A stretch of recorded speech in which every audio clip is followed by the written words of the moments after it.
Podcast is intended for mature audiences. The views and opinions expressed are those of the panelists and do not reflect in any way those of the podcast partners, sponsors, or affiliates. Enjoy. Hi, this is Michael Buffer, and you're listening to the Voice of the People. Let's get ready for Boxing Voice. Every day I'm hustling, hustling, hustling, hustling, hustling, hustling, hustling, hustling, hustling, hustling, hustling. Every day I'm hustling, every day I'm hustling, every day I'm hustling, every day I'm hustling, Hey, Daddy. every day I'm hustling. You fight with nobody. This a dollar beat. This a dollar beat. BoxingWords.com. You won the bet with Hey, nobody. Daddy. BoxingWords.com. This a dollar. You know the saying, stay hungry, stay humble. I'm hungry, BoxingWords.com. I'm humble in defeat, and I'm gonna remain humble in victory. This is it, right? Dollar D Beyonce Productions. I just wanted to put on a great boxing masterclass BoxingWords.com. and also show the sweet science of this lovely sport. Man, the first time was so nice, I had to do it twice.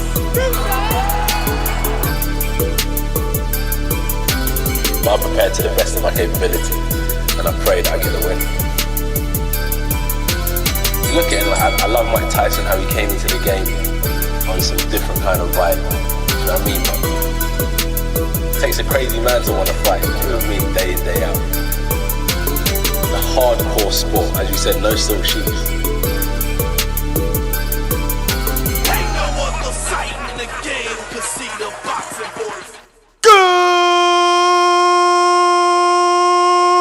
Good morning, TBV.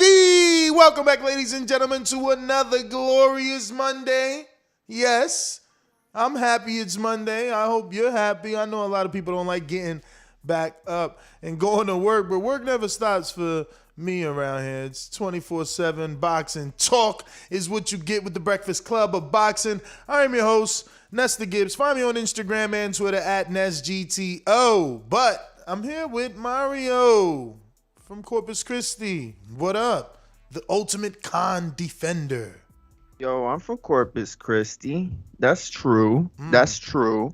But just because I'm from Corpus don't mean I don't recognize greatness when I see it, which would be Amir Khan and Usyk, because it is the best boxer he ever faced. So, you know what I'm saying? That's the segue. How did I do? I was just thinking, like, for whatever reason, I thought, like, you was going to say the word screw to keep it rhyming, Okay. but you didn't. Yeah, that would have been nice. So it would have been nice. Off. It you know threw what I'm me saying? off. So it would have, it would this have worked. is not a rhyme. I thought it was like, oh, so it's not a rhyme.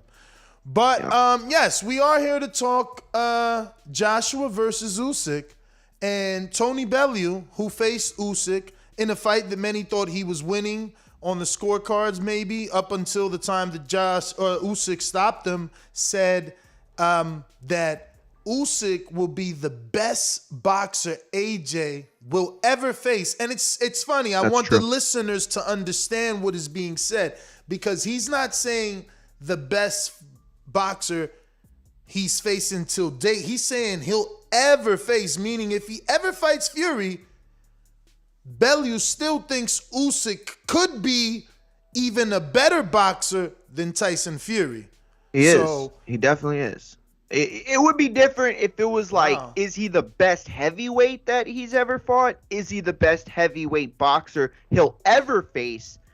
Those answers would be different. But to say just pure and simple, this will be the greatest boxer he's ever faced is very accurate. Very, very accurate. Well, man, I didn't think that was going to be that easy for you, because It's some would consider, Tyson, like, he's a Yeah, really, he's a really good boxer, and Yeah, and he's shown his boxing skill at the highest level. So, not to say that Usyk hasn't, because he did it by undisputing the cruiserweight division, but I think that big men are big men, and they garner respect for a reason. So, look, you got people like Bo who think maybe Klitschko was a better boxer. And again, his resume speaks for itself. His 12-year reign speaks for itself. So it's like difficult to say that a dude that isn't even really considered to be a threat is the greatest or the best boxer that Joshua will ever face. I don't know. I don't know. That's a little bit of a stretch, but I want to get right ahead into these polls, and I think the first poll we need to make is: can Usyk beat this fight? Will Usyk win? Plain and simple. No, that's okay. That's fine. If that's gonna be your first Let's one, start with that one. That's Let's fine. start Sure. with that one. I don't know how controversial not controversial, but how debatable that's gonna be. I'm not saying that Usyk's like a guaranteed loss. I'm just saying I think most people, especially in the know, will say no. But like, and real quick, we'll go to like the Vlad thing. Vlad is a great boxer. He was. Tyson Fury is a great boxer. Vladimir Klitschko. Vladimir Klitschko, yes. It is their sheer size and ability to use that size that makes them so great. When I hear, pure, like when I think of like best boxer, I think of somebody who doesn't have to rely on his physical attributes and specifically his physical strengths that he has over the opponent in the ring. I think of a person who does the things right in the ring, and that is Usyk, for better for worse. Did you get it? That's the question, champ. Did you? Man, look at that, my man. Y'all want to fight this man for real? Y'all see that he used his left hand? That's a mirror shot. I ain't showed him. I'm a nasty producer. I put the thumbnail up, did that in the background. Only you and I know what's going on. Nah, I seen it. You, but not the viewing audience, bro. Come on, I'm a producer, man. I'm a host. I wear many hats. You did. You're a dog. You're a hater. Why you do that? Hater? You didn't want to miss on camera. Is what you didn't want. That's talent, man. That's not letting the audience know what's going on. Like right now, someone's driving a big truck. He's like, "What the hell are they talking about?" Just say it. My man, what just did you caught get? A fly with his bare hands, Nah, Mr. Miyagi style. Nah. I got the swatter. No, I'm just playing. He's the fly swatter, but it was still impressive. He caught it in one shot. We needed that shit in Atlanta. But anyway, again, like, so it goes back to the fact that Klitschko, like, he didn't have like this great uppercut. He didn't have like this really great right hand. The thing is about him, or a left hand, I should say. The thing about him is that he used it with his height and reach ability, and he used it with that strength. Like Fury, without his massive size, is not as effective. You know what I'm saying? So you look at a guy like Usyk who can go in there and he's not a dominating or domineering physical human being or heavyweight, but he does the things right in the ring. It goes back to that. Can I ask you a question on that? Like, you said basically like if Fury wasn't tall, he wouldn't be as good. Big, he wouldn't be as good. Big. If he wasn't as heavy, like he uses his size as an advantage all the time. Yes, he does the things on the outside. Yes, he moves very well. He's a great boxer, brilliant boxer. But at the end of the day, he can do those things knowing that, I mean, he has the ability to maul. He has the ability to dirty box. He has those things in his arsenal. He's just ginormous. So he doesn't have to be picture perfect with his defense all the time. He can get hit, which he has been in the past. Put down, which he has been in the past. Yeah. We can call on Usyk and see how many times he's been put down and things of that nature. But it's, again, boils down to the fact for me, Usyk doesn't have these domineering abilities physically speaking. It's all transfluent from the ring. It's like a pure hitter or just like a great linebacker who just has these instincts. You see it in Usyk. He is one step ahead of himself, which means he's two steps ahead of his opponent. And it's going to be, can he overcome the physical matchup, and that remains to be seen. Yeah, I don't know, man. A little bit little bit difficult for me to believe, that Fury is just big, right? Like we've seen him win fights, like you said, with the mauling and weight use, he used that in the same fight he got dropped. He used his weight to, gain the advantage and the stoppage. Good point. And, Good point. And he did that with Wilder as well. But then in that first Wilder fight, we seen him on his toes, similar to when he was in the Vlad fight, and he learned from the Vlad to the Wilder fight, where one fight was boring, the other was not. So I don't know, man. And again, it's on the high level. You know, Usyk's run, it was great, but it's versus guys. I mean, Gassiev is literally retired. He hasn't fought since the tournament. Like, regardless of whatever, something's up. That he's had numerous fights scheduled and nothing happened. Like, the only one in that, I think, is Britis, who's allegedly moving up, and Minshew, right? Tobias, no, Makabu. Prescott, yeah.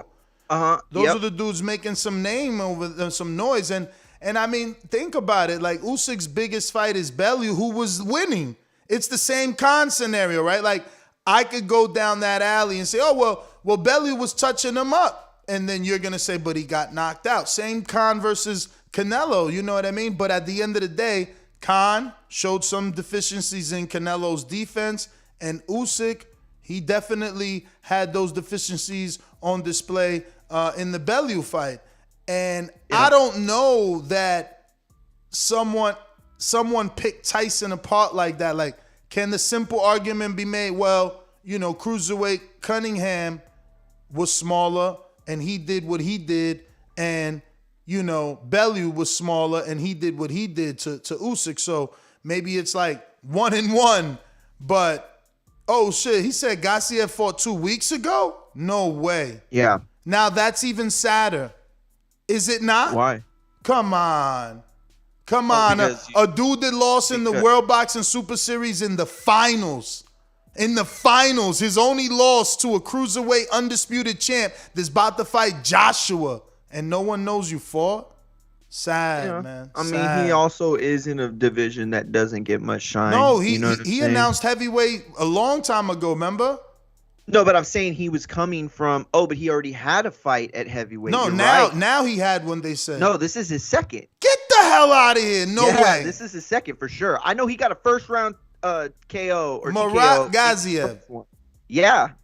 I got to go check this out. He fought twice at heavyweight already. I forgot. That's why I was trying to give him a pass. Because I'm like, man, well, I got to take that back. I thought he's been out since the World Boxing Super Series. I thought that's so strange. No.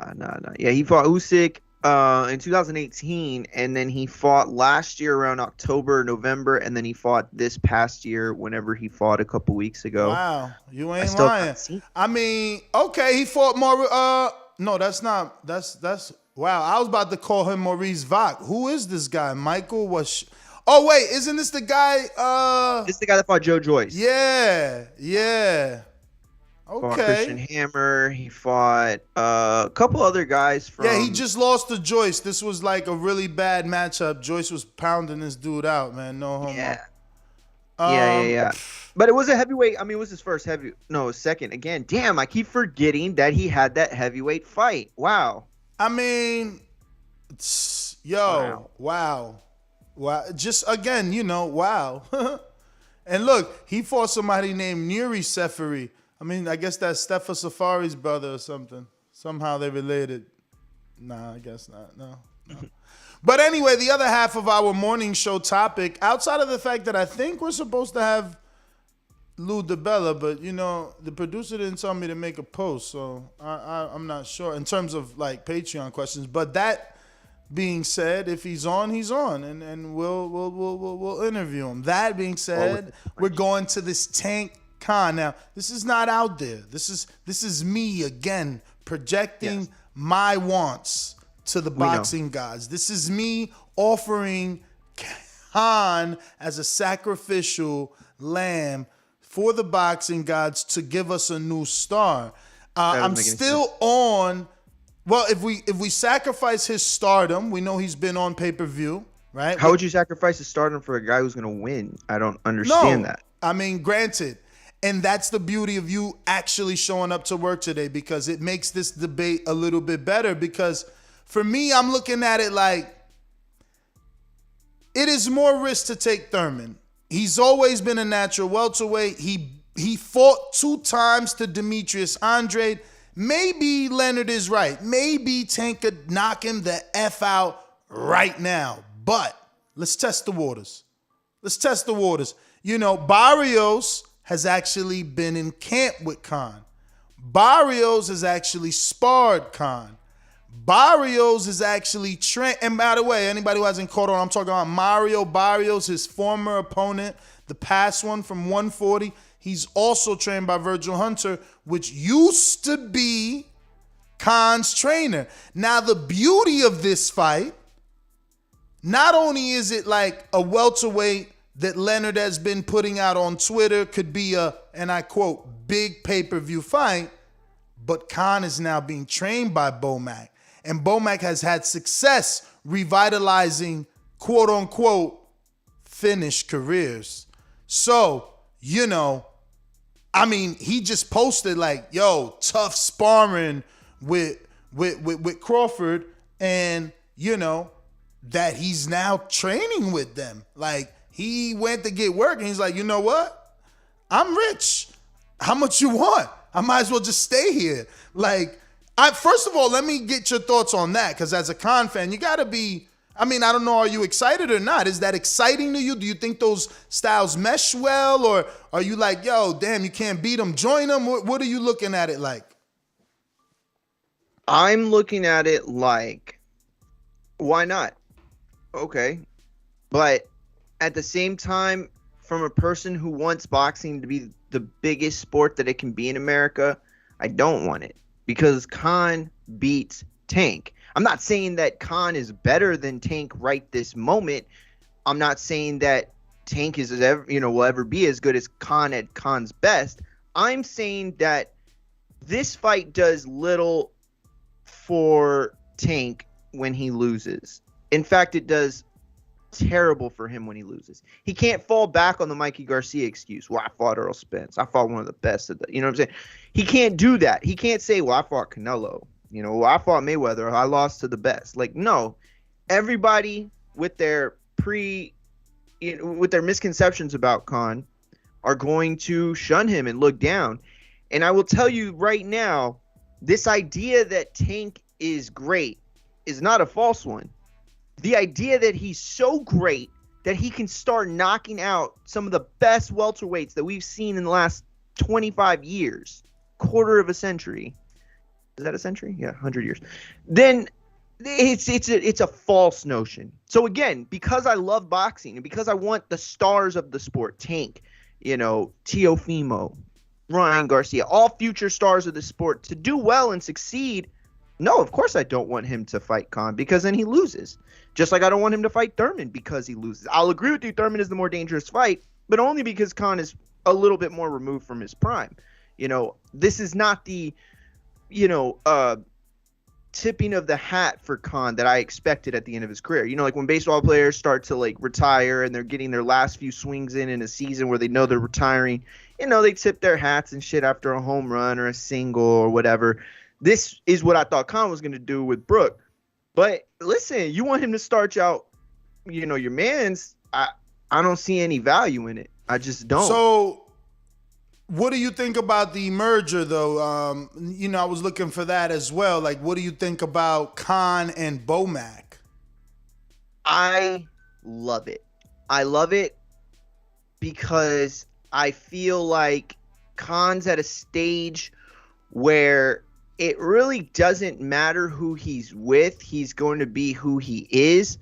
But a guy like Bomac has had so much success that I feel like whatever it is that Amir Khan could be missing or perhaps like needs to improve on or gain in a fight heading into that magnitude, a guy like Bomac he would listen to him. He would listen to him. I think he'd take that advice. I think he's earned that respect. That's not to say that he would, tell Freddie Roach to fuck off or Verge or anybody, but it's like been there, done that.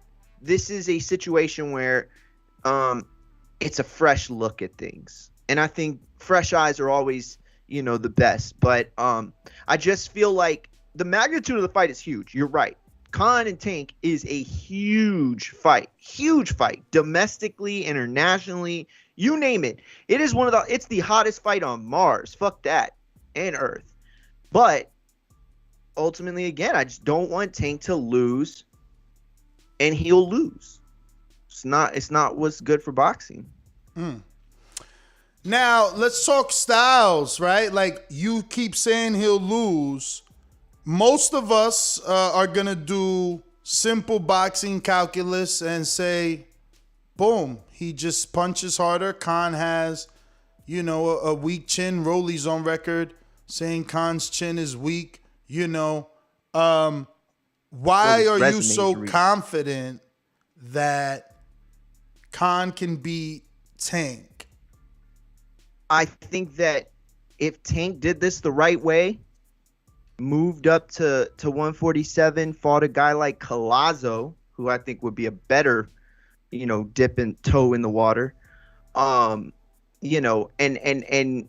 made his way up to 147 the right way, which is through 140, then yeah, he probably demolishes Khan, in all honesty. But I think right this moment, we're talking about a bloated 130, 135 guy.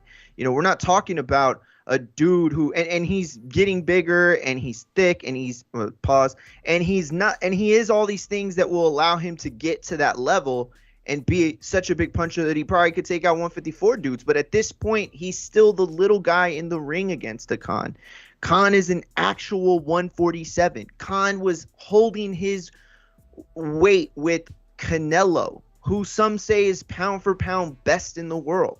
So again, it shows the ability that Khan has. And it's not to say that Tank could not knock Amir Khan out with a clean, fresh, open shot to the chin. Anybody can. I think Tank can take out almost anybody with that kind of shot. But, it's Amir Khan dominating the first 6-7 rounds, or at least winning the majority of them. And then, I don't know, probably taking it on cruise control. And then, are we going to bet on Tank to have this second half flourish that he comes back? I just don't see it. I don't see a script that plays out for Tank where he wins this fight. I think that everybody, including the 68% of people who are very, very not knowledgeable about this and have voted for a Tank knockout, are just banking on some point in the first 6 rounds where he lands this punch that takes Khan out. But you got to catch Khan first, and ultimately Khan's a better boxer anyway. I'm not saying offensively speaking. If you had to compare Devin to Tank, what are some of the things that Tank does better or that are greater than what Devin does? And I mean Alexander, the former 2-time welterweight champ. I think he's obviously got better power, but not just better power. See, better power, we can say that, and that's kind of universal, or it's just all-encompassing. He has better explosive power. Devin Alexander was a guy who I think probably has underrated thud. You know what I'm saying? Like, you'll feel his shots, but Tank is a dude who can turn it from 0 to 100 real quick. And that 100 is, I would venture to bet that opponents that have been in the ring with Tank see it as like a gunshot. It's so fast, or a bullet shot out of a gun. It's so fast, it's so explosive, and it does so much damage that kind of power is almost unfair. And I'm not saying it's cheating or he's cheating. I'm just saying it's almost unfair to be that explosive, and he is. And he sets his shot up, and he gives you change-ups, and he does all these things that lead to this big knockout. Devin never did that. I don't think Devin could do that. As talented as a fighter as Devin is and was, Tank is different. Tank is different. But there's a reason why weight classes matter. There's a reason why wrestlers in the Olympics don't just say, well, I weigh 140, but I'm competing at the heavyweights because fuck it, I came to win. Like, that shit don't happen. It don't work like that. You know what I'm saying? Boxers in the Olympics, same thing. This is a weight class issue. So if you think, and I'm not talking about you, I'm just saying like in general, whoever thinks that Tank goes out there and just starches Amir Khan like nothing is sadly mistaken. And honestly, like, just on the principle of just showing people the way that a great fighter like an Amir Khan can maneuver and just overall use those skills for something. It's a sweet science. And to let people see that and to break that 68% of people's hearts, or 63, whatever it ended up being, that would be good enough for me. But Khan also started at a lower weight. So, like, again, True. when you're thinking about the options that have been rumored, Berto, obviously Thurman threw his name in the hat, and now we're suggesting Khan, it still seems like the safer fight out of those three welterweights. I mean, am I lying there, or you think he has a better shot at a Thurman or a Berto? No, you're right. That's the tougher fight. I agree, because Thurman is much more closer to his prime. If he's 2 years removed, it's not like he's 2 years removed from this stagnant career. This is an active welterweight over the past half decade we're talking about, or decade. And so ultimately, I think you're right. I think Thurman is the naturally bigger guy. I think that, like I said, he's closer to his prime, and he's been at that top level at the welterweights more recent, I guess. Well, yeah. I mean, you can't count Billy Dib, right? I just think you're right. I think it is the tougher ask. Listen, I am not delusional about fighters. Like, there aren't very many guys at welterweight you're gonna find me picking Tank against. Collazo's probably one of them, and that's a fight that I think would be great. Test the waters. You dip your toe. You see how you feel at the weight. You see how you carry it, how heavy the punches are, how heavy. But you Collazo throw, just suffered a cut. He just suffered a cut. Yeah, no, he went 4 rounds only. He can't even. He's off the table. But like a Collazo type, I guess, is what I'm trying to say. I think that's good. I mean, I just think. I know you don't see it, and maybe, some probably think, man, at this point you're playing the character with Khan, but like, he did just face a featherweight in Billy Dib, and it is a Middle Eastern belt. I seen a picture. I was actually gonna use it as a thumbnail. I was like, nah, let me not put this. They're gonna think I'm trolling. But the point is, his last fight was Billy Dib, who was a featherweight, and even Billy Dib hit him. So that's the thing, like, Tank is greater than. So if he lands, it's just going to be different. But before you answer, let me get to these super chats to catch us all up. Gil Lopez says, the poll should say, is Usyk all cap or nah? Laugh out loud emoji. But why Usyk? Usyk's not the one saying that he's going to be the best boxer that Joshua will ever face. It's a common opponent in Tony Bellew, look, Bellew didn't have to say that, because I believe he treats AJ as like their best friend, so he wouldn't say anything, damaging for AJ, in my opinion. I think he's just being honest here. He probably believes, after losing to Usyk, that he is a fantastic boxer, right? I mean, yeah, I agree. I agree 100%. I think, though, it goes to the point that, like, okay, so pound for pound is like this thing, right? And we talk about it. It's like, if weight didn't matter, then this guy would be the best fighter in the world. But weight does matter. Size does matter. And so that's the hesitancy of, picking a guy like Usyk against a guy like Joshua, or really anybody in the top 5. The problem is that it's like, you're Usyk and you've kind of shown your cards, but for Joshua, or for Bellew rather, he's saying that this is the most skillful fighter. You get what I'm saying? Like, this is the guy that presents the most skill and the most ability, and like the best scientist within the sweet science is what he's trying to say. That's been in the ring with Joshua. That's, I think, what he's trying to say. Because right now, I would still say that Dillian Whyte has a better shot against Joshua than an Usyk does. I would still say,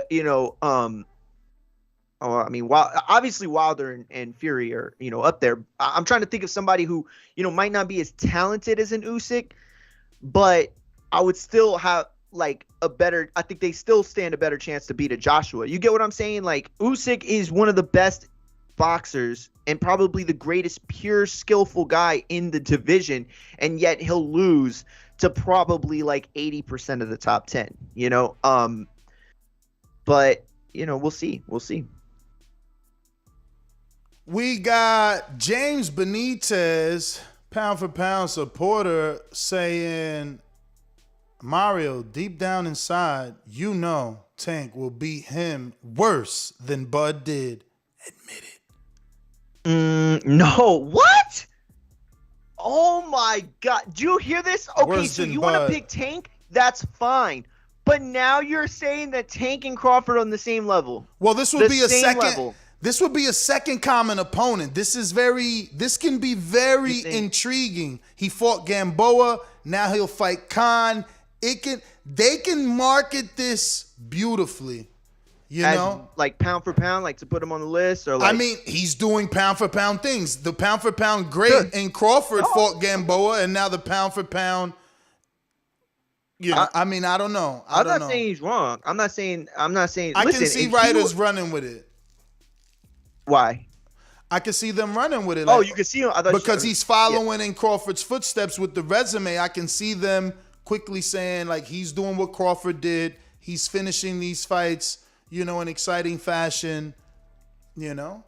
No, listen. I think that the misconception is that I'm up here saying that Khan, at his age and his time away from the sport, is better or has a brighter future than Tank. That's not what I'm saying at all. I think that right now Tank is clearly the better fighter, clearly has the most upside, the higher ceiling.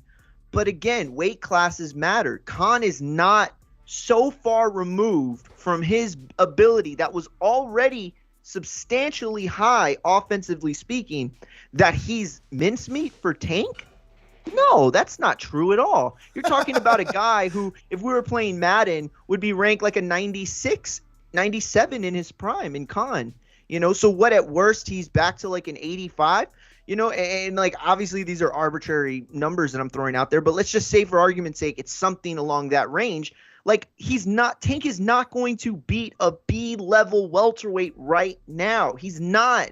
Like, Pacquiao didn't even make the jump like this. Like, nobody made the jump like this. And if Tank does it, then pound for pound he is. And I'll be the first to say it. But ultimately, the truth is, they're not going to put him in the ring with either of those guys. So you like because this they don't fight? want to risk losing. Do you like this fight for Tank? The Khan fight. The Khan fight? No, I don't. Yeah, but because you think he loses so yes, and I don't want him to indefinitely. lose. All right, but is it a big fight? Is it bigger than Billy Dib? Hell yeah. Is it bigger? Is it as big as Khan Canelo? No. It's not far off. It's not far Khan off. Canelo allegedly did 600. I know people like to dumb that number down, but what do you think Khan versus? That's my new poll. I only got 15 minutes on it, so hurry up and vote. Hurry up and buy. Listen, Tank versus Khan, who wins? Tank by UD, Khan by UD, Tank by KO, Khan by KO, and the poll reads as so. Tank by UD is only 4%, so they don't think he's outboxing Khan.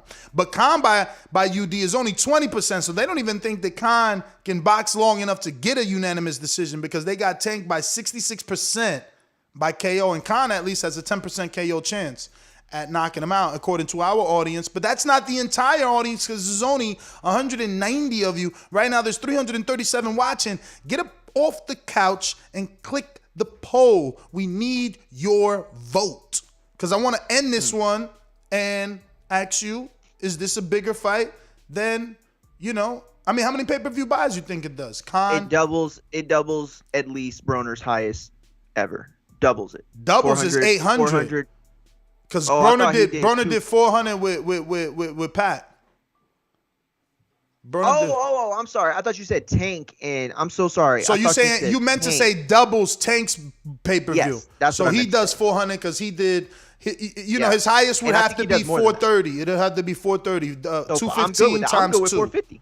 I'm good with 450, maybe even 5. Shit. I mean, I'm willing to bet that because Khan. Listen, that's the thing is, y'all can hate all y'all want and talk about chins and all this shit, but this is a star. This is one of the biggest stars that boxing produced in my generation at welterweight. I mean, he's right up there. You know, is he Mayweather? No, he's not Mayweather or Pacquiao. But guess what? Nobody else is either. This man's bigger than pretty much anybody else right now in the welterweight division.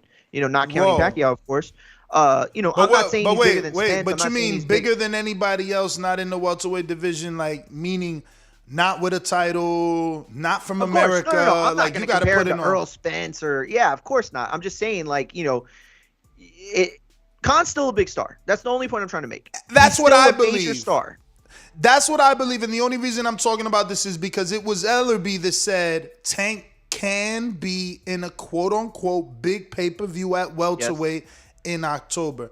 So I'm just trying to fill in the blank. Is this considered? No, I get it. Would this be considered for Ellerby and Mayweather Promotions a big fight? Now, you know, there is the argument, Mario, you're right. You know, people may think you're, you know, the super Khan fan, but there's an argument that Mayweather never gave Khan that fight. You know, Khan won the poll. It was like, yo, who you want me to fight? You want me to fight Devin or you want me to fight Khan? Everybody said Khan, and he ended up fighting Maidana. So it's like, was it Maidana or Guerrero? I don't know. It was Maidana. He ended up not doing what his own poll, like he used his own social media, didn't like the answer, didn't fight Khan. So it's like, would he really put his protege in there with Khan? I know your answer, but that's kind of for the people. I mean, because I know you're just going to keep saying, no, they shouldn't put him in there. It's a dangerous fight, you know? Well, I think that if you want to bet on Tank, then yeah, it's a great fight to make for him. If you believe he can win, I personally don't, but that's just my opinion. Mine and Riff King's opinion. If you think he can win, then yeah, it's a great fight because it checks all the other boxes. You know what I mean? It gives him that big welterweight name. It gives him validity to pound for pound. It gives him that international stardom that would really separate him from the rest of the class. Brings the UK audience and pay-per-view, maybe like a Pakistani pay-per-view or TV rights deal. Yeah. Listen, and I would be willing to bet it doubles I keep saying Broner. Tank's largest pay-per-view to date. So you're calling 430 pay-per-view buys easy. Minimum it does. Bro, you're saying, by the way, you're saying that's only saying Broner, he didn't do it successfully. That's why I'm saying that Tank shouldn't do it, because if he does it, it's not going to be the right way by fighting Thurman or Khan. And Broner did not do it successfully. So now 430 is a lot when you're thinking Khan did 600 with Canelo. But before you answer, let that marinate. Let me get to the super chat. James Benitez says, Amir Khan on record saying this is his last chapter. Let him get a payday and starched doing this. Would you rather see Brooke Khan? No. So I like that. That's actually another poll. If you guys can answer polls quicker, we could do more, because it's like, would you rather Brooke Khan or would you rather Khan Tank? Because honestly, for me, I'm not from the United Kingdom, so for me, Brooke Khan is past this sell date. Like, they've teased us so long. Like, it's actually a fight America found out about. It's a fight that should have happened domestically years ago, and then even internationally years ago when they both got on the level, and it still never happened. So it's like, don't give it to me now. That's like giving me Roy versus Tyson, you know? Might as well wait. They said he does the pay-per-view buys because Mario buys 1,000 pay-per-views himself. Damn. That's hilarious. Sarcasm. Hold on. Let me get to this one. Sarcasm says, good morning, TBV. Time to go to work. Khan gets knocked out by a 15 to 20 miles per hour wind gust. Mario, Khan ain't you. Khan can't come back. He's done. You're not. Difference. Damn, look, you hard to disagree with a guy bigging you up so much, huh? I mean, listen, it's hard, yeah. Nah, I still want the Brooke Khan fight. I think that's the fight. I feel like it's unfinished business. You know, I get it. You know, it's past its sell date. And from what I understand, you know, because I have a lot of friends from the UK, this isn't a fight that they really want anymore. You know, most people from the UK seem to want Ben Khan, which I think is bullshit. Why should he fight Ben at all? But listen, if he wants to, that's his business. But I feel like the Brooke fight is the fight to make. You know, this is the equivalency to, man, what, like I mean, it's not like Gamboa Wanma, but it's bigger than that for sure. But the anticipation is what I'm trying to say. You know what I'm saying? The anticipation is there, and it settles things for us. You know, who is the best in that? I mean, I already know. I already know who the best welterweight from the UK was in this generation. I already know that. But if we want to prove it to everybody else, that's fine. Let's be real too. Like, Khan himself would pick Tank. It's, again, if him and his advisors are there, they're like, yo, you're faster, you're taller, you've been at welterweight longer, and the Brook fight will always be there. Yeah, no, you're They'll right. literally tell him the Brook fight will always be there, man. It's crazy. Listen, why should Khan pass the torch for a Ben? Why? For what? They saying fight Ben? Yes, that's bullshit. And I'm hearing Eddie wants to make that fight. Of course, they need that name. That's why Tank needs to get that name. That's bullshit. You know Khan what? gets If that's the international choice, exposure. Hell yeah, sign me up. And Khan gets an American pay-per-view. Khan ain't getting no American pay-per-view with Ben, but it's a domestic I mean, you know, it is the zone at $2.99. Exactly. And why? Khan is an international star. Mm-hmm. Why is he doing domestic shit? Like with Brook, But that's Ben is different. a big fight too, though. But Tank is a bigger fight. But Ben is a big fight. But Tank is a bigger fight. Way bigger. Ben is a big fight for Ben. It's not a big domestically. fight for the sport, No, and it's because not a of big his fight- last name and his father, and Yeah, then Khan's UK stardom and fame and achievements. Yeah, it's a big like fight. Chavez, It's a big fight Cotto, domestically. It's a big yeah, fight That's domestically. true. Okay, I'll rock with that. I'll rock with that. That's fine. It is big domestically, but again, Khan's an international star. Why the fuck does he even need it? We're going to have Lou DeBello on the show. If you want to ask Lou a question, head on over to our Patreon page, become a Patreon, and drop him a question. Yeah, we're Khan's got a torch with no flame to pass. Damn. Y'all are messed up, dog. Why y'all hate that man? So I think it's jealousy. I think this poll is done. I think this, is basically Tank by KO, man. I mean, Khan's chances keep getting slimmer. He went from, actually, he's got 1% higher at an opportunity of getting the UD. So we'll let it sit for a little bit and think of an even better poll. We're going out the Louisville Slugger that says, Khan beating Tank sounds crazier than Canelo beating AJ. Gotta be the leader of the Amir Khan fan club to think he beats Tank. Laughing out loud, laughing out loud. Hashtag Amir Khan #1's fan. Okay, so let me ask you, Ness. Let me ask you, just simple and plain and simple. Do you think Khan beating Tank sounds crazier than Canelo beating not just a heavyweight, but Anthony Joshua? Yeah. That sounds crazy, obviously. That sounds crazier. Thank you. Yeah. Yeah. See, that's what I'm saying. These dudes are like, they're trolling me, I guess, or they're trolling Khan. I don't know. They're just jealous, man. For real. I can't see it. Like, this community knows boxing. How you watch Khan? I like this fight, man. If Al plays chess here, bruh, you could set up either Khan or Tank, right? Like, Tank loses. Oh, he lost to, like you said, one of the greatest welterweights to ever come from the UK, and you know, just a fast fighter, you know.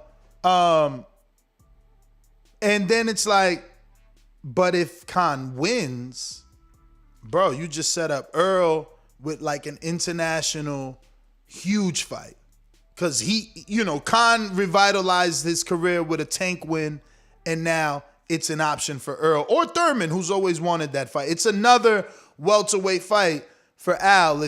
Obviously, I'm saying Al because, to get Tank, you got to go through Al. Of course. There's no other way around it. And I think that the more I think about it, presented the chance, I think Khan does take it, honestly. And again, I see the value in that fight over a Ben fight. I think that a Ben fight serves one purpose. To build Ben's name. Exactly, to build Ben's name. And why should Khan do that? Like, why should he do the job, if I can use a wrestling term? Why should he do the job for Ben? I don't see it. First of all, Ben's doing fine on his own. Okay, he is racked up an impressive That fight, resume. you know what, though? That is the Rocky 2 or 3 Apollo scene with the trainer. Like, yo, that fight's all wrong for you, champ. Oh, Like- yeah. Like Ben is all. If Ben comes out like he did Vargas, which was a common opponent, and dropped Yes. Khan, but if Ben comes out like that, like Babbitt, Alan Babbitt, throws caution to win and is just like, yo, it's over for Khan, I think. Like, granted, Ben could, punch himself out a la Mike Jones, Jesus Soto Carras. Khan takes over and wins a UD or something, or, a body stoppage or something. He did put down Maidana to the body, but, like, I just feel like if Ben comes out on that savage mode, I don't know that Khan makes it out the first 3 rounds. That's disrespectful. Look, Ben's a great fighter. He is, and he has really upped his game. And again, I think that's why I really don't want it, because it is a fight he can win. I think he could beat a Khan. And if a Khan beats a Ben, what does that do for him? As opposed to if a Ben beats a Khan. You get what I'm saying? Like, let's not even worry about who wins. Somebody It's said, like, how what can do we they be get? talking Khan in 2021? He's training with Bomac. This is huge news. I think you guys didn't realize that Terrence Crawford, one of the arguably top 5 pound-for-pound fighters, is now a stablemate with Amir Khan. And they're in, like, Khan, a UK, a welterweight, like Mario would say, legend, relocated to fucking Nebraska. Like, how is this not news if you're a boxing fan? I think you guys are really, you're right, Mario. They're hating on Khan. I'm telling you. Listen, Bro, damn. Like, it's big anybody time. else That's could big go to time. Bomac and it's And news. it would be huge. Yeah. It would be huge. And everybody would be talking about it and be like, oh, resurgence, blah, blah. Khan gets knocked down a couple times and all of a sudden he's garbage. No, but I mean, again, Khan hasn't switched trainers since I don't even know. He's been with Virgil for so long. Like, this is huge news. This is like a legit comeback attempt. You're switching trainers. You're training with a fucking young, hungry, top pound for pound dude. And I'm gonna have to pull it up. That's what it is, I think, because it's like, bro, he literally said the sparring is tough, like, and that's why he's staying. Like, things, and that's what I'm saying. You can get sparring or you can get real sparring. Bro, you know what he needs? Yo, y'all are gonna laugh, and you know what? I don't give a shit. I'll show y'all for Untitled tonight. What Khan needs is, have you ever seen that clip of Joe Rogan? God damn, stop. Have you ever seen that clip of Joe Rogan where he's with that sports doctor? Damn it, I forgot his name. Dr. Nelson, I think, maybe. And he's trying out that it's the only proven, supposedly, neck strengthener on the market. Like, they have that one where you like do the, we seen Floyd with it, right? And they say that only really works out like parts of your neck and actually more your traps that are connected to your neck. But Khan should get that it's like a helmet, right? And it's got a resistance band on the front. And what you do is you just rotate your neck back and forth, right? Up and down. And it's a proven strength neck strengthener. And obviously, everybody here knows in the community that the neck is really what is the aspect of a chin that's measured. Did I say that and it made sense? I don't know, maybe not, but you get what I'm saying. The neck is the only thing you can't strengthen, like a chin. There's no way you can do that, but strengthening the neck supposedly helps with that. I don't know if that's proven science or not, but that would be dope. I mean, He definitely. said a chin transplant. Man, y'all are fucking haters, dog. Yo, that's messed up. That's messed. See, that is just hate. He said he's done. Yo, y'all are done. Whatever. I'm trying to look for this post. Where'd it go? Yo, listen, I don't give a shit what anybody says about Khan. You cannot doubt that he brings out the funniest fucking chat. So say what y'all want. Like, this is, y'all got to print this stuff. But yeah, listen, I think we got to stop talking about this. I think we need to see who Tank ends up going with. I am now way too interested, way too vested after all these shows. And I'll be honest with you, I think you might have done him a disservice. Who? Ness, a little bit, Tank, because eventually we're going to do the show where we announce Tank's next fight, and the community's going to be let down. They're no gonna be matter who it is, underwhelmed. They're because gonna be it's not underwhelmed. welterweight. Exactly, because it's not Khan and it's not Thurman. You know, I mean, hopefully it's not so bad that it's not Berto either, but I think it'll be better than a Berto. Look at Khan's face here, though. You can tell he got worked. And Bud's just smiling like, ha ha. You know, but it says it right there. It's like, join Team Crawford for my future fights. Future fights. So that means he's being trained. Spent the week working with Brian Bomack and Terrence Bud. I really enjoyed the hard work and tough training. Thank you for the hospitality and amazing experience. See you very soon, finally. A special thanks to my wife, you know, and friend, you know. But, but he said, look, for being beside me and making this trip a reality. So, like, I'm telling you, he's going through that part of his life where he's like, I'm coming back. I'm coming back. You know, this trip was to see, like, is this the right fighter? Does Bomack think I can make a comeback? You know? And Bomack's like, I got to see what you got. Get in there with the dog. The one you said hit you in the dick. Yeah, that's a good way to put it. I didn't think of it like that. And man, I'm trying to think of a movie that I saw recently that it's like that same kind of notion where like an athlete hits this part of his life and he's like, you know what? I'm going to do this or I'm going to try that and see what kind of, you know, repercussion or like what kind of a solution it is. You know, does it help me? Does it hurt me? But yeah, that's a really good point. I think you made a super valid point.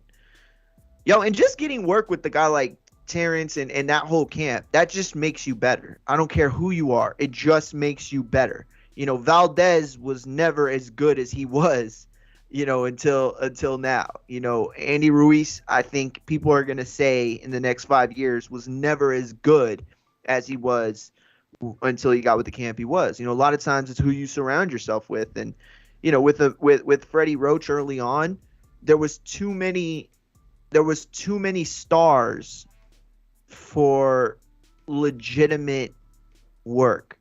You know, he was spread too thin, Freddie was. And not say anything bad about Verge because I think he's one of the greatest.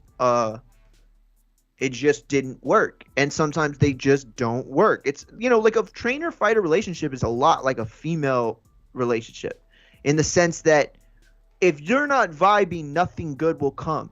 She can be a great person. You can be a great person. And you can both have every well intentions to make this relationship work. But sometimes you just don't vibe. And, I mean, there's a lot of, you know, different metaphors a lot of different examples that we could use for that where a great trainer and a great fighter just didn't work out. Yeah, you know. Is it the trainer is what people are scratching their heads? You know, that's what they're asking themselves. Can a trainer bring Khan back? But I mean, you only need to bring him back for one fight, whether it's Tank, whether it's Brook. That's all he needs, you know, and you take it one fight at a time.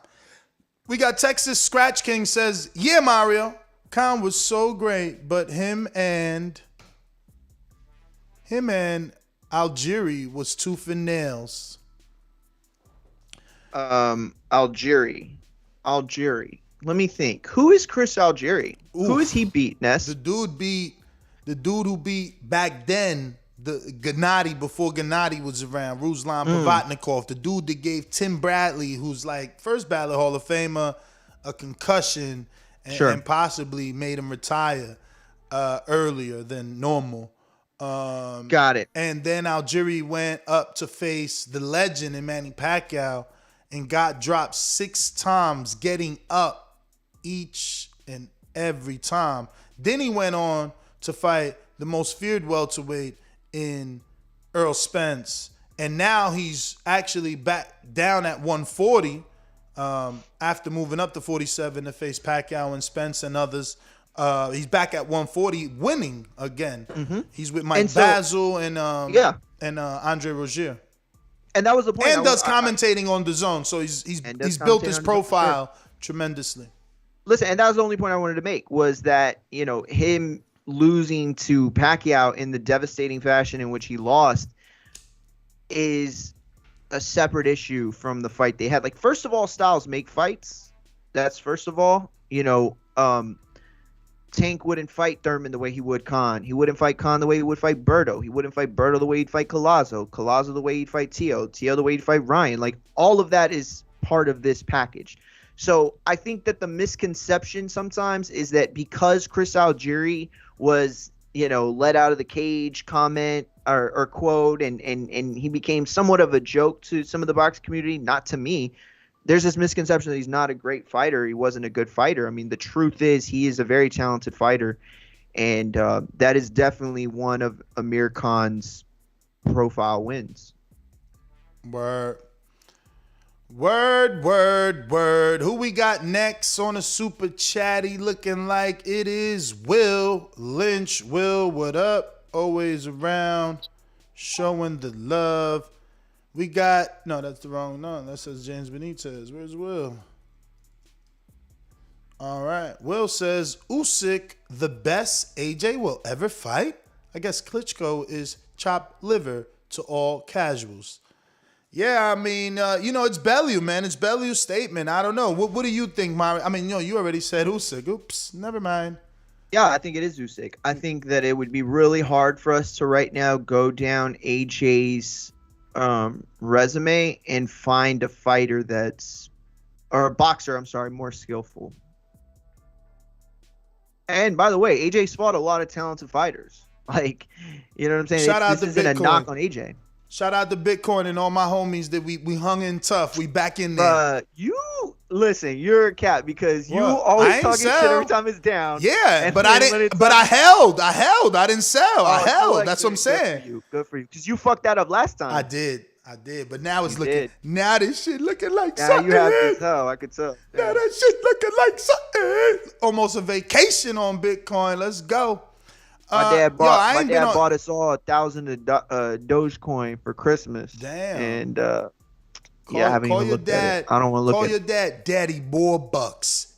It's Word. Daddy, more bucks. That was that Canvas. I'm fucking it up. You should have bought me more at that fucking mansion you bought. Yo, speaking of buying things, we can't buy followers. We need you to tell a friend to tell a friend. We only need 40 to get to the next goal of 128,000. Then we'll be 2,000 away from 130. But right now we're at 2,040 away from 128,000, or rather 130,000. So tell a friend. Are they going to have to be subscribers to be able to tune in this Saturday to the fights in Georgia? You don't have to be a subscriber. What? But you made it too easy for him. You will need to be a subscriber if you want to chat on a live chat. Wow, it's going down, baby. August 14th, the showdown in A-Town. It's going down. TBV will be streaming these fights live right here on theboxingvoice.com. And you can also find it right here at youtube.com/theboxingvoice, where we will be commentating the live fight for Lorenzo Truck Simpson, the gift Darren Cunningham, and obviously, De Lo Mio from the Dominican Republic, trained by Ken Porter, Hendry Martinez. Don't forget, right here on youtube.com/theboxingvoice, you can watch boxing absolutely free. Big names on TBV. I like that you rhymed there at the end. Just know, the way that we did this promo, and you can visually see it while it's playing live on YouTube, this can be a ad spot for your business. Contact NestGT on Instagram and Twitter. We can stream your business's commercial just like we did right now on our show every single day, or specifically for this gigantic opportunity that we got going on August 14th.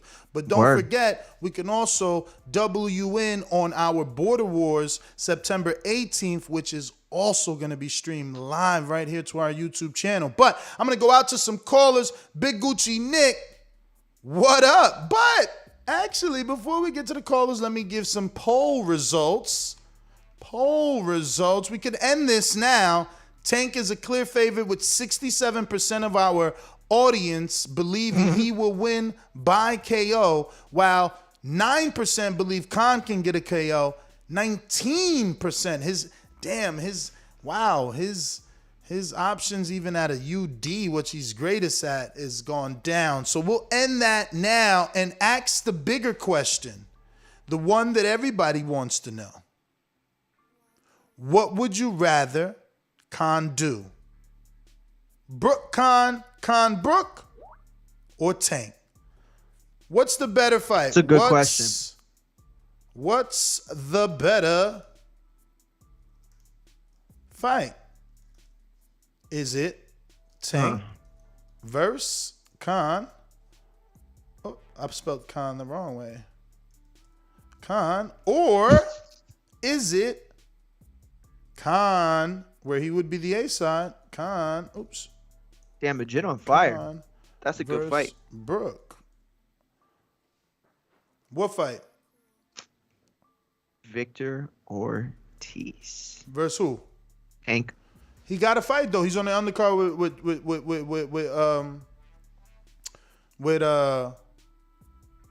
I thought they were having trouble. Or I thought didn't he lose his opponent?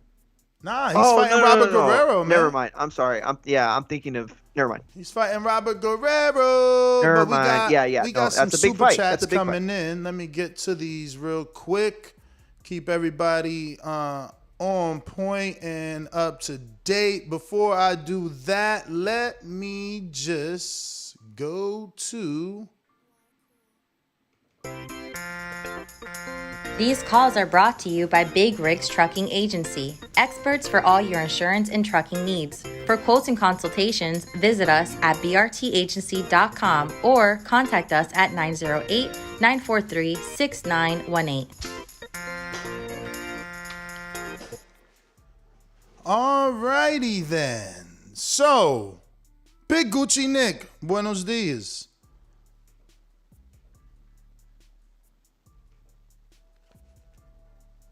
Big Gucci Nick on Skype, just listening. If you're on Blog Talk, don't forget to press 1 time. King Born, I see you. Everyone else, if you haven't pressed 1, that's why we ain't go to you, Big Nick. What up, though? What up, Ness? Could you hear me? Perfect. All right. Hey, first and foremost, man, everybody listening, hit that thumbs up and definitely subscribe to the best boxing podcasts out there. And to stick to the topic, man, I feel like I want to see Khan versus Tank. I feel like that's more intriguing than Khan versus Brook. Honestly, I feel like the Brook fight is totally dead. I mean, you got to think about the current Khan. I mean, he's really had some battles. He's getting up there in age. I don't think his speed is still up there.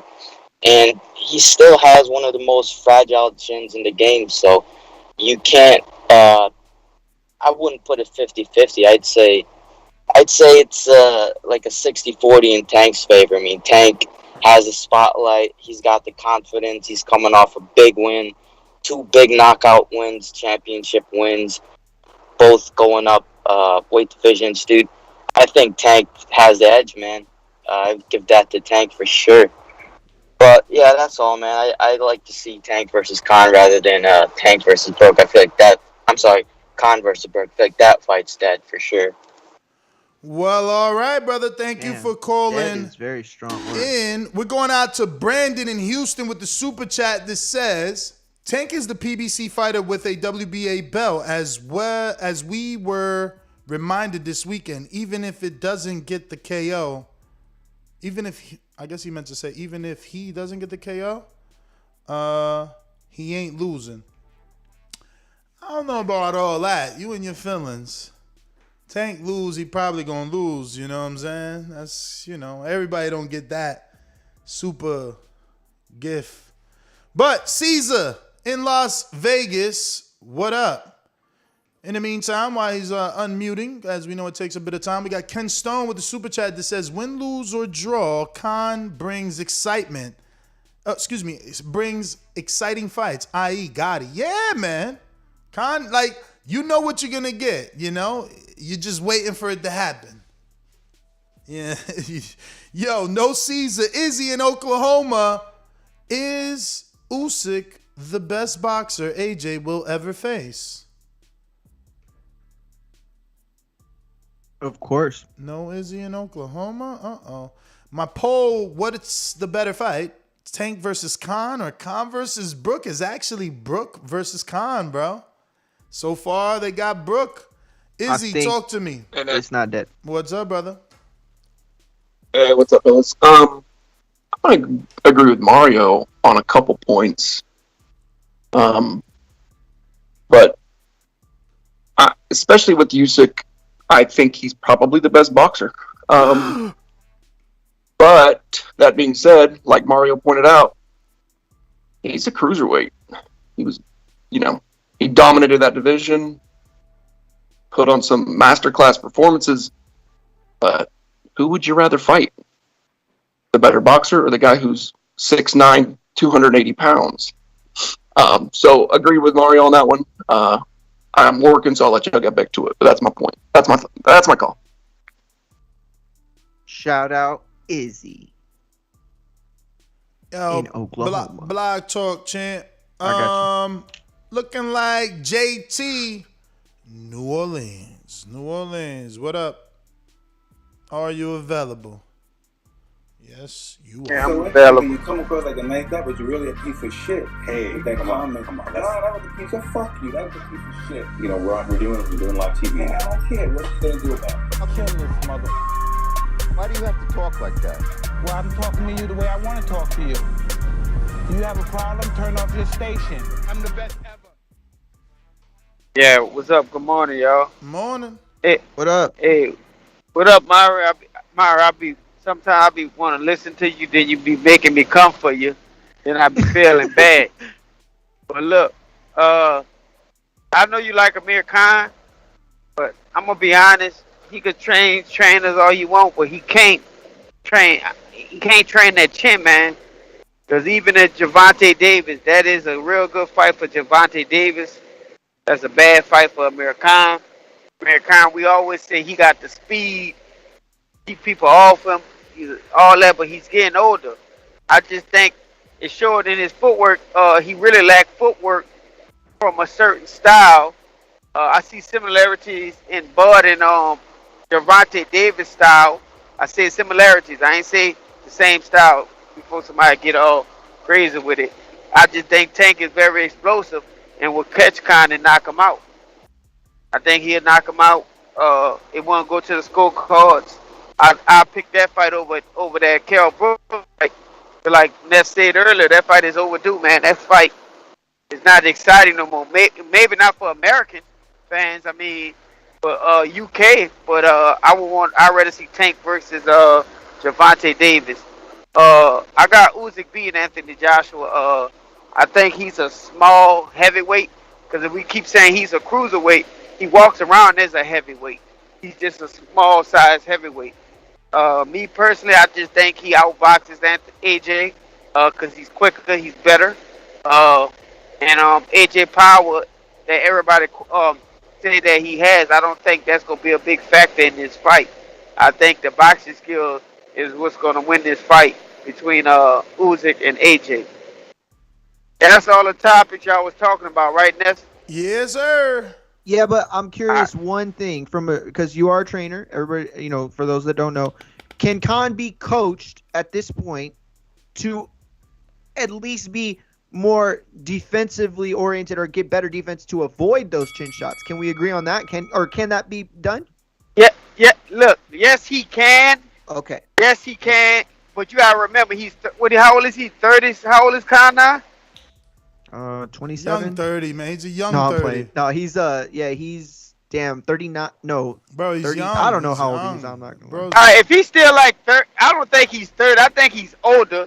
But if he can be coached because Bomac is a real methodical boxing coach that will help him with his movement and stuff like that. I just think Khan will get in a situation, and you know how he go back to doing what he normally do when you're under that spotlight. When under big lights, he used to doing what he doing. He used to fighting how he fighting and stuff like that. I just think that stuff goes out the window. Yeah, he could be showed that a new style, but I don't think he adapt to that style in the ring when it matters. That's my call. Well said. Alrighty then. We're going to Coach Rivera. Coach Rivera, are you available? No, in the meantime, waiting on you to unmute, we got N.O. who says, yo, Mario, what top welterweight went to sleep more than Khan?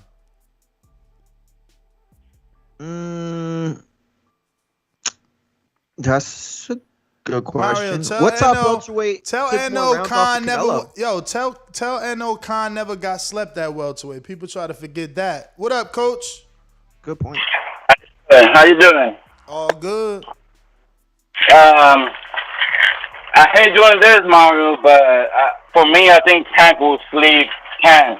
Can is he's the same type of person that says he always throws in the same speed, and like everybody knows, Tank already dealt with speed. You know, he sparred with Shakur Stevenson, he sparred with David Haney, and Can is just a matter of getting his timing, and that's it. You know, maybe Bomac can fix that a little bit, but once Ken gets hit one time that he gets scared, he's going to go back to the same, same thing as before. Look. And that. Okay, but does Tank have to knock him out in the first, 6 or 7? Is that a thing? Or are you saying that Tank has the ability to knock out Khan at any moment in the fight, 1 through 12? It can happen at any moment, but me thinking it has to be towards the end. Once he sees the speed, once he gets the timing, once he gets used to Khan's movement, then he can just grab him at one point. It's a matter of trick. And another thing that is easy to get Khan is when you make a little fake. He tends to freeze the same way Canelo got him, the same way Danny Garcia got him. It was a little fake, and he freezed when he was going to throw a combination, and he got caught. Yes. Yeah, you're right. The thing that I think leaving out, though, is that Khan was just starting to come into his own at those moments. This is a Khan who, Khan's problem is not his chin. Khan's problem is that he does so well in fights that he gets overly comfortable, and then his flawed defense is exposed. But that's the thing. The speed is always the same. So if you're good on timing people, that's it. You just need to get a guy like that. Now, if it will go to decision, I will favor more Can, because he's faster and more combination. He got good footwork, but yeah, it's gonna be hard for him not to get knocked out, because he's a lot of the same thing all the time. All right, Coach, let me get to King Born in Brooklyn. When you see old dirty bastard form a position like that, then you know that I'm getting ready to bust your...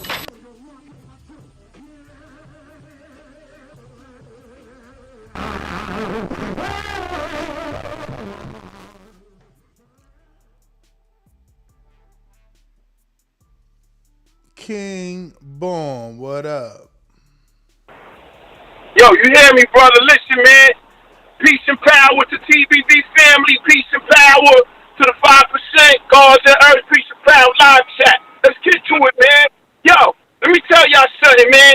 Amir Khan is piranha. Tank is a saltwater crocodile. Amir Khan is a crab. when he hit him, he gonna knock his limbs off. You heard? Listen, man. Why we playing with this, y'all? Let's stop playing, man. Why the fuck we playing hungry hippo, but now motherfuckers want to play you suck my battle shit. This how it's going down, man. Yo, Khan's gonna get his ass hurt in there. I don't give a fuck. He got power palace. I don't give a fuck. He down with MIB, James Bond. That's his man. He gonna get destroyed in there. Let's get the fight, people. Listen, man, fuck all that. Let's get the fight we want, y'all. Let's get Rolly against Tank. Let's see Tank knock out everybody 140 and 135, and then we could get. Cause I'm gonna be real with y'all, man. I know y'all love that fight. Y'all want to see Khan get knocked out on the other side of his jaw. But here's the whole shit, right? If Khan coming in with that razzle dazzle style, right? All Tank gonna do is time him. Remember, he gonna time him. He gonna time him like a Rolex. You heard? He gonna get knocked out, and everybody gonna be like, "What's going on?"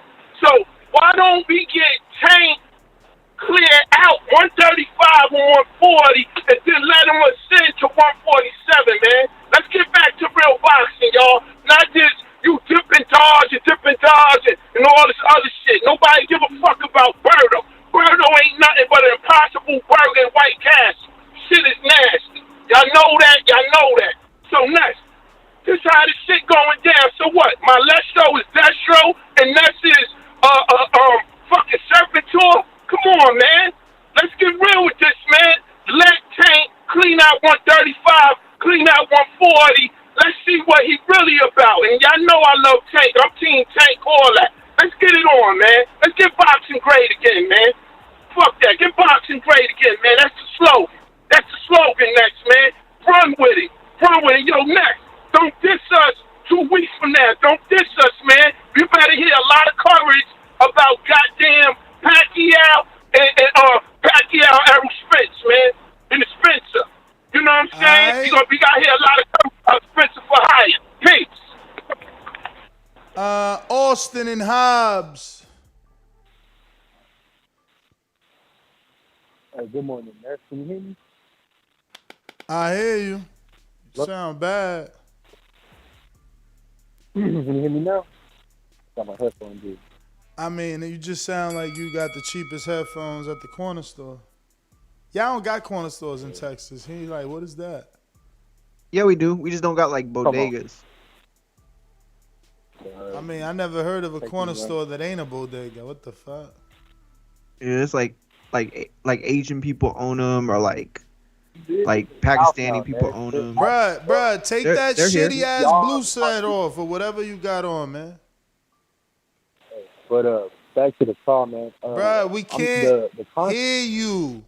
Take that shitty ass headset off. Can you hear me now? Yeah, we hear you. You finally took off that bullshit gamer headset. Yeah, I bought this shit off the TBV website, but crazy as hell. Let's see. We ain't got shit, those. I'm over here. Hey, so I'm looking at the box rec of Amir Khan, bro. The slander needs to stop, man. In the last 8 years, this man only lost to 2 people, and they both pound for pound number 1. Saul Alvarez and Terrence Crawford. And then his last loss before that is to 23-0 Danny Garcia in 2012. So, man, y'all need to stop with this. That's what this I said. slander, bro. He ain't never been knocked out at that weight. People just forgetting that. They like overlooking. Yeah. He never been slept at welterweight. Why we gotta wait this long? Exactly, bro. So, like, honestly, can Tank knock him out? Yeah, Tank could probably knock out anybody all the way up to 154. But will he? I don't see that happening, bro.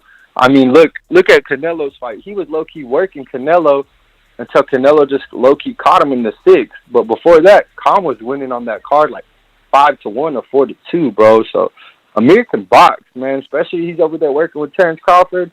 Bruh, now, you really just said Amir was winning. I said what? You really said Amir was winning. Bro, he was. I'm the biggest Canelo fan out there, but he was winning that fight, bro. Yeah. He was. He was. On the scorecard, he was. Narrative Nash over here, but come on, man. Come on, man. Y'all, you just hate on it. If he was American, Amir Khan might be one of the biggest stars in boxing. But he is one of the biggest stars in boxing. He'd be bigger, bro. Nobody give a fuck about the UK, man. But let me get back to my point. Man. So I see Amir Khan winning by unanimous decision, bro. Honestly, if they do fight, it don't make Tank look bad, bro, because he's going up in weight. So it's like oh well, we tried. You know what I'm saying? I think if Tank was smart, he would stay down at 135, 140, bro. Shit, man, they're my ball. Hey, I got to get back to work, man. Shout out to Hobbs. Shout out to Dallas. Good show, man. That's my call. All right. We got JT Counterpunch. Yeah, can y'all hear me? Yes. Yes, y'all keep saying he ain't been knocked out as a welterweight, but let's be real here. If that fight would have continued with him and Bud Crawford, because I saw when I first got in there, his footwork that he had the hand speed, but the footwork wasn't matching up with the hand speed. And Bud had him in there trembling over his front foot and stuff like that. And I'm looking at Khan like, damn, his footwork not really that good against somebody with better footwork and stuff like that. And let's be real here. We say he ain't get knocked out, but guess what? If that fight would have continued, Khan already knew he quit that fight because he knew he was in a fight with somebody that was gonna hurt him. We just knew. You gotta look at the fight and look at it like, damn, Khan faked the injury, and Bud told him, you know you quit that fight. He just knew he was overmatched when he got in there with with Bud Crawford, and he knew if he would have continued, he would have got knocked out. That's my counterpunch. All right. We going to Steve in Chicago. You seen it, Mario? Did you see the Border Wars? I'm gonna have to send it, man, to myself, man. You tripping, man? I see it. Oh, you see it, man. Yo, this ain't a Border Wars show, but I gotta show this shit. Shit's nuts. fire. Shit fire, man. Yo, this is nicer than any women's title I've ever seen. Yeah, man. It's very professional influence. It gives me a Lunsdale. No, not the Lunsdale. Who is it? I forgot. There's this. The women's title, y'all. Belt. Is already done. Women's division, because we don't get a lot of women. You know, it's already done. They about to ship it out. Huh? What you saying? Border Wars, man.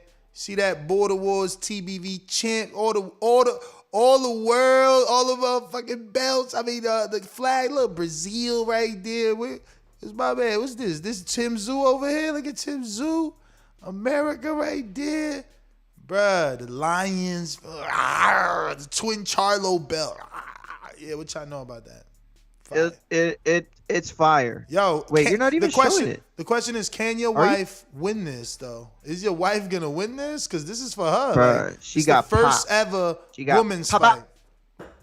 First ever women's fight with Border Wars, and we had to make her a strap. Mario was like, yo, if you don't get on my girl a strap, she ain't fine. I'm like, all right, A-side, divas. I said that she gonna win it, and then it's gonna go in my room. I don't care that it's pink. I don't care that it says women's. It's gonna go next to my IBF medallion. Yo, family. The family has got to be like the family like trophy case where y'all keep everything. Word. You know what I'm saying? I like. You know what I like though? I like that you didn't go, or Brandon or whoever didn't go matching. Fuck. What are they called? They're called something on the side. Like WWE sells them. They're called. I forgot whatever they're called. The side pieces, not the main part. Yeah. I love that you didn't go matching. I love that you did Border Wars Boxing Voice logo. Yeah. It makes it more unique to me. It stands very, out. Both of them are very strong logos. Yeah. So that's why it works, I think. Like if it was like, well, I'm not even gonna say. I don't want to hate on nobody. It's very WBA. Like I said, it's the same belt company that makes the WBA, WBO, IBF. So it's very influenced by like WBA, WBO, and the IBF belt. That's what I love about it, actually. But we got Texas Scratch King that says, bottom line, he's not elite. I mean, who is he talking about? Usyk or is he talking about Khan? That's the I mean, question. you're definitely talking about Khan. Damn. You talking about Tank, The poll says 186 votes, 23 minutes in. Khan versus Brook is the better fight. Wow. Side plates. Thank you, Brandon. Side plates. Thank you. Wow. Side plates. Call them Brandon. That's what they're called. I can't wait to see them belts like in person. I was gonna get them delivered straight to Border Wars, and I'm like, nah, fuck that. Send them shits here. I want to see because it's different. Like I've seen your IBO belt a million times on air and everything, but the moment that I got to your office and picked it up, it was a brand new. I'd never seen it before in my life. It like the feel, the heaviness. It's still to this day the heaviest belt I've ever felt. It is. And it looks different in person. Like I'll be honest. So like much WBC, beautiful. It's just so beautiful in person. People don't get it. No, they don't. The WBC, it's beautiful. It is. But it looks exactly like it does on TV for the most part. Yes. The IBO does not get justice done to it on TV at all. It looks better the in IBO person. is like, I don't want to say that because it looks better in person, and the detail, man, like you can't even tell from here. It's got like this black leather strip around the top. It's not just green. It's the other green too. It's like a hunter green where like, you know, WBC is that lime or that bright green. WBC to me still is, you know, the best looking, but man, IBO is underrated. That's the title it should receive, like the underrated belt. Like when people grab it, hold it, feel it, then they like, oh. We got Jared Lloyd. He's back. He says, the garbage man Crawford can only teach Khan how to use his Twitter fingers. Porter is going to wash the bum lord, and Coach Bomac needs to pay off the burgers. He looks like he is smuggling a mattress under that shirt. You're terrible. That's messed up. That's not nice at all. All right? Damn, dude. Oh my god. Ken Stone back with another. Yo. I sent it to Ash and she goes, "Is that mine?" Question mark. I mean, She's funny. technically speaking, if she wins. I put, not yet, babe. Keep working. Keep working, that's right. Ken Stone said, Khan got to fight happen in the Mid-East for the bag. I mean, you know, I guess Tank will do it internationally for the bag, but like, it never makes money for the big stars. It never makes sense to go for real far. Like, they usually just get that money right here. But we got a bunch of callers. Did we ever go to Steve in Chicago? No, right? No, we did not. All right. My town up in K-Town. Hey, Daddy, this a dollar beat. I drink soda, I eat pizza. I hang out with chicks all day. These fighters still can't beat me. They fighting every day, they in the gym every day. Just give me 6 weeks, and I got it. BoxingVoice.com. Yo, good morning. What are you guys talking about? Tony Bellew says that Alexander Usyk is the best boxer AJ will ever face. And I'm still considering welterweights for Tank. Man, I like Khan versus Tank. What do you think? Yeah, the Khan Tank, I'll be honest, I think I was listening to you guys talking about that. I think Brook is probably better for Khan. He's going to be more of an attraction to a UK fan base. Tank, you know what? We know Tank. I mean, we know Khan is getting beat up by Canelo and getting beat up by Crawford. So what does that really do for Tank? I mean, I know, you know, it's a bigger weight, but I don't really like that fight for Tank. Why? I rather see we got better options for Tank. Like what? Safer options. Like what? No, not safer options. You say safer options? That was Mario. I'm asking did, you. I'm asking you like what though? Like what's better options for Tank? You know what? I wouldn't mind seeing that Prograis fight for him.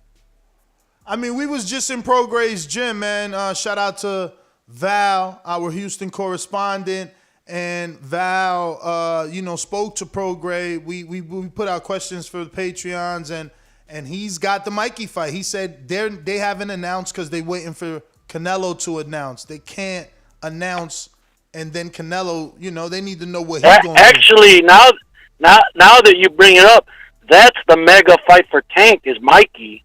That'd be the fight. If those two fight, he should fight the winner of that. Forget Khan, man. Let Khan fight Brook. Them guys in the UK like that. Let him fight over there. Plus, he's got that Dubai money. Steve, I'm going to get to you, brother. Looks like we just been joined by Lou DiBella. Yes, it is. Lou, how are you? Good morning. Pleasure to have you on the show. Morning. Good to be with you. How you doing? We're good, man. So you got a lot going on, man. You got a lot going on. Your heavyweight just won gold. You want to start there? Yeah, that's a nice place to start. Yeah, man. How's it feel? Because you actually signed him, so my audience that doesn't know, you've actually signed him. He's has 6 professional fights with you. You've already put him on. Actually, he's got 8, bro. Oh, 8. I'm sorry. Yeah. And now what was interesting is he fought amateur full time during the entire period I had signed him. He never he wasn't missing amateur tournaments and fighting professionally.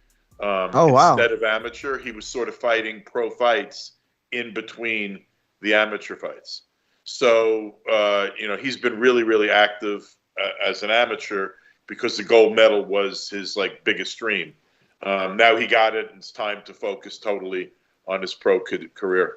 So I'm excited. I don't know if you saw him fight, but he's huge. He's got the whole package. I mean, he moves really, really well. I mean, very, very light on his feet for a guy that's a giant because he's 6'8", 6'9". Yeah. And he moves really well, has a great jab. The jab reminds me a little bit of a Klitschko kind of jab. And he has one-punch knockout power. So, I mean, I think he's got the whole package. He needs to adjust to the pros now that he's going to be a full-time pro. But I think it's not going to be that long, maybe a year or 18 months before he's facing top 10 guys. That was what I was going to ask, Lou. Mario here. Thanks for joining us. I was going to ask you how long you thought because, A, he looked like the goods. And he's got this physical prowess that starts off with that, coupled with that ability, that's dangerous. But I'll kind of swerve the question. Were you surprised at how well he resonated specifically with American audiences on social media? I mean, a lot of American fans were just captivated by his performances. And, I mean, he continued to dominate the social media headlines, I mean, for the most part. Yeah, which is sort of crazy because, he doesn't speak English, right? But I was talking to Stephen Espinoza about this actually yesterday. He's physically just like a specimen, and you look at him and he's it's like some, he doesn't look like evil like Drago from the Rocky movie, but other than that, he sort of has that sort of like Drago kind of thing, going for him. He's just sort of like a physical freak of nature, just the size, the athleticism for a guy that size. And you know what? People like to watch heavyweights that can hurt other people. Yes. And this guy, it could be a 3-round amateur fight, and you have the danger of getting, knocked the fuck out. I mean, he's really a captivating sort of skill set, yes. and he's an imposing looking guy. But he's sort of got decent sport, he's got good sportsmanship and doesn't have a lot of bad habits. And, but in the ring, man, he looks like a monster. And I think people are going to continue to be captivated by him because he looks like the kind of guy that could be heavyweight champion. He just looks like that. And I think he looks like that because he is. So, I don't think it's immediate. I don't think he's ready to walk into a ring with Fury or Joshua. Or Deontay yet. I think he needs some more rounds and some seasoning. He needs a little bit more professional fluidity that I think will come now. Look, he really sort of was like an amateur, even though he has 8 pro fights, because he was training basically. He never stopped training the amateur training he was getting. I think now getting to the States, getting to a gym with professional fighters, sparring with more pros, I think it's good. I think he's only going to get better. So, Lou, there are some people that didn't appreciate that he was a pro and fighting. No, hey, stop right there. Don't hate the player, hate the game. I mean, the rules are that pros can fight. Pros are competing, by the way, in tennis, basketball. Go through. I mean, there's loads of Olympics. It's not only boxing, baseball, soccer. Go through the list of and by the way, there are other sports that we're not even mentioning. There are a lot of professionals competing in the Olympics. Jalalov didn't change that rule, and honestly, more so than a lot of other guys who had turned pro. And there's no excuse needed because the rules allow it, but he kept competing in every amateur tournament. In between, he was doing some 6-round pro fights. All this guy does is fight. He lives to fight, and I don't think he deserves any criticism. If you want to criticize the system, I get it, but it's not going to change. It doesn't appear that it's going to change. For sure, I just wanted to give you, as the promoter, an opportunity to, I guess, give your side, because, people we're trying to say, especially on social media, trying to say like, he's a grown man and some of these guys are kids. But that being said, stop right there. Also, that's a ridiculous argument. Do you see how many of how many, particularly coming out of Cuba and the Eastern Bloc, guys are fighting well into their 30s as amateurs? Well into it. No, absolutely. I mean, dude, it's so stupid, because if you have 400 amateur fights, 500 amateur fights, and you're fighting the best fighters in the world, and your government is paying you a lot of money to live well as an amateur, to stay amateur, you're really not that much different than a pro. So if you want to make the argument, I mean, Jalalov was younger than the guy from Great Britain who was one of the guys that made a comment and said, "Well, I'm fighting a professional fighter." Well, you're 29. You've been an amateur a long time. I mean, in terms of the age thing or the experience thing, that doesn't really resonate with me, because the amateur system around the world has fighters fighting well into their 30s. Absolutely. Again, just giving you, the opportunity to answer some of these. Dude, it's cool. Look, I'll be honest with you. In a perfect world, I'm not so sure that if I was the king of the Olympics, I'd have pros competing on any sport or any level, right? But I'm not, so I ain't going to worry about it. So I'm more worried about the fucking that Michael Fox got the other night. That concerns me. Second a lot more. time, terrible. Second time, people have already forgotten the fighter that he fought that was a Salida fighter on Showbox or Showtime. Urshigov. There you I go. didn't forget. But that's not what happened the other night was way worse than that. What happened with Urshigov was a bad decision. What happened the other night was a premeditated rigging of a fight based upon a corrupt political system. And it would take me too long to explain that, so don't ask any more questions. I was literally about to ask. I'm not going to. But if you Google me and you Google this subject, I've been speaking about it for literally most of the 30 years that I've been in boxing. I mean, literally the whole system of judging. I testified before Congress in the 1990s about how it was a rigged system and corruption was rampant, and I tried to explain it was like legal corruption. It's not the kind of corruption necessarily you're putting anyone in jail for. There's ways of getting money to people without handing them an envelope and saying, "Give me the decision I want." Right? The whole system is messed up. Ratings organization. I mean, I'm reading stuff online from boxing writers that are supposed to know better, but it amazes me how some people are like either obtuse or stupid. Like, Minnesota picked the officials. Oh yeah, right. They picked Gloria Martinez from Florida in Minnesota, and they picked some dude from Panama with close ties to the WBA. They picked them in Minnesota. I saw that. They didn't. No, they didn't. They may have okayed them, but those officials and officials in world title fights, the ratings organizations have a big role in who's appointed to title fights. And there's only so much a promoter, a manager, a fighter can do to disqualify a judge. right? But I don't want to continue this part of the conversation because it could last forever. But the whole system needs to be torn down and built up, or you're going to keep seeing what we see regularly, and you're going to keep seeing things like we saw the other night. And the other night was so bold, so bold. I mean, I had it 11 rounds to 1 for Fox. 11 rounds to 1. That's how I scored it. And then there was a knockdown. That's 12 points.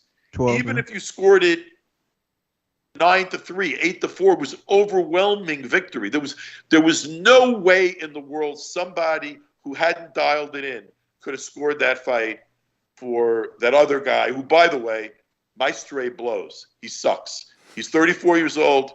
He's very limited. I saw nothing impressive about him. I saw nothing championship caliber about him. And ask this question.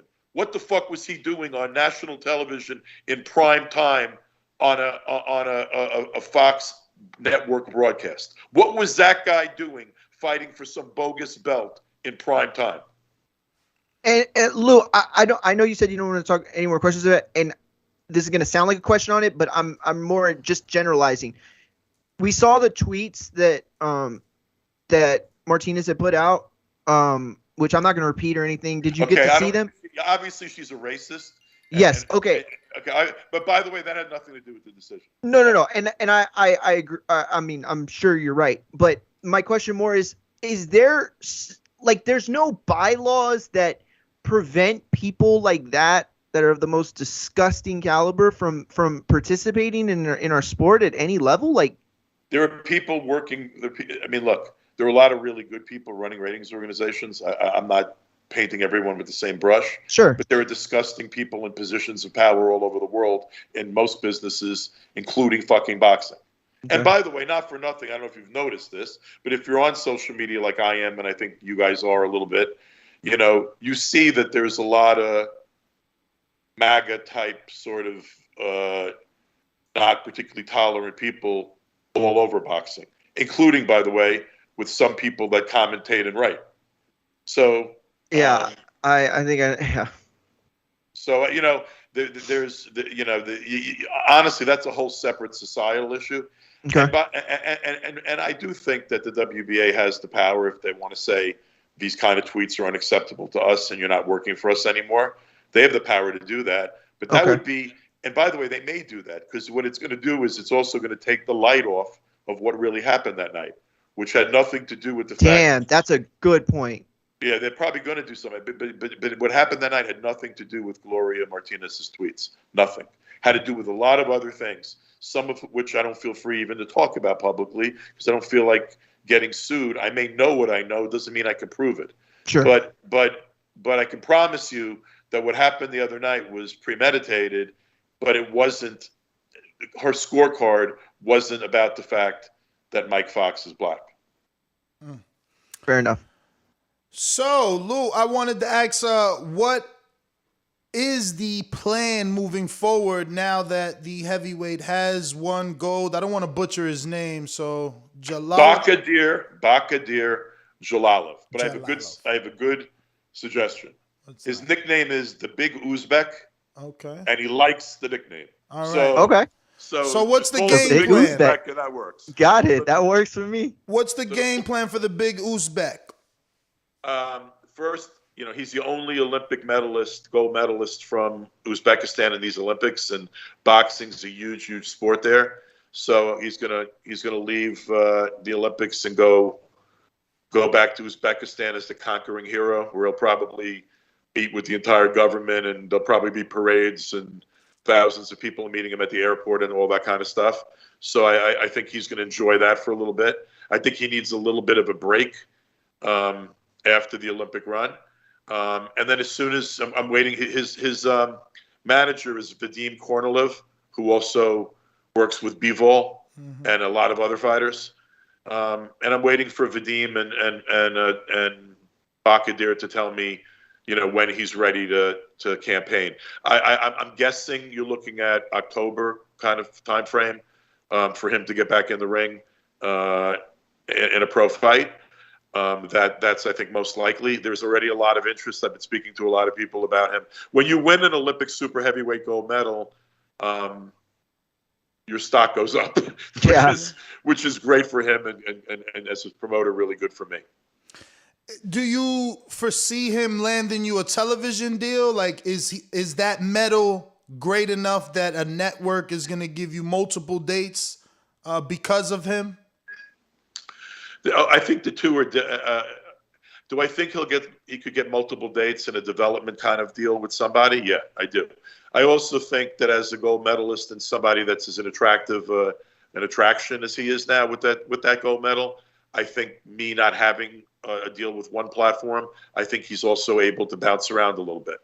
But if there's a deal that makes sense, that's a multi-fight deal, we would really like, to see it. Look, let's also face another reality. He's gotten worldwide attention, even attention in the U.S. But you saw how poorly NBC treated boxing as a sport and how little the athletes got any kind of up close and personal attention. Yes. I mean, Richard Torres, who I'm a fan of, by the way. Do I think he could beat Jalal as a pro? No. But I don't care. Do I think he'll be a good pro? I think he'll be a real good pro. I think he'll be fun. I think he's got a heart of a lion. He's a small heavyweight, but maybe he can take advantage of things like cruiserweight and bridgerweight. I don't know what he's going to do as a pro. I know I want to see more of him. But I also, I didn't know anything about him till I Googled him, and I read some stuff about him. And the kid plays, music. He's a guitar player, and he's a valedictorian, like a super smart kid. And he's this well-rounded, really interesting kid. But they don't go up close and personal on the Olympics any longer with boxers. And, the only live boxing I saw on one of the real cable networks live was at 2:00 in the morning, the finals the other night. Mm-hmm. Now, I'm a vampire, so I was up watching. I'm guessing there weren't a lot of other people up watching, And look, Keyshawn Davis got a great story, man. He's had a lot of issues that he's had to overcome, and he's a big advocate for mental health care and mental health awareness. I love that. You wouldn't know that from watching the Olympics. We're not giving. I'm sorry. Go ahead. I interrupted you. No, it was just an echo. It'll go away. What I was saying is we're not giving them the opportunity to become transcendent stars coming into the pros that we gave Oscar De La Hoya, that we gave Ray Leonard, that we gave the class of Olympians that had Holyfield and Meldrick Taylor and Pernell Whitaker. They're not getting the same attention from Olympic broadcasts / telecasts. We were relegated to streaming on devices for most of the boxing of the Olympics. So I don't think that's the answer to your question. Yeah, I think he can get a multi-fight deal someplace. But in the old days, if I had the super heavyweight Olympian, I could probably roll into a network and get a series for my fighters. Particularly since I have some really friggin' good ones, some potentially great ones like Charles Conwell, and who's going to be fighting on the Jake Paul undercard, like Amanda Serrano, who's by far, in my view, the most exciting female boxer on the planet. You could argue she's pound up there. For pound. Yeah, well, I said exciting. I didn't say number one or best. I said exciting. I think she's in the top 3 best, but there's no one more exciting. There's nobody that has. She's the only woman in there are 2 women in history that have knockout ratios like she has. And, I have Stefan Shaw, who's going to fight on a show I'm doing on Fight TV in Richmond, Virginia, at the ballpark in Richmond, Virginia on August 26th, is legitimately one of the top 2 or 3 best young heavyweights in America. I mean, I have a great stable of fighters. In the old days, having the super heavyweight Olympian come out with a gold medal would help me propel that guy and my stable into a series somewhere. But in this day and age of exclusivity, I can't walk to ESPN and say, give me some fight. Give me some cards. That's so fucking sad. But it's also, what's sad, man? I keep complaining about this as an issue. But you guys know it because you're out here, you talk regularly about boxing, and you're in it, watching it, right? This whole exclusivity thing, these exclusive avenue thing, it's not making boxing better. No, it's not making boxing bigger. Great point. It's giving more reasons why the promoters involved want 6 or 7 champions per weight class because they need champions for all their different services, for the different platforms. Yep. It's why the biggest fights aren't happening, because if there weren't any sides of the street, Terrence Crawford and Errol Spence would have met a long time ago. Exactly. Caleb Plant and Canelo would have been much easier. It would have happened. Come on. I mean, it would have happened. First of all, it probably will still happen. Okay, but I agree. In my view, but it would have. The deal would have happened a long time ago if there wasn't all these competing services and exclusive deals. It would have been made in a couple of hours. And you're right, but to your point though, I mean, go to Peacock right now and try to find the Olympics or the boxing on Olympics. You're gonna see table tennis. You're gonna see. Sports I've never even heard of, to be honest with you. Dude, you're gonna see you're not going to find boxing. It's under more sports. I was sitting there during like one of the sessions of boxing and putting on the tube, and there was kayaking, and 3-on. I don't even know what 3-on-3 basketball is. So we're going to make 1-on-1 basketball an Olympic sport. But I was watching the stuff in the Olympics, and boxing. I have to stay up in the middle of the night and stream it on my phone. I mean, but that also says something about what we've done to our sport. It does. It says something about the fact that as undeniable as it's undeniable, even if we don't want to admit it, that boxing is not as popular, particularly in the United States of America, as it was 20 years ago or 20 years before that. Or 20 years before that, or 20 years before that. It's just not. And the fact that people get paid a lot of money on certain cards or by certain platforms doesn't change the fact that we are becoming and have become more of a niche sport. And by the way, I don't know. Go ahead. I don't know, Lou. I mean, I think it's just not a lucrative sport from the sense of a network because of all the illegal streaming. Like Charlo and Castano. No. I mean, come on, man. It would be live on NBC like NFL, or be live on CBS. If it had popularity like that, it would be. I mean, it's being. There was 2 weeks ago. There was a card on Fox Network. It didn't. That did a lower rating than I've ever seen for a team sport. I mean, I'm not saying we're not capable with good product of getting huge audiences. We are, but you're talking. The only thing that people are stealing is pay-per-view, or illegal streams of streaming services. But guess what? Pay-per-view But even Showtime, Lou, and Fox, like you need a digital antenna for Fox or some sort of cable provider to give you that Fox. Fox what? What are you talking about? Just Fox. Just Fox. You need regular a Fox. Just you Fox. can use bunny Put an ears NFL for that. game on Fox, and it'll do 11 times what a boxing match will do. Stop. No, That's not definitely. NASCAR does way more than that. You know what I mean? So what is it though? Because everyone on Fox is in the same boat, bro. They're all in the same boat. Every sport that's there is on the same boat. Do I think there's rampant theft of pay-per-view? Of course there is, but there always has been. And that's not going to get better in all likelihood unless people spend $1 gazillion on technology and to police it. But what happened with Castano and Charlo? That's all the belts. It's a guy like Charlo who's a good character. He's got a good personality. He says okay, but do you think Charlo's the superstar? Do you think Castano's a star? No, but do you think do your friends that aren't hardcore boxing fans that just like sports? You got a lot of boys, I'm sure, Ness, that aren't boxing fans. Like if you said Castano to them, they wouldn't know who the fuck he is. Yeah, and by the way, some of our biggest stars could walk through Times Square now that the pandemic is eased and people are walking around the streets, and no one would know who the fuck they are. I mean, you can count on less than two hands the kind of guys that really transcend a little bit, that cross over to general sports fans. I mean, it's not only, you got Manny Pacquiao, you still have Floyd, but he's retired, really.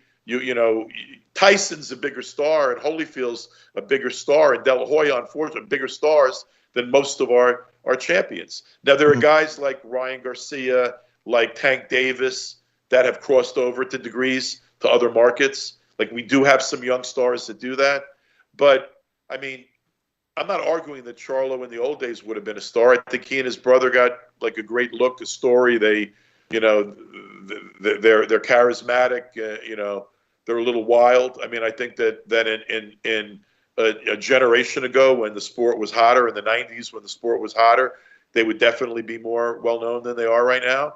But it wasn't shocking to me that even though I love that fight and you love that fight, that it wasn't a sort of a transcendent kind of event.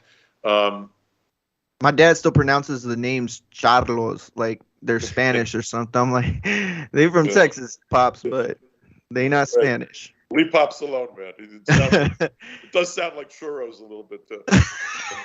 Yeah, exactly. Listen, I want to move on a little to the pay-per-view coming up. Like you said, you have. One more thing. Go ahead. I'm so sorry. Chain of thought. Ness, we lose people in ways other sports don't lose people. There's very few sports where you could sit there and watch. You know, yeah, when there's a bad call in an NFL game that costs the game, people are talking about it 15 years later, 20 years later. When that happens in boxing, no one's talking about it 3 days later for the most part because it happens so often. And when we're numb to it. We're numb to it already. It happens so much that it's part of the sport for us. Yeah, but when a casual sits there and spends the Saturday night watching a fight and they go, wow, man, that guy just beat that other boy's ass. And then the score comes in and they give it to another guy. People go, what the fuck did I just watch? Why did I just watch that? Couldn't I have been doing something better with my time? Mm-hmm. You know, I could have watched Suicide Squad on HBO Max. which is good. It is. I highly recommend it, by the way. Awesome. It's like Naked Gun for 2021. So Lou, it was really fun. I really enjoyed it. We have questions from the people. Before I get to that, I mean, you've been able to be on all sides of the fence, from network executive to promoter. You know, you've been and done deals with the biggest names in this sport. What do you think needs to be done? Like, how do you save it? Why can't, I mean, don't you have a pitch? Dude, I've been one of the people with the loudest voices for 30 years since my first like time in this business. Like my first days at HBO, I've been vocal about things I've believed. I've given up on thinking I can do anything to change anything. But I'm going to leave you with just one thought because I'm not going to get into specifics and it would take too long. And honestly, unfortunately, most of the people listening don't understand enough about the system to understand what I'd be saying. I really believe it's almost got to be fucking torn down to be fixed. And I mean torn down, you know, which is, you know, the system of ratings organizations, the way they work, of 4 different ratings organizations, of multiple whole different ratings. Look, you and I could sit there, we can argue about who the top 10 in some division are, right?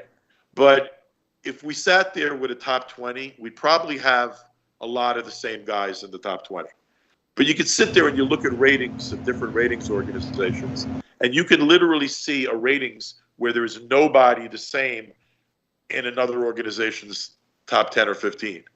And the system is broken and it's politicized. The system of the selection of judges is broken and it's politicized. Referees aren't properly trained and there's no quality control over them. At the moment, there's very little quality control at networks and streaming services over fights that are made. Even though undeniably some very good fights are made, some really horrendous fights are made, and fights that you can't really explain. I mean, there's no oversight. We've been the wild, wild west forever, but in 2021, the wild, wild west isn't working for the sport of boxing. So Lou, I'm a dreamer. You know, I've never watched any other sport, no Super Bowls, none of that. So I'm a dreamer. That's your bad, bro. I'm a dreamer, man. I love this sport so much that I only have time for this. But that being said, is it as simple as one or rather 2 of these majors merging, like a DAZN and an ESPN, or rather their stables, you know, those promoters merging onto one platform would that make it simpler? Like, if I like to believe that this billionaire at the Zone should sit down the way he did with Golden Boy and offer the PBC some dates. They're running out of their Fox. They have 200 plus American you're fighters. You're talking about dates, dude. You're not talking about, like, first of all, nobody else is running Al Haymond's business. And if you haven't figured that out, you ain't paying enough attention to the only sport you watch. Mm-hmm. Right? No one else is running Al Haymond's business. So stop with that, okay? But what do you mean by that? That by going to the Zone, he would not be in control? Al is a boss. Al is not an employee. Al is not, Al's had deals with how many networks now that he's bounced around to and from? Okay? But PBC is his thing until he decides or is able to sell it. But other than that, Al's going to run PBC. And here's the other thing. So what? You go and you own the Zone. Fighters come and go, man. Like who the top guys today aren't going to be the top guys for the most part in 5 years, right? So it's not a matter of like buying people's fighters now. And by the way, like, you really think like if someone bought what is a promotional company? It's the fighters. It's the fighters that are then under contract to them at that moment. But that's not the solution to the problems in the sport. Do you know what I'm saying? That makes sense. You're not going to the guy from the Zones. He could sit out there and buy PBC or do an exclusive deal with PBC or go out and do a deal with Aram as ESPN. So that's not going to happen. There's years left on that deal. I meant specifically PBC. Look, UFC has the reason UFC has the dominance they have in MMA is because, and by the way, there's starting to be a little bit of competition in MMA, but UFC has a completely dominant situation because they have a large percentage of the talent, right? Boxing, anybody can get into boxing. If Mike Tyson, the next version of Mike Tyson comes out in a couple of years and he doesn't sign with a particular platform and he goes to somebody else and that guy resonates and is able to get attention, then that other new player is going to be a player. Like, you can't stop competition. What your suggestion is, we're going to fix everything by going, okay, well, now there's 3 big avenues, so let's make it only one avenue and everything will get better. Bullshit. Where things were the best in this sport were when nobody had exclusive deals. And networks and it wasn't streaming services then, it was networks, cable networks, basic cable, premium cable like HBO and Showtime. When boxing was at its highest moments was when it was a free fucking market. And it's not a free market right now. And that's one of the reasons it's fading. Now, how was it able to be free back then? Because people actually cared about it and a lot of people watched it and it was one of the biggest sports in the country, which it's not anymore.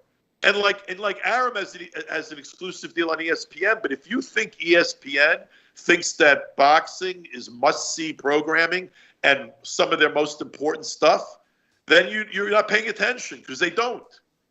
And really the same is true of Fox and Showtime. Yeah, boxing's much more important to its sports portfolio. But that was the case at HBO. But look what happened at HBO. They closed it down. They went from the biggest and most powerful boxing network in the world to closing boxing down. I don't think. See, DAZN is become global, right? But guess what? Becoming global has done for them. It's allowed them to have to rely less on boxing. You see, in the United States, the only sports rights that were available to DAZN were really boxing. But guess what? Boxing couldn't pull the locomotive in America. And that wasn't DAZN's fault. It's just boxing wasn't big enough in America to pull the locomotive and cause millions of people to subscribe to a streaming service. Around the world, like in the UK, they're showing, professional soccer. They're showing other sports. They have other programming. And boxing is way, way, way, way, way bigger in the UK than it is in America. Period. Well, before we continue, let me go ahead and introduce Showbiz, the entertainer. Showbiz, if you got anything for Lou, go ahead and jump in. If not, we do got some Patreon questions I want to get to before Lou runs out of time. He's got something for me. He's got a nice shirt. I like that. Well, y'all, thank you so much. What I want to say first and foremost is, what's up, my people? This is Showbiz the Don't.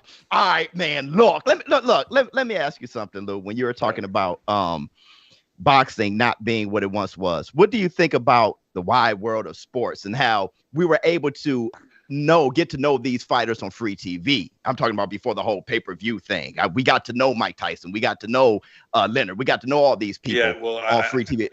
That's a great point, man. That's a great point. And I think the fact that, and by the way, Wide World of Sports and that stuff was happening on Saturday afternoons. So actually young people were watching a lot of it. Young people were watching with their parents, right? Or young people were watching with their friends, right? Like us. And that's a lot of my love for boxing came out of that. And when I said earlier, up close and personal, I was literally thinking about Wide World of Sports because, and what HBO did in the 80s and 90s, particularly, you know, where HBO was introducing these fighters. You got to know these fighters. You cared about these fighters, and they transcended just the action in the ring. They were bigger than just the action in the ring. But I'm going to point, and again, this is not specific to any one person, what I'm about to say, right? But network TV in recent years got back into boxing, right? But look at most of the stuff on that. I mean, the show the other night, put the robbery aside, it was shit. Like, is that the best you can fucking do in prime time on Fox Network on a Saturday night where your only competition is the Olympics that's mostly showing programming that appeals to women? Like, I mean, we've had network television opportunities over the last 5 years, man. Every single one of the marginal pay-per-views that the four of us recognize as terrific fights that were on pay-per-view, every fucking single one of them should have been on network TV in those kind of slots. But how do you pay the fighters? Preach. How do you pay the fighters though? What? I mean, how do they pay NFL players, dude? How do they pay? I mean, you have major leagues where guys are signing contracts for $300, $400, $500 million. That those contracts are being supported by television deals. Maybe if we would have over the last 5 years with these opportunities we had, and it's not limited. By the way, I ain't pointing fingers at PBC here. I mean, ESPN did a lot of primetime boxing. You know, there was boxing all over the place. You know, in recent years, more than usual on major platforms. Put the best product out there. Maybe do like a lost leader. I mean, there are a lot of these pay-per-views have lost money. Go out there and put a fight that is too big in some people's minds for network TV.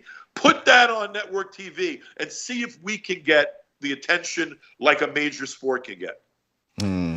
But part of the problem with Errol Spence and Crawford happening is neither one of those men is a superstar. Though Spence, I think, at the moment is hotter than Crawford is, just on the basis of activity and the fact he's done pay-per-views. And he's also, Spence had that benefit. Al gave Spence that shot in Brooklyn. I don't know if you remember, but it was after the Olympic basketball game. 6 million. Oh, yes. Olympics. 5 million people plus watched Errol Spence fight that night. That's the kind of exposures we need. Like, if we would have had... But Aram has that with the Heisman game, right? Like, doesn't he? I don't watch those sports, but I know he has a date lined up always after the Heisman or something like that. But it's not leading into the kind of fights that Lou's talking about. Yeah, it's like, what kind of ad revenue comes? Look, part of the reason why Spence... I didn't finish my thought. Okay, I'm not demeaning Spence. I love Spence. He's one of my favorite fighters. Okay. Crawford, I respect his ability to high heaven. His resume doesn't impress me, and I don't care that much because I just haven't been able to see him in really good fights. Okay, but part of the problem making Spence and Crawford is it's not as big a fight as both of them think it is. And what I mean by that is it's a real big fight for all of us and for hardcore boxing fans, but the numbers of hardcore boxing fans aren't the numbers needed to do 1 million pay-per-view buys. Mm-hmm. It's just not the case. Like, that's not that kind of fight. But take that kind of fight and put that on Fox TV, take a whole damn Saturday night from 8 o'clock until 11, and give me a pay-per-view show on Fox TV highlighted by Crawford and Spence, and maybe you'll fucking make a difference to this piece of shit sport that's self-defeating and shoots itself in the fucking foot every chance it gets. Give him the Because Tyson Bale. we get on fucking national TV? Here's what we fucking get on national TV. We get some poor fucking kid who's one of the nicest kids in all of fucking boxing from Maryland. That poor fucking kid who had the night of his life and fought one of the great fights he's ever fought, and watched him get robbed criminally on national fucking television. Mm-hmm. You think that helps boxing? No. You think we lost more fans the other night who watched or gained them? What do you think? Definitely got disgusted fans, disgruntled fans. Fans don't trust the sport anymore. They don't. Yeah, but They just don't trust the sport. That's 100% true, man. Yeah. Fans don't trust the sport, but here's part two. We're not growing fans. Because if you're hardcore fans, if the people that understand the beauty of boxing when it's done well, like us, if we're disgruntled, if we're somewhat disgusted, if we're aggravated that we still don't have Crawford Spence, if we're tired of reading bullshit about how a fight is made for 2 fucking years, and I'm not talking about Crawford Spence, I'm probably talking about another 6 fights, where you have to read constantly rumors and bullshit on the internet, sources on Twitter, sources, or whatever. I'm not ripping Coppinger because people... It's funny that's his tagline. You know you got to say Coppinger if you say sources. Okay, all right, I like Coppinger actually, but it is what... Look, man, people are writing what they're being fed. Yes. So, yes. But in negotiation, a fight's supposed to happen, and you're supposed to be watching a motherfucking fight. And fans are tired of spending 3 fucking years covering negotiations or watching people cover negotiations. You're right. Get the fuck out of here. Yes, By the time the so fight right. happens, I don't give a fuck about it anymore. It's That's like how I'm we feel soured on about playing- Con Brook, on playing Canelo at this point. It was a fight that I really wanted, but I mean, I can't, and even Joshua, Fury, Wilder? like Oh. that's tainted in my mind at this point. Not because it's not a great fight, and it's not because it's not important for boxing, because it is. But at this point, all the back and forth and Well, will look, they, look, won't guys, they, guys. it just destroys it. I've been saying from the beginning of the pandemic, when all the Joshua Fury stuff started up again, Joshua Fury, Deontay had a contract. There's an arbitration. Stop with the bullshit. I mean, every one of the 14 times Eddie announced the fight, I went out there on my social media and I said, Edward, stop. There is no fight. There's a fucking signed contract. Come back and talk to me. It is what it is. But you know what? There's not enough great shit to promote, so the fucking promoters are promoting negotiations. Yes. Wow. Yes. It's Yes. stupid as shit. That's It's not volumes. making our sport bigger. And look, I when So there's what do we do? What do we do with our platforms? What do we do? What do we talk about? All you could do is the best. I don't know, man. I don't know what you're talking about. The system needs to be. I sort of think some shit needs to be torn down and rebuilt. And I can't get into more detail than that right now because I don't have the energy. But I think some shit needs to be torn down and rebuilt. And I also think that enjoy it when you do get something good, like the Charlo Castaño fight being on Showtime. I subscribe to Showtime. I guess all of you guys do. When you have a night like that, enjoy it when you're watching it. I actually didn't. I actually didn't. I relocated to Florida in January, and I did not subscribe until the Castaño fight because I refused. I don't have Fox anymore. I cut the cord. I refuse to pay for bullshit. We're not getting what we want, but brings me to this conversation that you were having on Twitter. It was based off my interview with Keith Thurman and the possibility of a fight with Tank, which you were seemed anyway on Twitter that you liked the idea of it. So I want to ask about that fight, but also say, is that what we need? More kind of novelty fights to bring in the eyeballs? Because I've been to Tank fights, especially his last fight. He's definitely bringing out new fans. I've been to many fights. It's almost 12 years doing it. I've never seen fans like Tank fight. Yeah, but you know, Tank has that crossover to inner city. Like he's an inner city kid, man. He is that crossover to the hip hop world. He has a crossover. Definitely. You know, he's got like that ability to move a market that hasn't been moved for a fighter since Floyd was a younger fighter, right? So like I don't really consider, you're gonna think I'm nuts maybe, but I don't view like Thurman's, like I love Thurman, man. I think he's an interesting cat, and I think he's a good fighter, real talented. I don't like all the inactivity. I don't know how much he loves to be in the ring regularly, right? But he's certainly talented, right? And he's certainly bigger than Tank. I don't like it as a novelty. I like it as a fight. I actually do. I mean, and you know what? Even Thurman fighting as infrequently as he has, he's still a bigger name than a lot of other guys. And at the moment, you're not getting Haney and Davis, and you're not getting Garcia and Davis for a lot of reasons, one of which being maybe they don't make the most sense right at this moment, right? And Garcia certainly needs some time back in the ring and to get, you know, his professional career back together a little bit. He ain't going to fight Tank tomorrow. You can, and by the way, you can bark about that shit, but I knew it wasn't going to happen when they were talking about it a year ago. You know, before Ryan had his problems, that was all smoke and bullshit too. You know, and wait, why doesn't this make sense? These guys fighting each other, the Ryan Garcias and the Devin Haney's and all those guys mixing it up, Devin Haney and Tank. Like he just got a call. But it's got to be finances, Showbiz. I think he was talking mostly specifically about the Garcia Tank fight. There he is. He's back. No, so it doesn't make sense financially? I was talking specifically about the Garcia Tank fight. Oh, okay. Yeah. That's what I was. And I wasn't talking about Haney at all. I think Haney against any of those big guys does make sense. Okay. As do I. But I was talking specifically about. Can you still see me, by the way? Am I still yes. Yeah. You're beautiful, by the way. Thank you. Thank you. I appreciate you, man. I say that because if Ryan's trajectory had been straight up the way, Tank. I said this recently. Someone asked a question. I said I actually think Tank's ahead of Ryan right now in terms of stuff because of his activity and the fights he's fought recently, etc. But all it takes is Ryan back in the ring a couple of times. His social media penetration and exposure is ridiculous. He crosses over.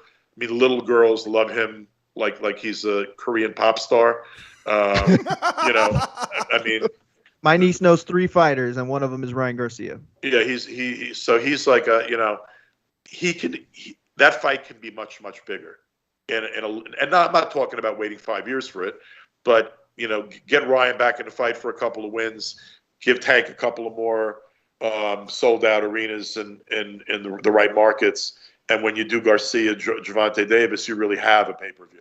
You know what I mean? So I think that one's a little bit ahead of before its time. I like to say actually that Devin and Tank is probably the biggest fight to make. I think that those two. I mean, I've been to Devin versus Linares and then Tank versus Barrios. I would love to see those two crowds mix. I mean, I think they bring them out. I mean, I think it would do a great live audience, but I think Devin and Davis, honestly, that's exactly sort of the kind of fight I was talking about earlier. For network TV? When I said someone needs to take a high-level fight, a marginal pay-per-view, but a fight that can capture people's imagination and put it in prime time on a network. Like, that's the kind of fight I'm talking to. I don't know. I don't know that one's marginal. With both of them being linked to Floyd, I mean, Devin's been training at that gym since like 11. Ness, you got to pay more attention to some stuff, bro. Devin hasn't fought on free TV.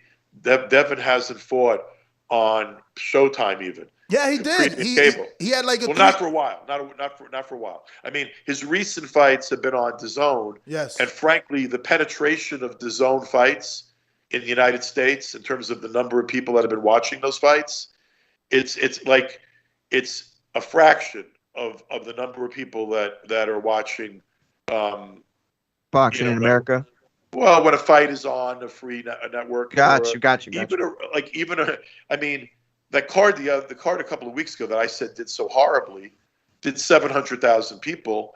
700. There hasn't been a pay-per-view that's done 700,000 people in the United States. I guess they're saying that Wilder Fury 2 did that.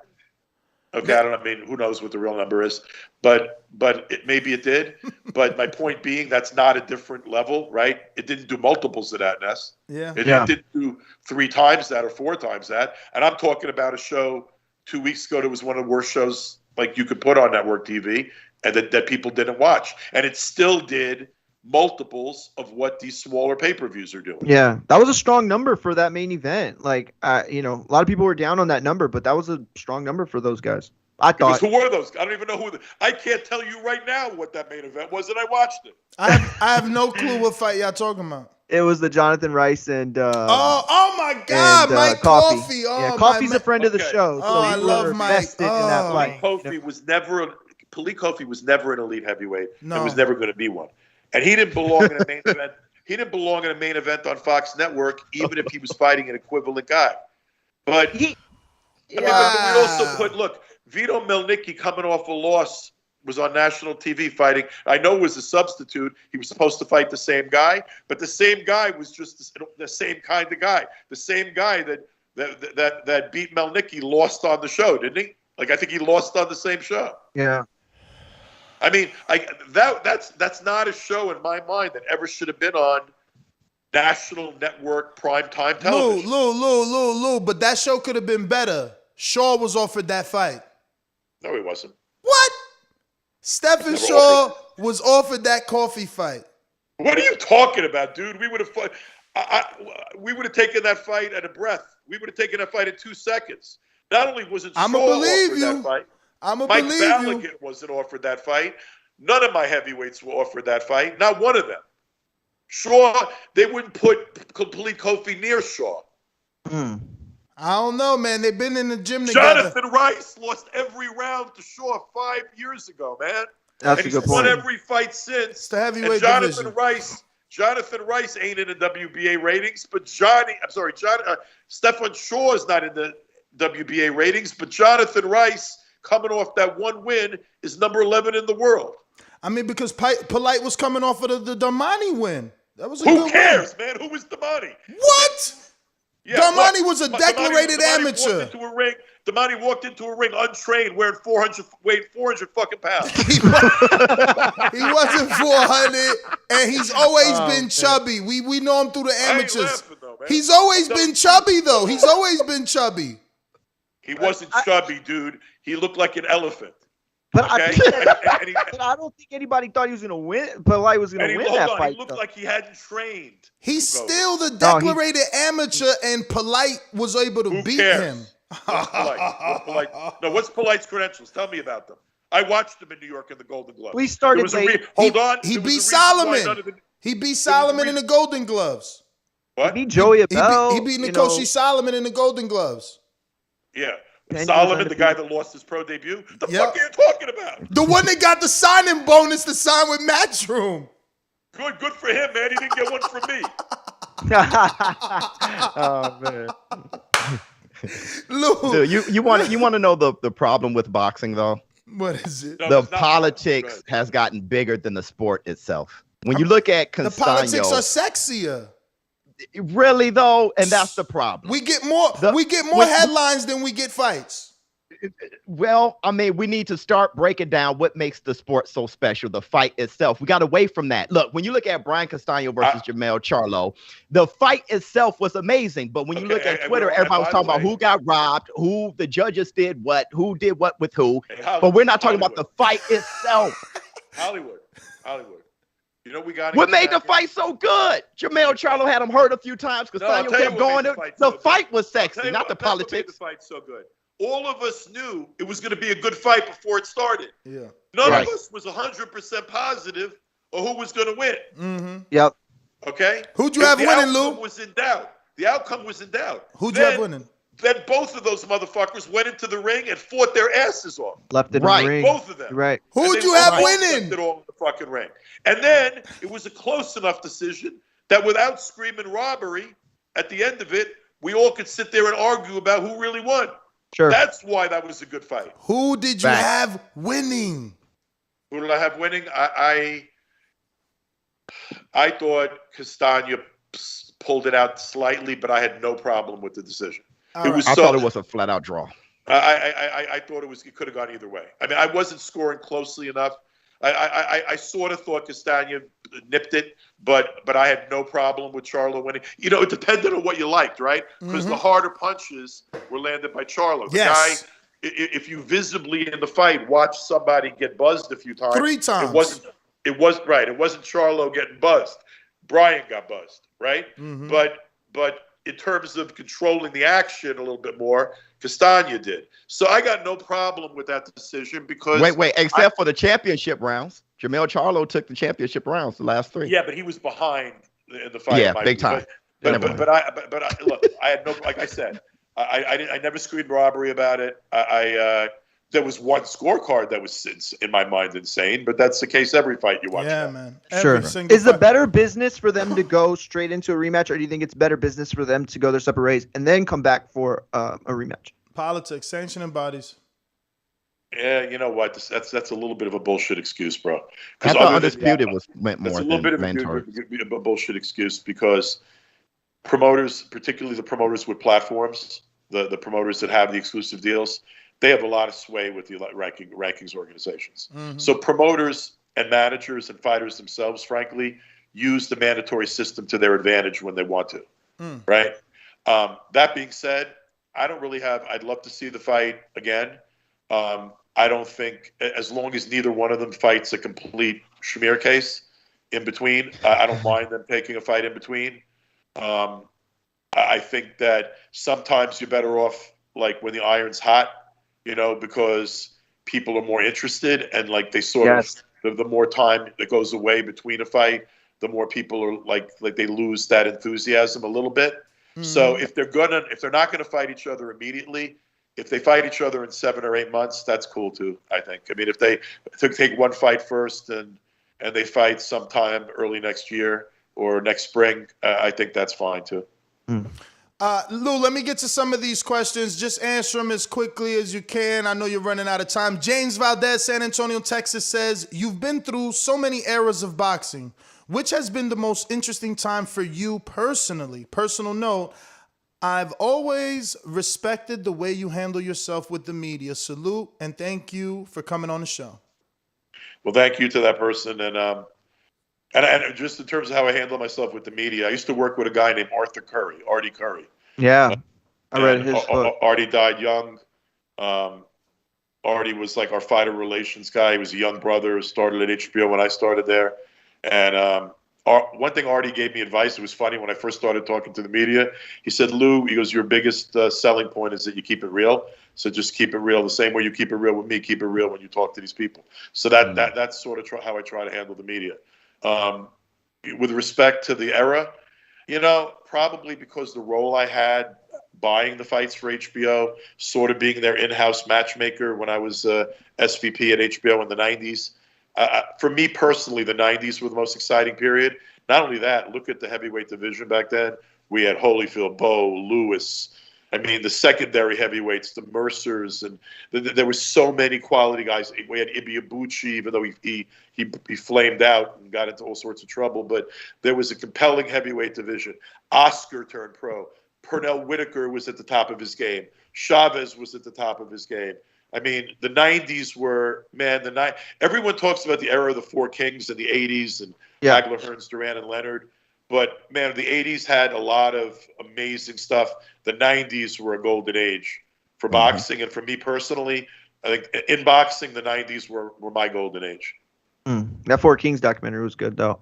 Next one from David Maldonado says, how does Ike Corte, Tito Trinidad, and Oscar De La Hoya do in today's top 5 welterweights with Spence, Bud, Keith, Porter, and Danny? Me personally, if those three fought today, they would easily replace Danny, Keith, and Porter in that top 5. They'd replace all of them. Yes. I mean, and that's no disrespect. That's no disrespect. And by the way, maybe that wouldn't be the case, honestly, if the guys today at the top of that division had really round robined with one another. Yes. Wow. Because a good that point. makes you better, man. Like people don't realize, like it didn't matter that Hearns, Hagler, Leonard, Durant, they all lost to one another in some fashion or form. It didn't matter because they were fighting each other and they were so fucking good. They were four kings. And you know what they were? They were four kings without fear. And four kings that wanted to prove that they were the king. And we haven't gotten that out of this crop right now of welterweights. We make them scared, Lou. And by the way, the fans make them scared. If someone lose and they don't stay undefeated after Floyd Mayweather, we get on their case on social media. We break their hearts. Man. They are afraid to take a loss. Boxing fans are too brutal these days. The internet has made everyone with a device, very vulgar and allegedly speaking their mind, things that, we don't believe they would say in person. So, and it's a little bit different in this Well, era. in general, as technology has made a lot of people punks. Yes. You know what I mean? I try to do a lot of my business by conversation, or I try to do it in person, but obviously the last couple of years that's been difficult. But I try to do it by conversation because it's amazing how people become real tough guys on email or text message. Good point. It's amazing. Everybody's, everybody's Mike Tyson with a keyboard. Yes, sir. Right.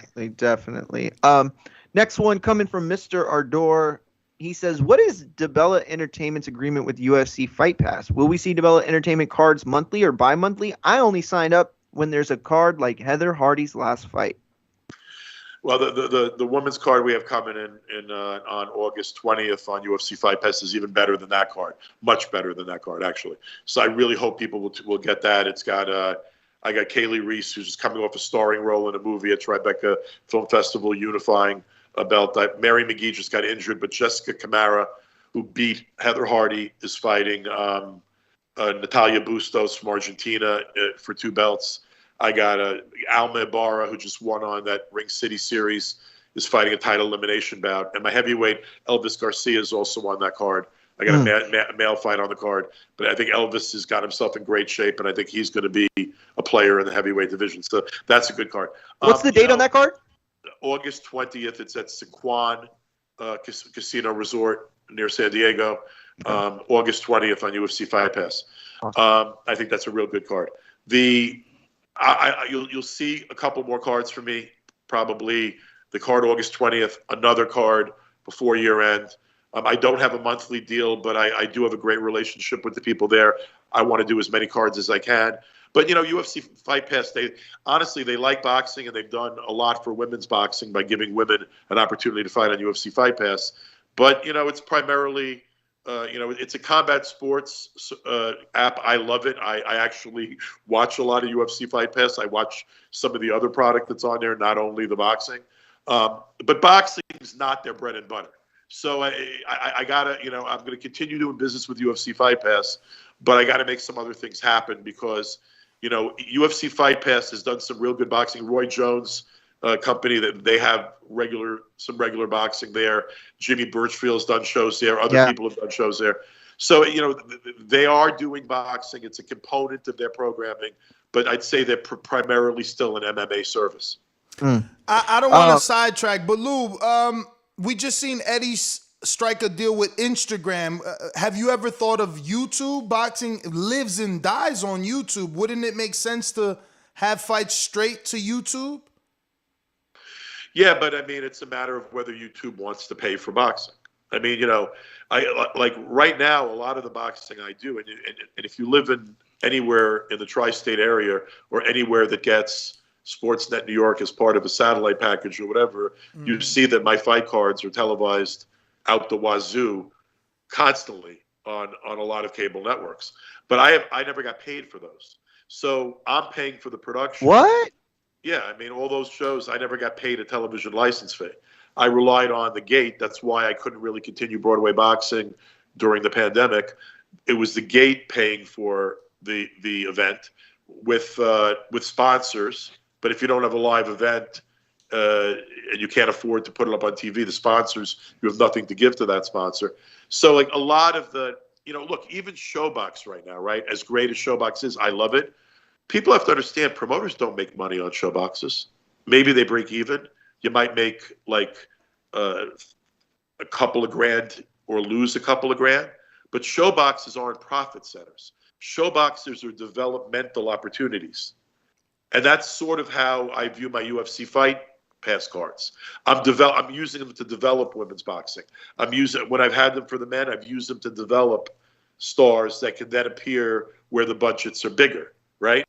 You need television money to pay for television production. Sure. Well said, man. I cannot believe that. I mean, I remember getting Broadway on Fox Sports. Question, is it right that a guy comes out? Like, the perception right now in a lot of people is, okay, well, the big Uzbek won the Olympic super heavyweight gold. Mm-hmm. So I should go over and make a deal with Bob Arum or make a deal with Eddie or make a deal with Al. Fuck that. That's not the way it's supposed to be. Not the way it's supposed to be, man. There's supposed to be competition in the marketplace. Yeah. There's supposed to be people buying the best boxing programming. You know where there'll be a platform or a network that'll come in and kill it?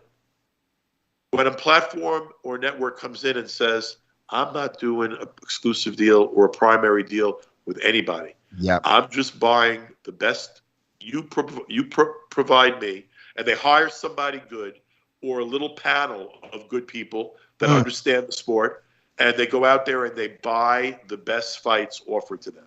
Isn't that the mission of Ring City?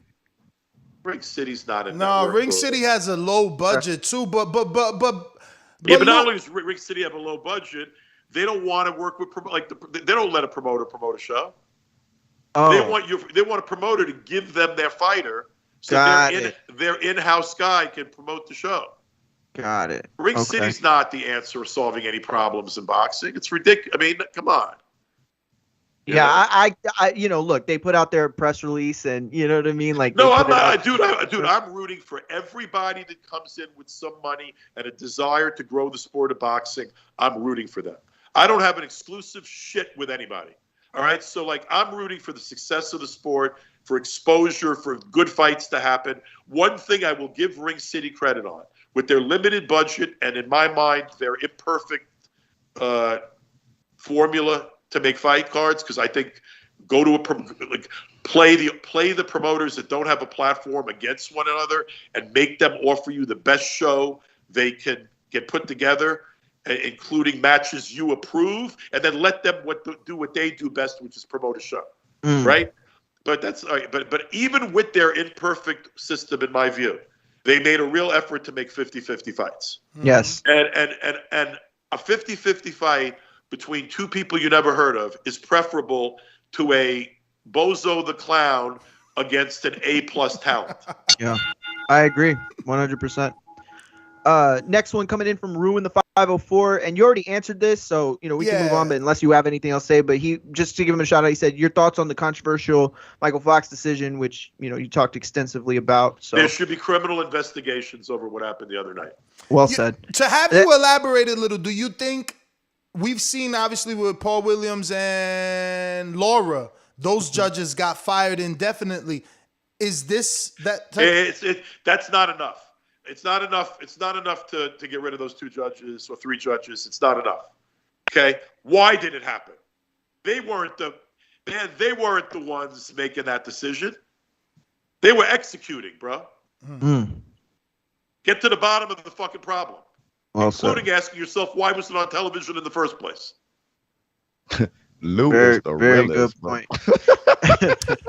Would the Cortez 2020 system help boxing scoring? I don't know if you've heard of it, but Joe Cortez, the former referee, wants to elevate judges, kind of like Is it volleyball? Volleyball, yeah. All right, I don't watch, but volleyball. Tennis. Tennis judges are elevated. They want to put them in the tennis chairs where they're over the ring almost, like, or at least level and not. Yeah, it's got nothing to do with it. It's the same thing that, like, look, might it be a better view? It might be a better view. I'm not going to, no, you know what? Joe's a judge and a referee. So I'm not going to say maybe he's right that it would provide a better view. If the system's still rigged, I don't give a fuck how good your view is. Yeah, exactly. You're right. You think that sitting 3 feet higher would have made any fucking difference the other night? Come on, man. No, those scorecards were. All right, and I'll tell you another thing. We're in before. The whole idea of increasing the number of judges. Oh, the 4 judges. You heard that. Rigged, and the judges are unrighteously biased. Are more biased judges going to help? Right. Lou, I know how you're gonna answer this, but I mean, I'm gonna sacrifice myself for the sake of entertainment. Can you explain what the lead promoter means? The one that's got the money. So what's the difference between the A side and the lead promoter? The A side is usually meant to refer to the fighter who's the champion, the fighter who's supposed to win, the fighter who generates the money for the promoter, for the manager, for the network or streaming service, and for the ratings organization. That's what the A side means. That's why the A side is favored, because he generates the money. Why is the lead promoter stronger? Because he generates the money. Or it's his money. Or some network made a stupid deal and did exclusivity with him or her. Is there ever a time that the lead promoter and the A side are equal? Well, I mean, they're two separate things. The A side is usually meant to refer to the fighter. The fighter is the A side. Who's the fighter? Who's the A side? The bigger attraction, the perceived bigger attraction. So in the Plant Canelo fight, am I wrong to call Plant an A side because he's making Canelo the offer? He's bringing No. There's only one. Canelo. Until Canelo retires, he will not have a fucking fight in all likelihood where he's not the A side. Yeah, I agree. Damn. I agree. But Absolutely. what if he gets that rematch he wants with Floyd? Come on, man. Floyd's, come on. He asked for it. Come on. You reaching. It was in the DAZN original contract. Yeah, come on. You reaching. All right, I am reaching. Next question coming from James Benitez says, Lou Ellerby said on Twitter he could beat a welterweight. Tank, I'm assuming is what he's saying. So we are trying to matchmake Tank versus Amir Khan. What do you think of this fight, and how many pay-per-view buys do you think it could get? I don't think Khan's really a true welterweight either. I mean, he's training with Bomac, Lou. I don't think Khan and Tank is that big a fight. Honestly, it's not. I think Khan should if Khan wants to keep fighting, he should go fight Kell Brooks somewhere. Yes. And I don't really, Tank and Thurman, because Thurman's a big welterweight. Thurman's he's certainly, even though he fights less, he's certainly fresher than Amir is. Mm-hmm. I'd be more interested in that if he's going to go to that fighting a welterweight thing. Next question coming in from Jonathan Kidder from Tampa, Florida. Fellow Deadhead / Jerry Hollick here. The Dead and boxing seems like a rare combination, but we're everywhere. Radio Raheem and Doug Fisher are heads, but are there any other boxing personalities that are closest heads? Anyways, keep on trucking, Lou. Well, there's a guy in Germany named Bernd Bonte. He used to be one of the managers of the Klitschko's. Okay. And he's a huge German deadhead. Okay. There are a lot of deadheads in boxing. I mean, I'm one of the rarities because I'm a deadhead and I'm a hip hop head at the same time. Nice. Go ahead, I don't think I've ever heard of that. No, there's not a lot of us, but I just love music and I love the vibe of the Dead and I love the improvisational nature. It's like rock and roll meets jazz a little bit in the sense that like you can hear the same song performed 100 times and it always sounds different. But power to your our Deadhead listener, and I like the question. And there are a lot of other Deadheads around the boxing world. They exist. Nice. Next one is from Brandon in Cincinnati that says, is Richard Comey still in contract with Top Rank? And why is he facing a beltless Loma rather than the champ Devin Haney? We did have Bill on the show that said you guys kind of had lukewarm conversations. Why would Comey face Loma rather than a champion in Devin? Okay, I'm going to repeat like something I've already said. Like right now, I don't have a firm offer for Comey to fight Loma, nor nor is it cast in stone. So I think people are a little bit jumping the gun. I mean, there've been, I don't know that it's impossible right now that we wouldn't fight somebody else. Does he have a deal with Top Rank? No, he does not have a deal with Top Rank. Okay. If he fights Loma in December, why would he do that? The money. I mean, if the money is the best money in the marketplace by far, I think we would elect to fight Loma if the money for Haney was not in the same ballpark. But I don't have a hard offer for either one of them right now. Money would be but if you get the belt, the Loma fight is still there, no? Right now, I don't have an offer for Haney. I mean, I've talked to Bill. I like Bill. Okay, I don't have an offer, man. So like when I like, this is like more of this talking about negotiations. When when you have an offer and you can talk, when the dollars are on a piece of paper or the terms are on a piece of paper, you could discuss it. But right now, look, I know Richard's in play for Loma. I know Richard's in play for Haney. And Richard could be in play for Ryan Garcia if they don't make Jojo Diaz. Who knows? Richard's going to be in play for a lot of people because he's one of the best guys at that weight class who's not the three guys we're talking about, right? But right now, I don't have an offer. So what's the best play by me as his promoter right now? Bring me the offers. We'll look at them. I mean, you asked the question in the hypothetical, if we fight Loma, because we don't have a deal to fight Loma. But if we fight Loma, it's going to be because it's a great deal. But doesn't he have more of an opportunity to win or success with Devin? I mean, obviously. I don't know. Look. Did Mikel Fox have more of an opportunity the other night to win when he won every round? I mean, we're basing it off of Linares, though. You know, I don't want to listen. When everything in this sport is so uncertain, you know what this sport is? You know, ultimately, the name for the sport that's most accurate, prize fighting. It's prize fighting. The fighters have a limited shelf life. You're fighting to earn a living and support yourself and your family. And you're probably going to be out of the game if you're an average guy by the time you're 35 or 36. So you better make your money when you're in it. And I would never advise the fighter to turn down $1 million to take $250 to fight for a title. Never. I don't give a fuck about legacy. Hypothetical numbers. And you're still leaving stuff in the hands of the judges and officials, and you don't know what's going to happen. But those were hypothetical numbers, FYI. I don't want any weak journalists trying to say said he got. Those were those were completely hypothetical. They're gonna be writing headlines that Haney only offered him $250,000 now. No. Facts. Those were just hypothetical numbers. I was making a point. Go ahead, Mario. Grab the next one. Eno in New Orleans says, "What up, Lou? In your opinion, what's the biggest fight in boxing right now today? And do you think if you had the opportunity to be the lead promoter that you can get that fight made?" Biggest fight in boxing right now. I'll start with the second part of the question. I'm going to have the same problem getting the fight made if the fighters are on different sides of the proverbial street. Or i.e., if they have exclusive deals with different network streaming services, I'd have the same fucking problems everybody else would have. Okay, so start with that part of it. Now, what's the biggest fight that could be made right now? Oh, that's a real good question. I think the biggest fight that could be made globally would probably be Fury and Joshua, but not in the United States. Okay. Gotcha. And what would the biggest fight that could be made in the United States be?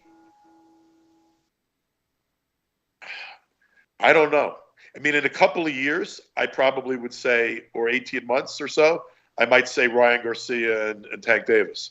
I mean, Canelo, the problem with Canelo right now, well, you know, the problem with Canelo right now is he's so dominant at the moment that there's not like a super fight for him that people are thinking the other guy can win.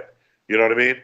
And no one gives, and even though like Beterbiev might be perceived to have the best shot, no one cares about him. Exactly. Right? So like, you know, the problem is Canelo, who's the biggest star, doesn't necessarily have the biggest fight sitting there for him. So, I mean, I don't really know. I mean, that's but a why good doesn't question. the green print work for Canelo? Why can't he just fight a slick black fighter the way Floyd fought a Mexican? No, I mean Canelo's still going to do big business fighting any of these guys. But you asked about one fight, like what's the biggest fight? I mean, I could tell you for damn sure what the biggest fight in Europe would be, and that's Fury and Joshua. Fury AJ. Right. I can't tell you at the moment. I'd have to really think hard about it. What's the biggest fight? That's all good. Moving on before you run out of time. Big Casual says, if Wilder is successful in the trilogy against Fury, do you think Wilder versus AJ would be the biggest fight in the world for the sport of boxing? Do you think Andy Cruz will be able to turn pro after this Olympics? He snuck 2 in. Two questions. Okay. He did. Question one, He did. If Deontay knocks Fury out, which, by the way, despite the fact that we ain't hanging out anymore and I ain't working with him anymore, I think is absolutely possible. Do I think it's likely? That's a different story. Do I think it's possible? Absolutely. If he knocks him out, yeah. If he knocks him out, the biggest fight in the world is Deontay and Joshua, or Joshua and Deontay. Yeah. Lines. What about Cruz? Oh yeah, what about Andy Cruz? Sorry. Andy Cruz is going to be a hell of a fighter when eventually he turns pro. The question is going to be whether he's able to get out of Cuba and whether they'll let him turn pro. Good point. I think that there are a lot of fighters who are able to find their way out of Cuba. I don't know if he will. He won a gold medal. They're probably going to want him for the next Olympic cycle, maybe. So I don't know if they're going to let him turn pro. But if he does turn pro, oh man, he's got a skill set. And by the way, so does Keyshawn Davis. They both have a skill set. Yes. And by the way, that's certainly a fight in 5 years or 3, 4, 5 years that I'd love to see. I like Duke Reagan too. I think he's got a very good future. Line 6 Reed. Go ahead. Line 6 Reed says, what's your thoughts on Jerron Boots Ennis? Have you ever seen a more perfect fighter than him? If I was you, I would back the bank truck into the man's driveway because he's gonna go down as an all-time. That's his brother. You know what? I'm gonna keep it real. How am I gonna? I could get a bank truck, or I can go. And I could fill it up, and I can go get Boots Ennis, and then, in all probability, I have to do a deal with someone else to get him on television. Yep. That's fucked up, but reality. Right now.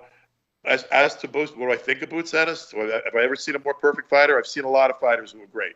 And by the way, like I do believe he could compete with anybody at that weight right now. Anybody, and I mean anybody. And I would take a flyer on him, honestly, with the belief that he could be like I would take a fly. I would take if you gave me the right odds, I would take a bet that he could be the dominant welterweight in the world. I would take that flyer. Sure. That's how good I think he is. But he hasn't had the opportunity against those level of guys yet. Yeah. And by the way, is Al going to start serving the top welterweights in the world over to Boots Ennis, even though he's with Showtime, if Boots Ennis isn't with Al? So I'm going to predict maybe that there'll be a union of Boots Ennis with PBC because that's where the biggest fights are for him.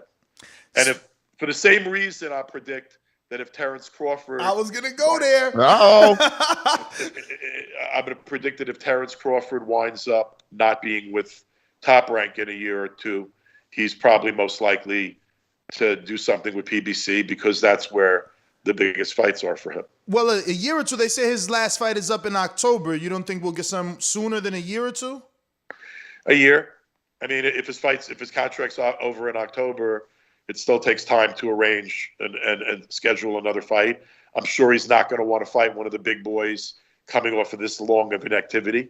So I still think you're probably looking for a year or so before it's a big fight, no matter where it takes place. And by the way, I want to tell you something. I've said this on social media and publicly.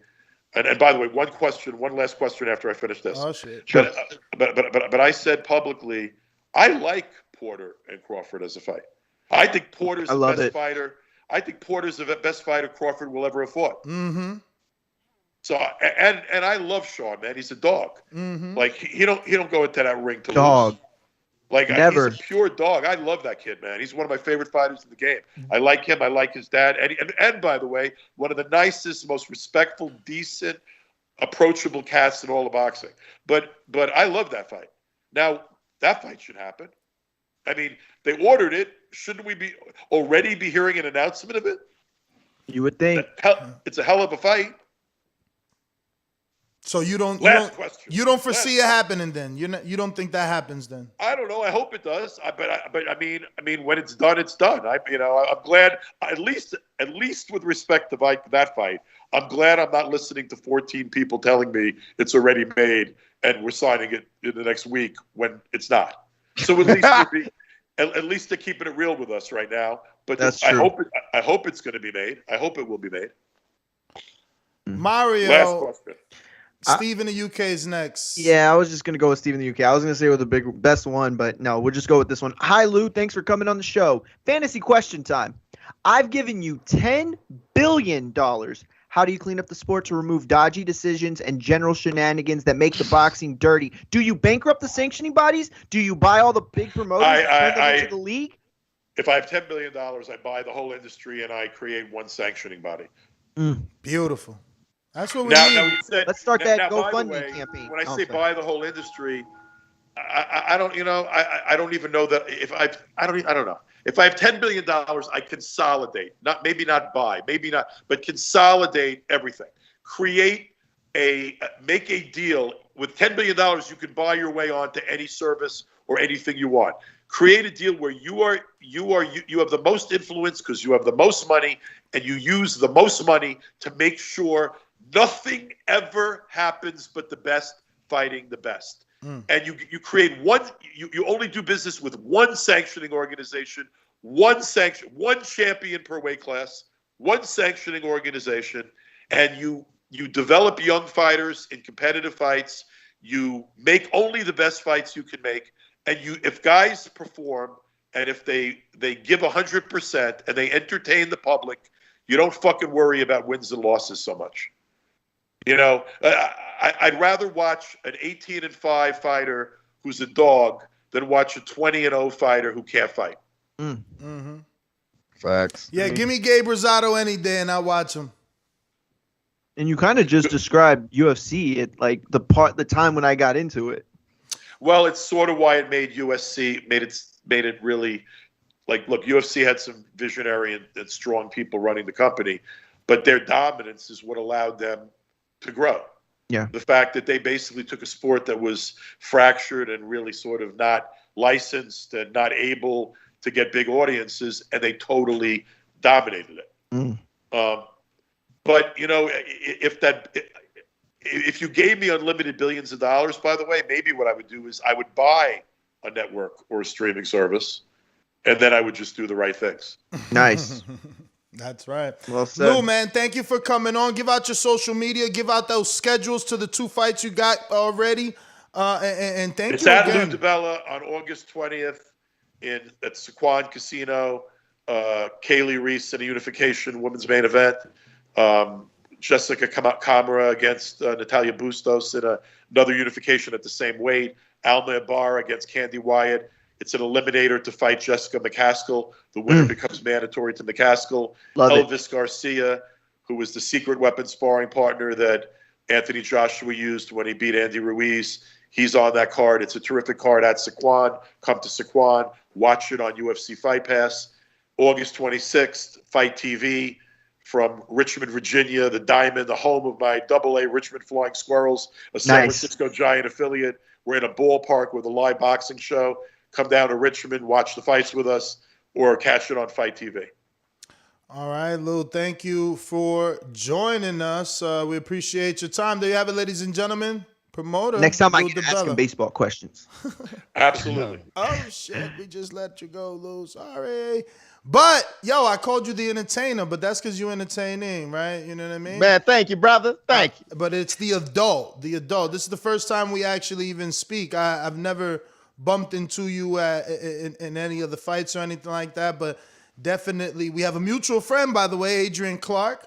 I know. Oh, word. Yes, I know. That's he my boy supports you. AC. Yeah, I know he supports He's you, the man. and he is the man So I wanted to, reach out and get you on the show, talk some boxing. I really love what you're doing. Obviously, I called you the entertainer because you're definitely entertaining. Entertaining. Y'all see AC on the Earl Spence Pacquiao thing though? Yeah, I seen him. He's doing his thing. He's doing his thing. That was dope, man. And on his Instagram, he said like they signed some deal and how Earl was going over the fine print. I'm like, damn. It was his Pacquiao contract is how I interpreted it. Like he had just signed it. I mean, that would be that's huge the for way I- Adrian if he played like an advisory role for Earl's Manny Pacquiao contract. I'm thinking he did. Even though he already has Al, that would be like real huge. That's so cool about AC though, because he does things behind the scenes, and he's just one of those guys who just sometimes he come out, especially with protect yourself at all times. He wants to do those things right in public, but he does a lot of things behind closed doors, and he just keeps it quiet. That's just how he moves, man. Good Learned a lot from Al. But we've been talking about this Amir Khan fight, man. I know that Lou didn't really like it. What do you think about Tank and Amir Khan? Man, you know what?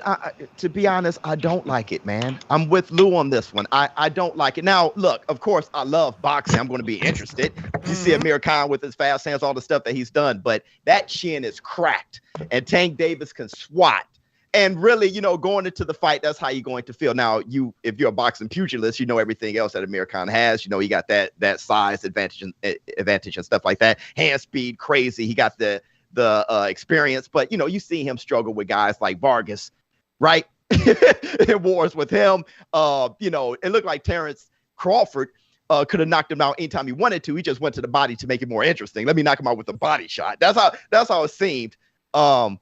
So yeah, I mean, I just don't like, let me tell you, I don't really like these specialty fights. I kind of want Tank Davis to have those fights at lightweight. It's one of the hottest fights. If we can have it, I understand it's the business of boxing. But what I'm saying is this is why the fans kind of don't trust the sport. I mean, we want Tank Davis and the Four Kings. They have already been promoted as the new Four Kings. We want these guys to mix it up, not just once, but twice, maybe three times. Ryan Garcia, Tank Davis, 3.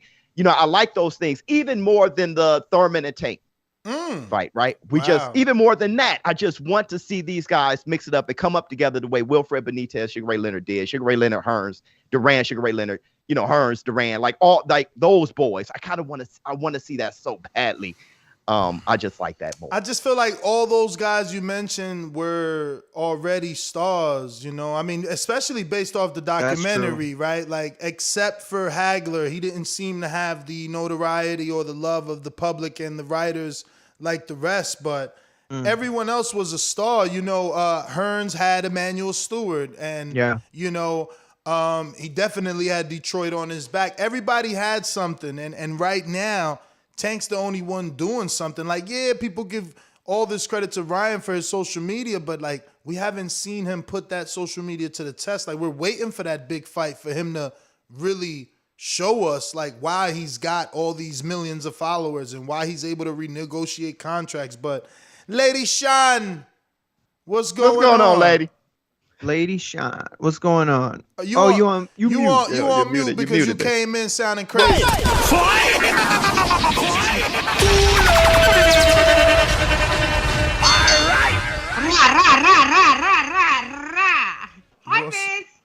Hey, what's going on, lady? How you doing?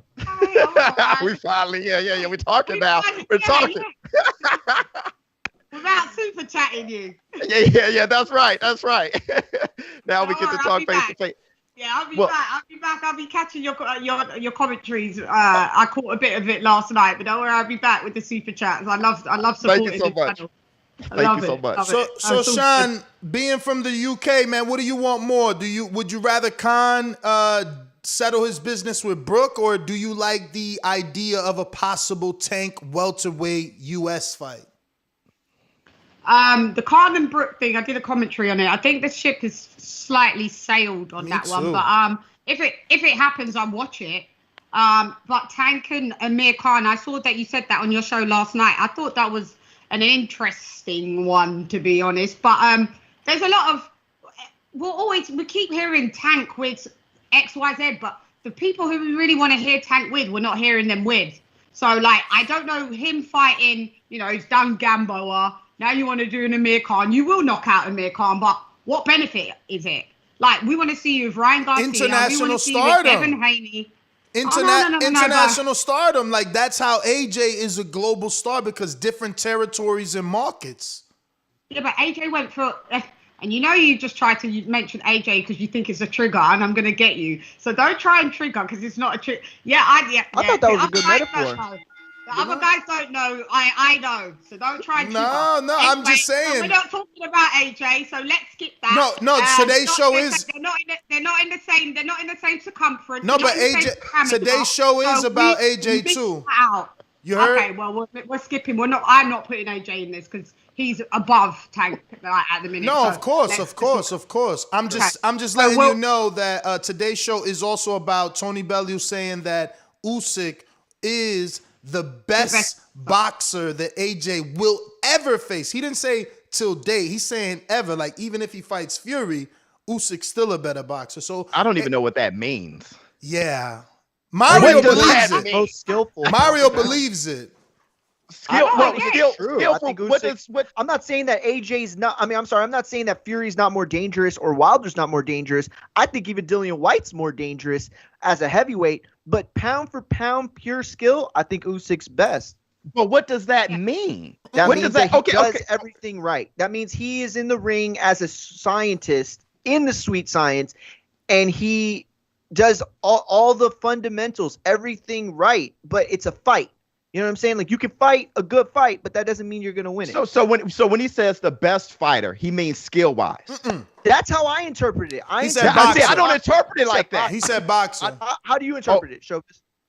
Well, I'm saying when you say the best, I mean, do you mean like a skill challenge to be? Okay, so let me tell you what I mean. All right, we can go back to David Haye versus Klitschko. We can go to Bob Foster versus Frazier. But if there was a skill challenge, Bob Foster he's one of the greatest light heavyweights of all time, extremely skilled, went up to Frazier. Frazier whooped the hell out of him, right? So when it comes to skill, I mean, how much does that, what does that, you see Usyk against Chisora, you see Usyk against Witherspoon, okay, as a heavyweight. I don't even care what that means. When you say Usyk is the most skilled boxer or I don't care. I mean, most resistance. Who going to give him the most resistance is what we care about. Why even say those words and try to play on that whole thing? He's the most skilled boxer or the best boxer. What do you mean by that? I mean resistance. Those are two different questions, though. But wait.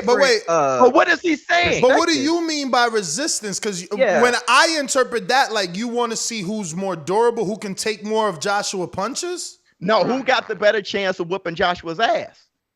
Who's going to give up the most resistance? Okay, so if let's say skill wise, Evander Holyfield may have been more skillful than Riddick Bowe.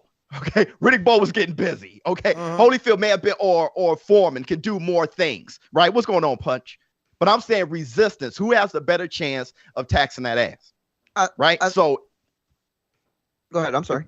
It wouldn't be Usyk at the top of that mountain as giving him the most resistance, taking the belts, beating AJ. So you don't see Usyk beating AJ via like decision. He can't outbox him. He could have outboxed the AJ that got dribbled off the canvas against Andy Ruiz, but this AJ 2.0, man, this guy who's bouncing on his toes now, shooting a jab from the shoulders and doing pull counters like what Floyd was teaching him. That AJ is a badass. Now that one right there gives Usyk bigger. Usyk is less resistance towards that AJ than the robotic one that has stamina issues. That's how I feel. But I think that if you let's for a second put this in this kinds of terms, which I know it doesn't even out the same way, but if somebody were to come out and say, like if Floyd were to come out and say, you know, Earl, when he fights Pacquiao, that's going to be the best boxer he'll ever face. Now, a lot of people think Earl's going to win that fight. Let's say he does win that fight. It's not to say that Terrence Crawford couldn't beat Earl. Terrence Crawford could give him the most resistance, right? Is what you're using, or the term you're using. But that still doesn't negate the fact that Pacquiao would be the best boxer that Earl's ever faced. You know what I'm saying? So, like, to me, that's the discrepancy there, is the separation between, is Usyk that good, or is it that he's that good, but he's just not the size of, you know, the guys that are able to make things happen at heavyweight, and I think that's the separation. He is the best boxer, most skilled, but he's also the guy who's not big enough to hang with these guys. Okay. How is Usyk more skilled than Povetkin? I think, he is better than Povetkin in almost every single way. I think Povetkin's got one punch. That's not to downplay Povetkin, but Usyk unified, became undisputed, and he did it in an incredibly impressive way. His movement, the way he puts punches together, it is of a caliber that most heavyweights in this division currently don't possess. But because we're in an era of oversized heavyweights, these guys with their great ability still, they cause more damage. They absorb more punishment. You know what I'm saying? So it comes down to physical taxing. What if all the skills that Usyk has, and I'm sorry, but what if all the skills that Usyk has, he cannot apply those skills to the heavyweight environment? I think that's exactly what the point is. You're right. So he's not the most skilled heavyweight that Joshua will face. Yeah. But he said he's skilled heavyweight or he said the best boxer. He said the best boxer. That's the word on the play on the words. That's why I said I don't know what he means. Bring him to the show. I can know what the hell he's talking about. Real quick, let me go ahead and introduce. I want to see that interview. Let me go ahead and introduce Punch Drunk Boxing. What's going on, Punch? I see you got the. Dímelo, Mr. Motion, que el adobo, el sazón, el borracho. Dímelo, Ness, Mario, Chang, Showbiz, the adult. What's good? What's going on with you, Punch? My I man. see you got the cut, man. You looking sharp. Looking sharp. Thank you, my brother. I gotta clean up. You know what I'm saying? I'm going to church this Sunday. Tú sabes, porque I gotta spread some holy water in my body. I've been a bad boy lately. You feel me?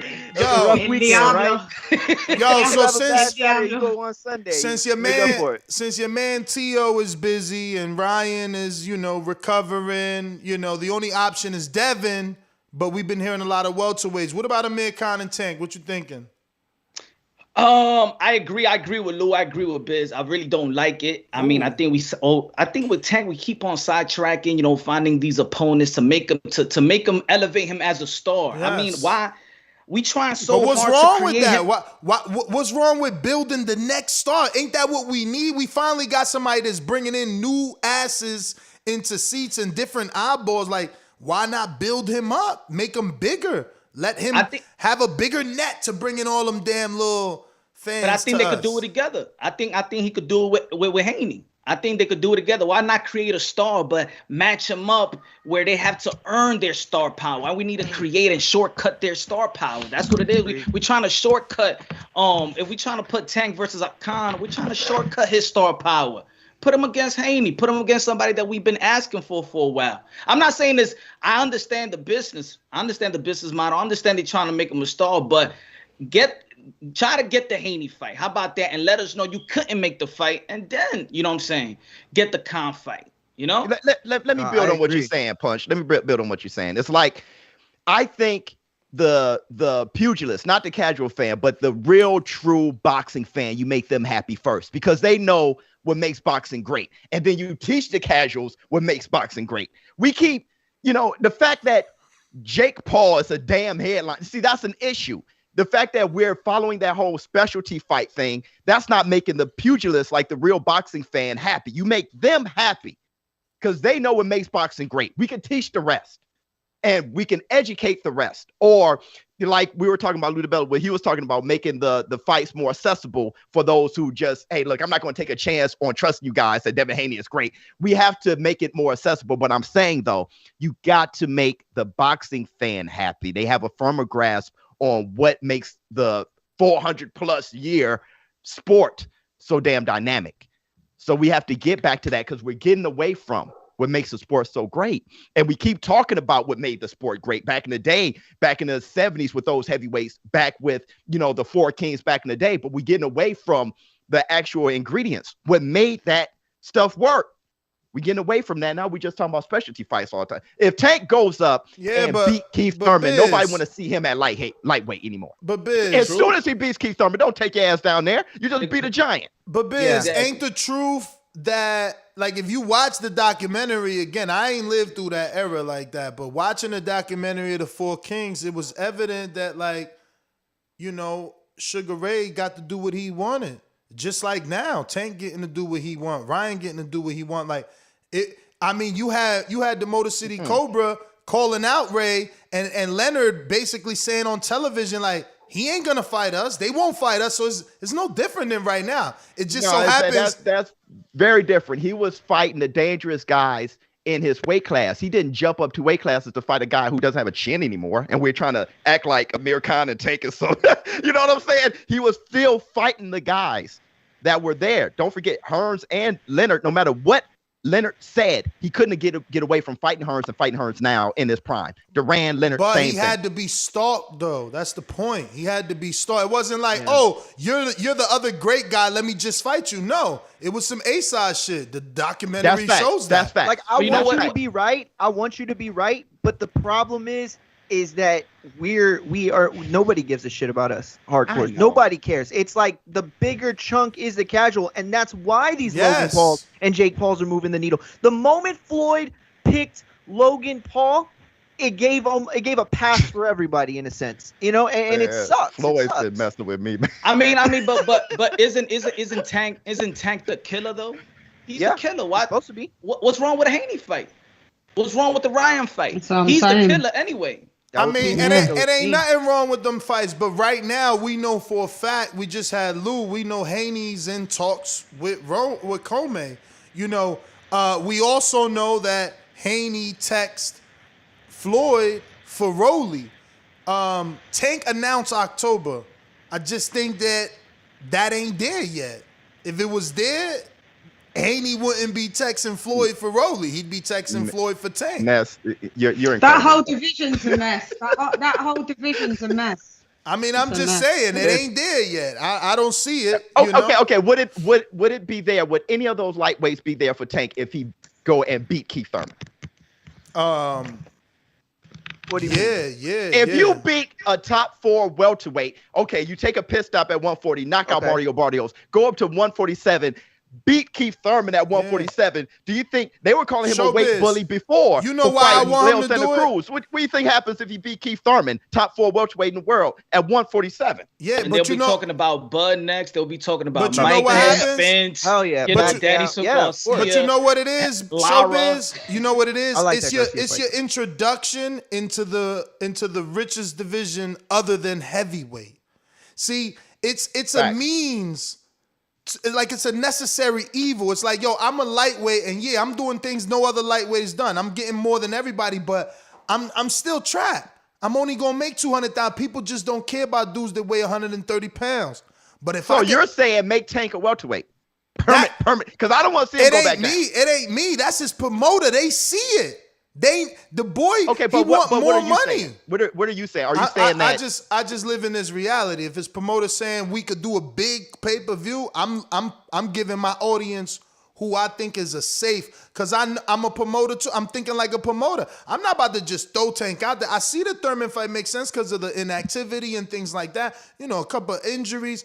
But if I'm a promoter, Tank Khan makes more sense for me. But if you're a promoter, once he beats a welterweight and he goes back down, you know, the perception of everybody's watching, perception becomes reality. The perception is this, man. You go do your thing at 147, coming back down. That is ridiculous, bro. 2 weight classes. Once you go up, stay there.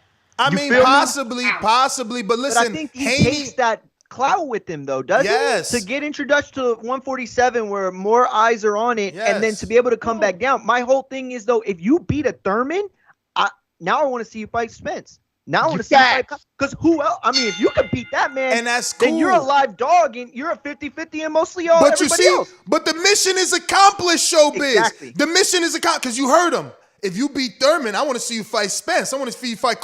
I want the key word or phrase. I want to see you fight, and you're gonna bring that attention back. You're gonna bring that attention back. What would be the likelihood if he beat Thurman in a time frame that he would then have to fight? Your mic's not connected. Would that be allowed to happen? Yo, you gonna make me fly to the UK just to connect your mic the right way? How many times we gonna be on? You know what happened? I think it would be unlikely. Coming from appointment, you know it. I haven't had time to set everything up. Oh, you ain't set it up? Ease me up. I didn't know you ain't set it up. You sent me messages and said you set it up. Right. Yeah, you know what I've been doing today. So ease me up. Ease me up. Let- Sean, I don't think it would happen though. What won't happen? You don't think he what would beats happen? Thurman, he won't fight Spence.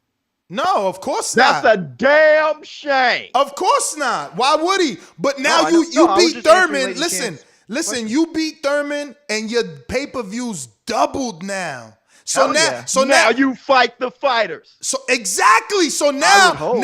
you tell everybody I'm on my Canelo shit. I'm gonna be undisputed down there, and all those guys now they my goodness. now they willing to fight you. Now they easier to make the fight because you represent so much money. Before y'all answer, I know Showbiz the adult is new. We got this thing called Counterpunch where people want to cut the line and jump into the topic. So I'm gonna go to that. JT in New Orleans, what up? Yeah, can you hear me? Perfect. All right. Excuse my background. What's up, everybody? What's up, Showbiz? What's up, Lady Chain? What's going on, brother? You're right, Jay. What up? All right. Well, look, this is my question for Showbiz because I think the guy said who was the best boxer he will face. He brought up Povetkin. If we kept it on boxing terminology, Povetkin would be considered, I guess, a boxer puncher, not a skill boxer. When they call a boxer, they basically just talk about skills. Because if we break down skills, cutting off the ring is a skill, power is a skill, all that, etc. But my thing is that analysis that he used about AJ fighting Ruiz. If he fight Usyk like that, that's just an easier fight for Usyk because Usyk is the best boxer he will face to this day. Because Povetkin is more like a boxer puncher to me, in my opinion. Because Usyk got a lot of boxing skills, the boxing ability, and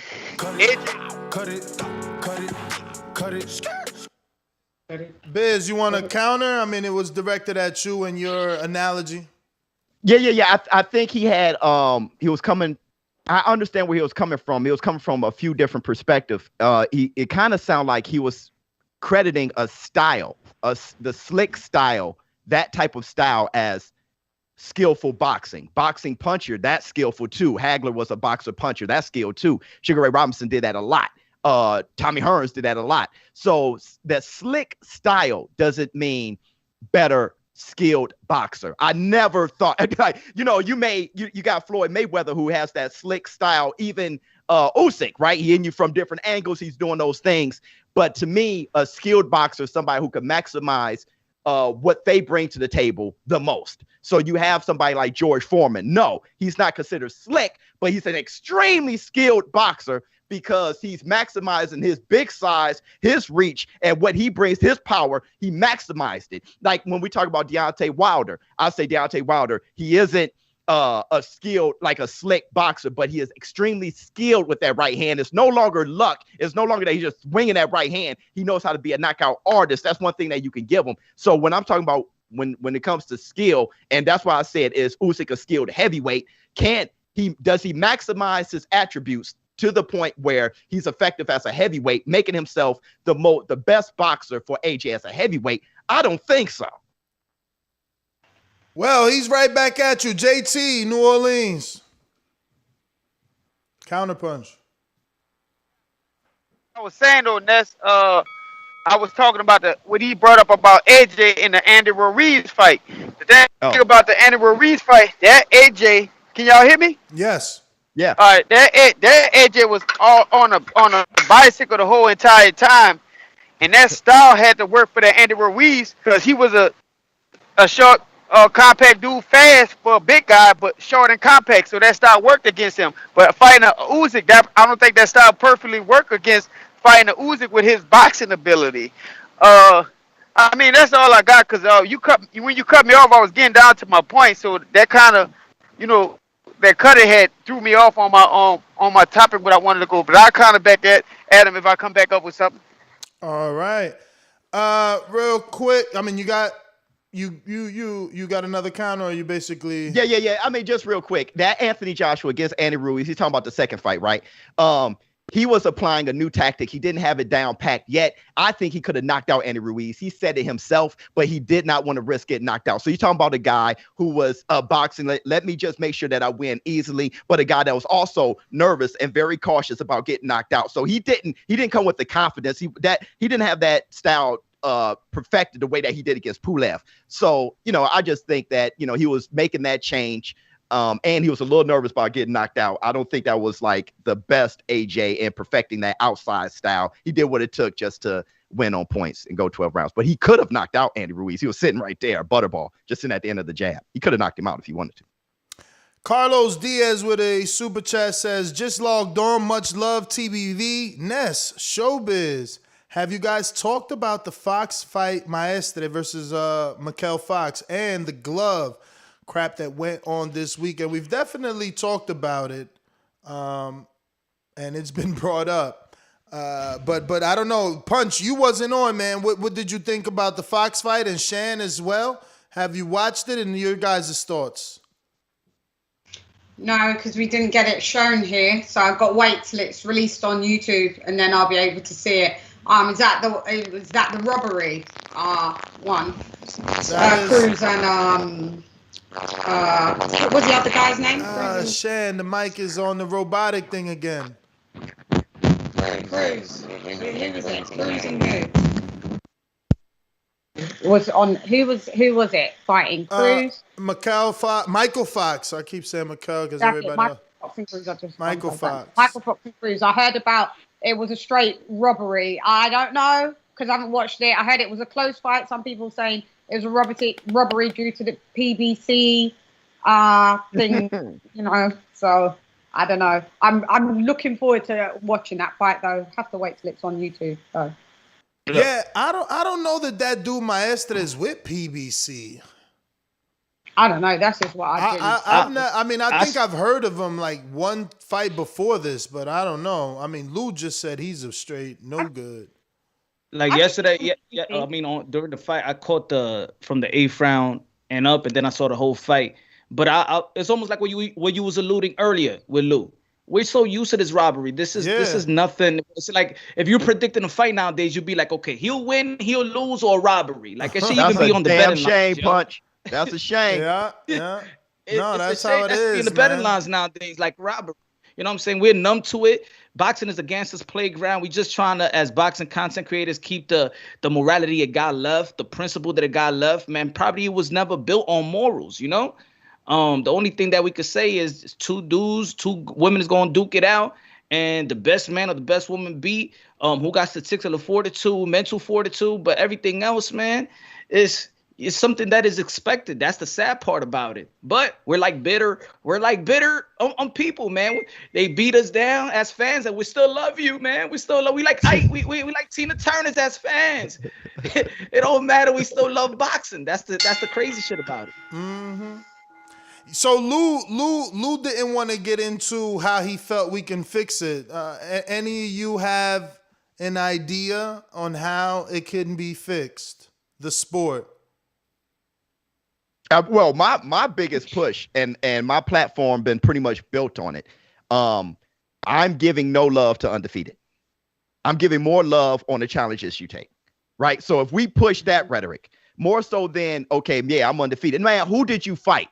And really, if you get your ass whipped, I like that more. If you take on a fight, that's why I want Canelo Alvarez to fight Bivol. That's why I want him to fight Bivol at 175 and no catch weight, nothing like that. Man, take that chance. You get your ass whipped, I'm giving you more credit on taking that fight than being undefeated. I'm done with undefeated. So first, we got to get away from the whole undefeated idea. When you talk about Tank Davis jumping up against Keith Thurman, I think Keith Thurman would bust him up. I really do. And that's why I would be excited to see that.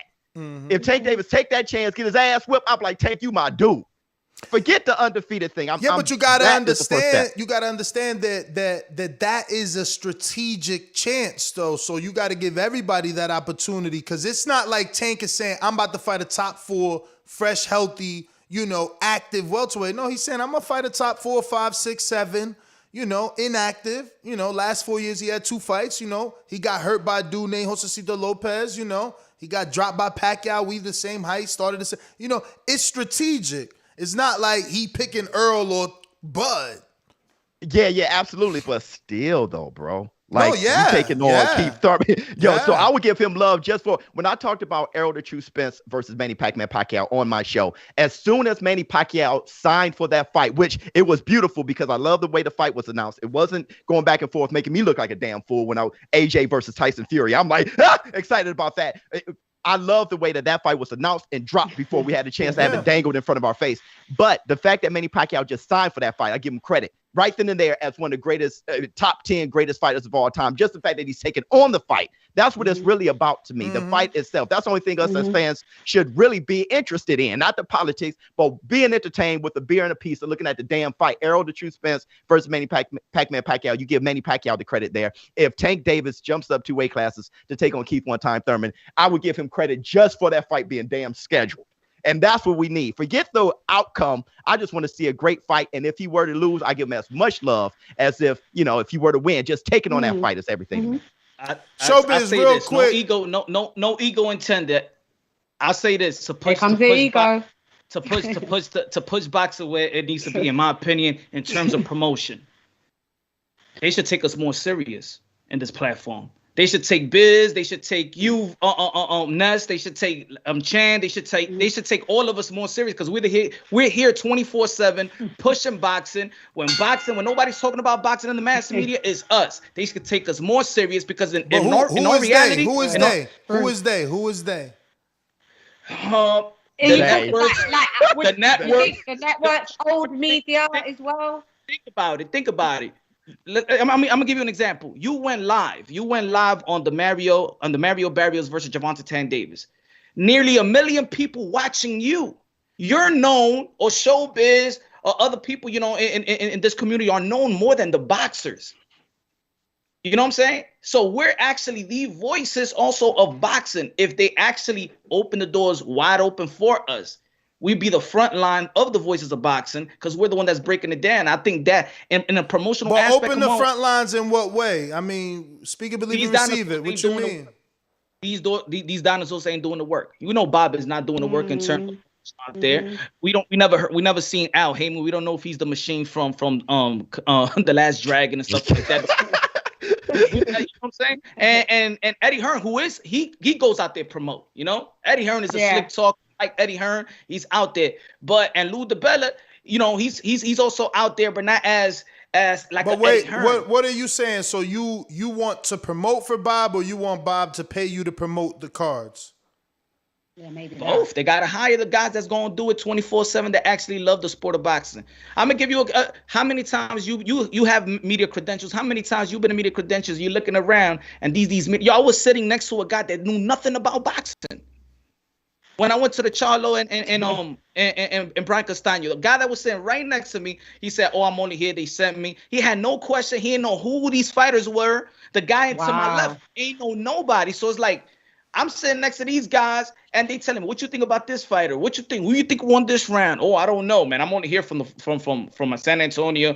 And they don't. So I feel like we need to be the voices of boxing, even in the media. We need to be in the front line. Yeah, but that's because promoters. Punch, would you like to do you think it would be a good thing if they would pick people like us on their mainstream platforms to guest commentate? Would But they've done that. They've done that. They haven't done it to that level, Chula. It's different. I mean, I don't know. I disagree. I think Kugan Cash has most definitely had a show on Box Nation. He's also been on BT. Michelle Phelps has been on Ringside Toe to Toe Podcast, and DAZN, and Radio Raheem's been on DAZN. I get what you're saying. I get what you're saying. Ness, even Fight Hub, Marcos Viegas is on Fox. I'm talking about more to do with the smaller channels. In reality, they're not like. Yeah, but hold on. Let me answer her. Like you doing a show every day. You a host. It's not like a person that just go into the fight and asking some questions. Like you in touch. We in touch with the pulse of the people. We here every day. You know what I'm saying? You got a show every day. So I think it's more different from Michelle Phelps than the Nestor Gibbs. It's different from a Radio Raheem than a Showbiz. You understand? Yeah. It'd be good to see y'all get more lives. Y'all get more people on y'all lives than the actual boxing battle. Yeah, but they get very good views on their interviews. So like for our good lives, they, Radio Raheem got to this day. No. I'm good with that, but I'm just saying I think it's different. It's different from Radio Raheem and you guys. Yeah, I'm not putting us down or saying. I'm just saying I think that they there because they got some big ass platforms. We still working. Yeah. That's all. They platforms pretty big though. But what we're trying to say is like it's evolving. Like it's evolved from old media to new media. So incorporate some of the new media at all different levels. There's like you guys 100,000 subs. 20,000 subs, 5,000 subs. It's about impact. It's not always about the sub numbers, but it's about who is impactful within this new media diaspora that we're working in at the moment. And I think it would just be good to see Showbiz doing some commentary, official commentary, Punch doing official commentary. Yo, how about that, Larry? Well, over to you, Punch. That would be sick. She said, how about that, Larry? Yeah. And you imagine big old mouth me coming from London, England, like, that was a technical counter. That was rubbish. It'd be fun. How many times? Stop doing it. So Yo, Showbiz, how many times you heard this from your followers? Yo, I watched the fight, but I turned the volume down to hear you talk. That's every single time. Every single time. Every live stream. I do it. I watch Showbiz and the fights on, and I watch him. Thank you so much. So I'm saying there's a different type of personality. Where can they follow you, Showbiz? Where can they see these live streams that they speak of? Showbiz the Adult on YouTube. Showbiz the Adult. I'm out. I'm out. Actually, I'm leaving soon. I got to do some shit, y'all. But go ahead. Real quick, I got a super chat from Riff King that says Khan lost to the pound for pound and number 1 and number 2 fighter in the last 7-8 years. People just hate us. At least Khan fought everybody. Tank still fought nobody.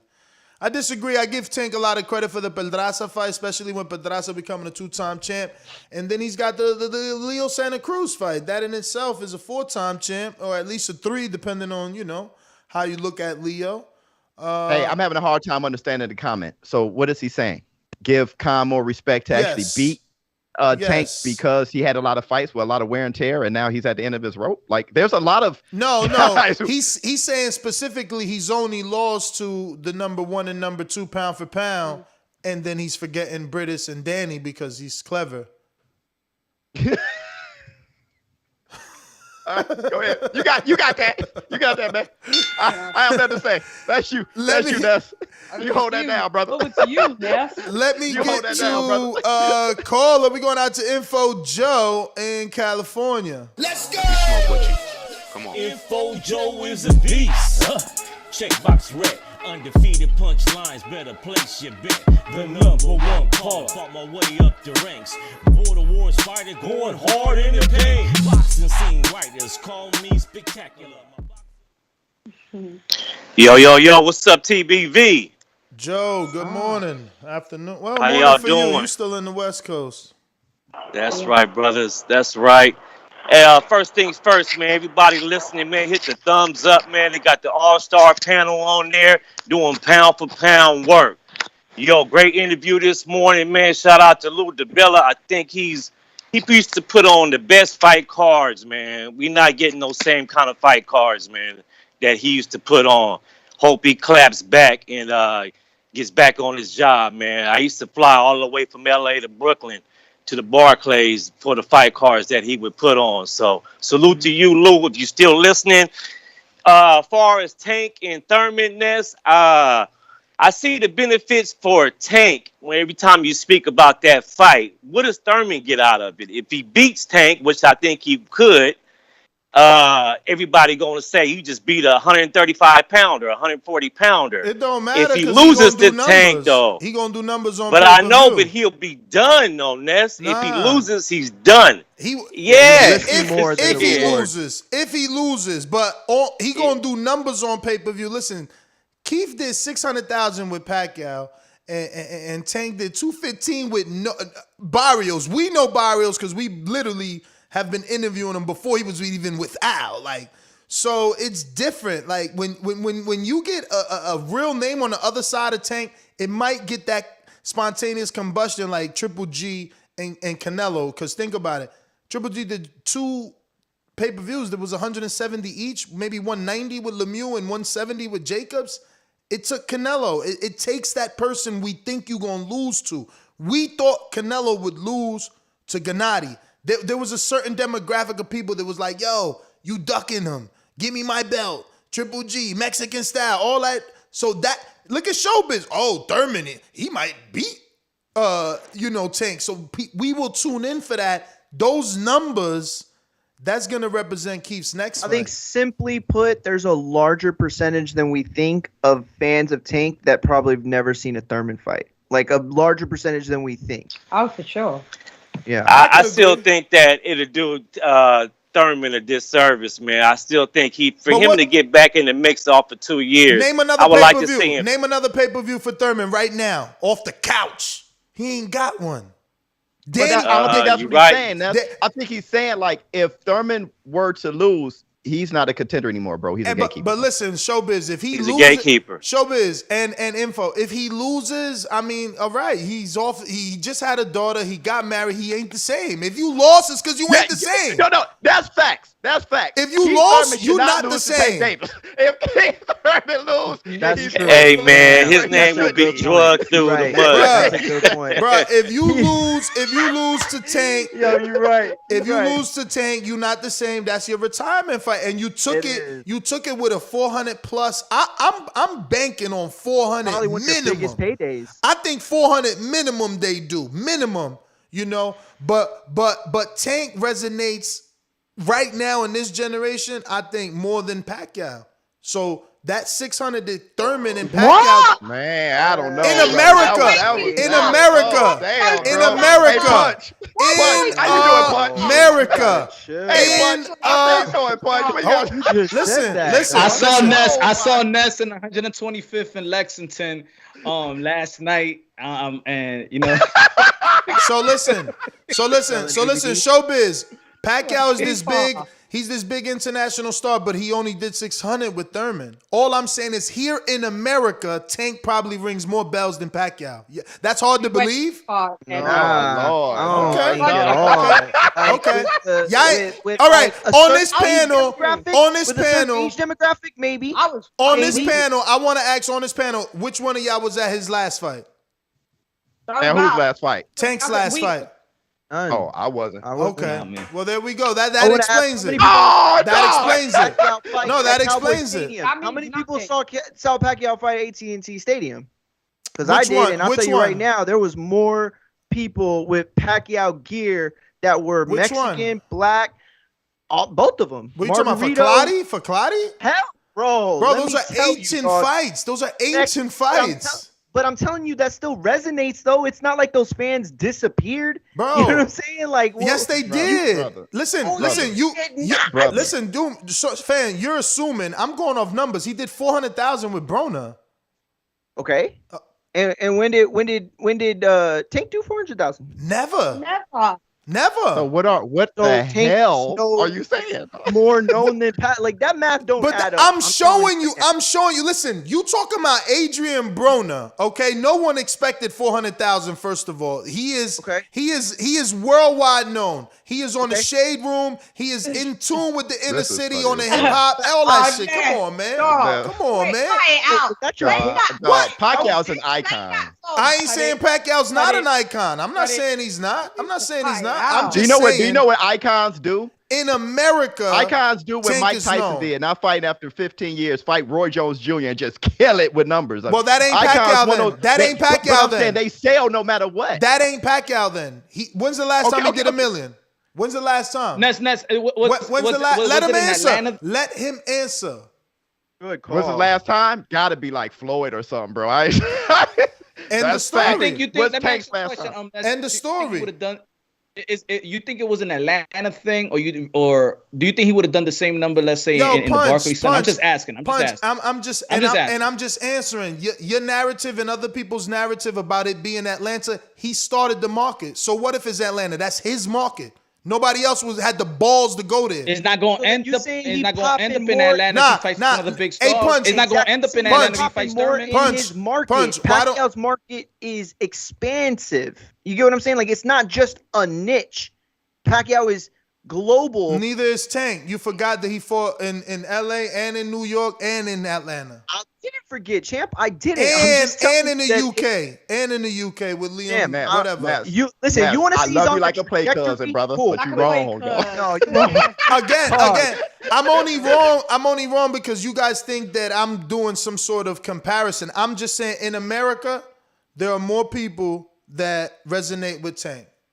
As far as I'm aware, everyone on the panel is American and lives in America, bar me. So they're all saying something totally different. Yeah, I know. Sorry. I'm just playing. I know, Mario. Funny. I'm just saying, you guys all live in America, right? So why have you got all of a different opinion versus Ness? Ness, do you live in America? Or are you over here? I'm also looking at his numbers. I mean, people love to bring up Earl Spence numbers declining, but they fail to mention Pacquiao. You know, like what's going on? Mario said Pacquiao's a legend. I don't understand what you're. So we're gonna throw his numbers out the window and say, oh, he's a legend. Let's not look at his numbers still better than Tank's. Exactly. Showbiz. I'm so glad you brought that up because if you go find Pacquiao's first pay-per-view and second pay-per-view, Tanks are comparable. This is Pacquiao. You were just talking about now, and now you're going back to where Pacquiao. No. I am. Listen, hear me out. You want to compare Thurman versus Pacquiao, right? Which is like his 20th pay-per-view to Tank's second. No, that's unfair. What you do is compare them at their time. Remember, what you're trying to say is who's on a faster trajectory from when they started. That's a totally different. You're not. I thought you were saying right now at this moment more people know Tank than they know Pacquiao. No. I'm not saying what Mario's saying. Let me correct them. Right now, at this moment, more people care about Tank than Pacquiao in America. Right now. No. Yes. I don't even in At this moment, they're about to have Okay, so here's my logic. Here's my guesstimation, right? Here's my guesstimation, right? Pacquiao, again, with Broner, someone that is very known, and Keith, someone that really sold that fight. Oh, T-Rex, whatever. He only did 6-4. We got Tank, right, who did 2 and 215 with way lesser names. So all I'm saying is, like Gennady, right, did 2 failing pay-per-views. When he gets his Canelo, Tank, which is Thurman, that's a big enough name to rocket ship it up. But you just countered yourself. How? Because Manny Pacquiao can get those bigger names because you want to fight Pacquiao because everybody gives a damn. Good call. So the fact that Tank Davis is having those lesser names is because it's not must fight Tank to get to the bag. Terrence Crawford, everybody want Mikey Garcia, everybody want to fight him to get to the bag. No, look, because people care more. See again. I think that's the knockout blow. No, that's not. Again, you guys keep arguing 2 different times, right? So like you're saying you keep pushing the damn. No. You gotta hear me out. So yeah, Pacquiao is Pacquiao. He gets the bigger fight. That's known. That's known. But his big pay-per-view that you keep saying, it's not making the numbers. While Tank's little pay-per-view is comparable.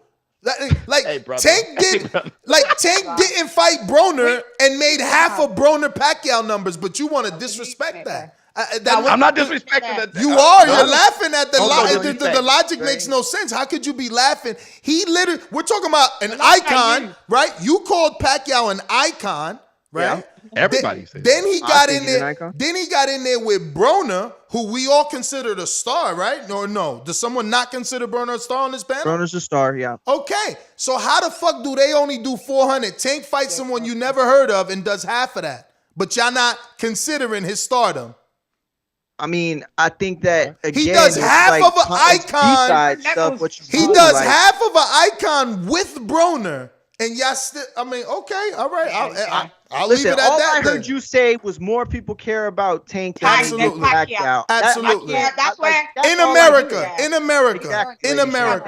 in Nowhere America. in the world. No way. Absolutely. Absolutely. Nowhere in the world. Nowhere in the Listen, world. Hey, Ness, for man, me, you my guy me. though, for real. For me. I'm For gonna me. be like a play club. No, listen, I hear you. With the great help of Floyd Mayweather too. Yes.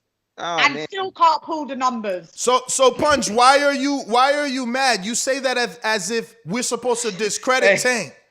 Oh, with I'm the not help mad. with the help of But you can't Mayweather. leave- you can't Wasn't leave- it you his can't leave that wasn't part it his wasn't it his intelligent decision to sign with the right promoter? Why are you mad at him for making the right decision? I'm mad, but you You sure cannot painting it neglect- that way. You cannot neglect Neglect that what? Tank Davis Neglect what? Did he make was the right promoted decision? as Floyd Mayweather's guy. But more people know But Tank is as that Floyd his Mayweather's fault? guy Let than me ask Tank you something. Davis. Let me ask you something. Who looks more like Floyd and fights more like Floyd and acts more like What Floyd? the hell is But going it's not on? about blaming. Let me answer. Blaming. Let me ask you. Debate. Who looks more like Floyd, fights more like Floyd, acts more like Floyd, talks more like Floyd? Is it Tank or Devin? I don't think either of those. Yes. I don't think None neither. Is it of Tank or None. Devin? Neither. None. Neither. None. Neither. But here's the thing though. Who sold the Leo Whoa! Santa Cruz Tank Davis fight? Wait Tank a or minute. Floyd? Wait a minute. Devin doesn't resemble.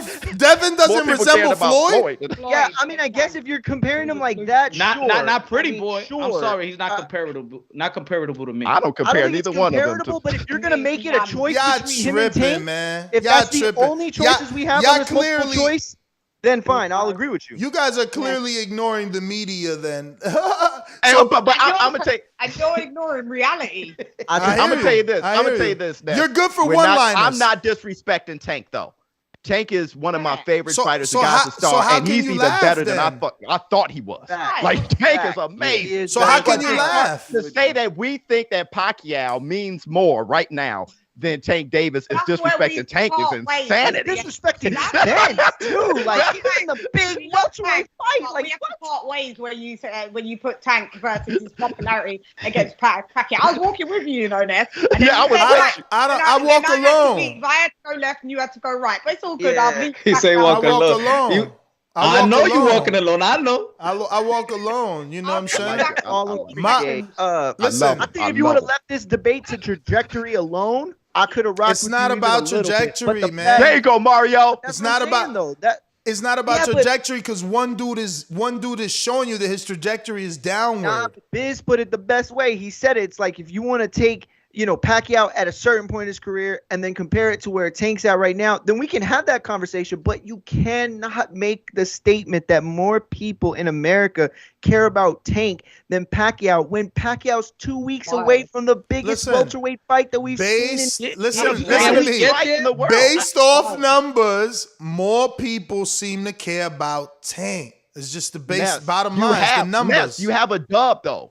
I think you should hold that dub, that trajectory dub. That is your dub. No, right there. no. That was the one. No. Yo, hold that dub, bro. No. Keep it, dog. Yo, later is gonna come to you and be like, damn, that's what he was talking about. Like, right now you can see that. One guy has the perfect opponent every time out and still can't crack a nut. He can't make a meal. He just can't.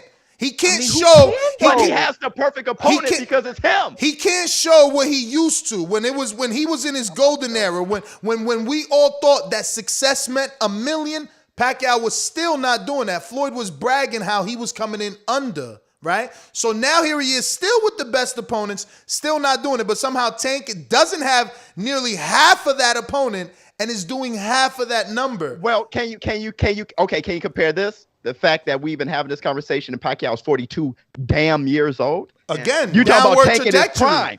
And Pacquiao is Yeah, 42 damn downward years. The fact that we've been trajectory. having that conversation Yeah. lets you know where Pac at. But that's what I'm telling That you. proves it. Downward trajectory. Downward. I'm telling Now you. we Yeah, back but to when you're trajectory. when you're on fucking Mount Everest, when you're on There's Mount only one way Everest, to go is down when you're on Mount Everest. Exactly. Stop sounding bitter and hater-aderous. Last You're a I legend. checked, when you on Mount Everest, you at the top. Why won't Yeah. you stay there? Won't you be You gotta there? go down. You You know? gotta go back down to your family and your wife and your kids. you the Ness champ. Ness is a debater at heart, Joe. He is trying to find some way to make his shit sound like his shit. That shit is dead. Look, I tell you, look, we all know the con. Yeah. We know that con. We know that Con and Gervonta Tank Davis is for the numbers, right? But we also understand that Con and Bud didn't do shit, right? So I think they shouldn't even 150. shortcut. 150. Exactly. So they trying to use that Khan for the number, right? Yeah. They shouldn't even use Khan for the number. Punch just Why? killed. Why? Because Oh. Crawford is paint drying. Stop comparing fucking Crawford to Tank the Superstar. I'm comparing Khan. They want Stop. Khan for the number. Stop. Fucking triggered. Stop. Both Tank pay-per-views did more than Crawford's. Both of them. Stop. Wrong guy to compare. When you want to Hey, I'm compare comparing Crawford, Khan. I'm comparing when you why want to they want compare Khan. Crawford and pay-per-view numbers, you got to talk like him and Sergio Mora. But I'm telling you, I'm telling you, they want Khan for the number, but Khan is not that guy. Khan He could've is done that the guy. Bud. He did 600 with Canelo. Come on, that was what? before Bud. And? Memphis And Leonidas from the 300. he got bro. 7 He's standing million. here just- He got 7 million in the Middle East. Like, you don't have to push He me got off a the 7 chair. million in the Middle East and a WBC belt. What you talking about? Like, I don't know what you're talking about. I'm telling you, they're gonna use Khan for the numbers. It's not going. It's I not gonna agree. work. No, it's not gonna work. that's where you're wrong. That's where you're wrong. You're gonna crack 200. I mean, same thing. it worked for Danny. Damn, you going way back. Danny, you Damn. going, your boy. Damn, man. Yo, what are Yo, you let- yo, doing? What are you doing? Did it work? I gotta go. Yeah, Y'all.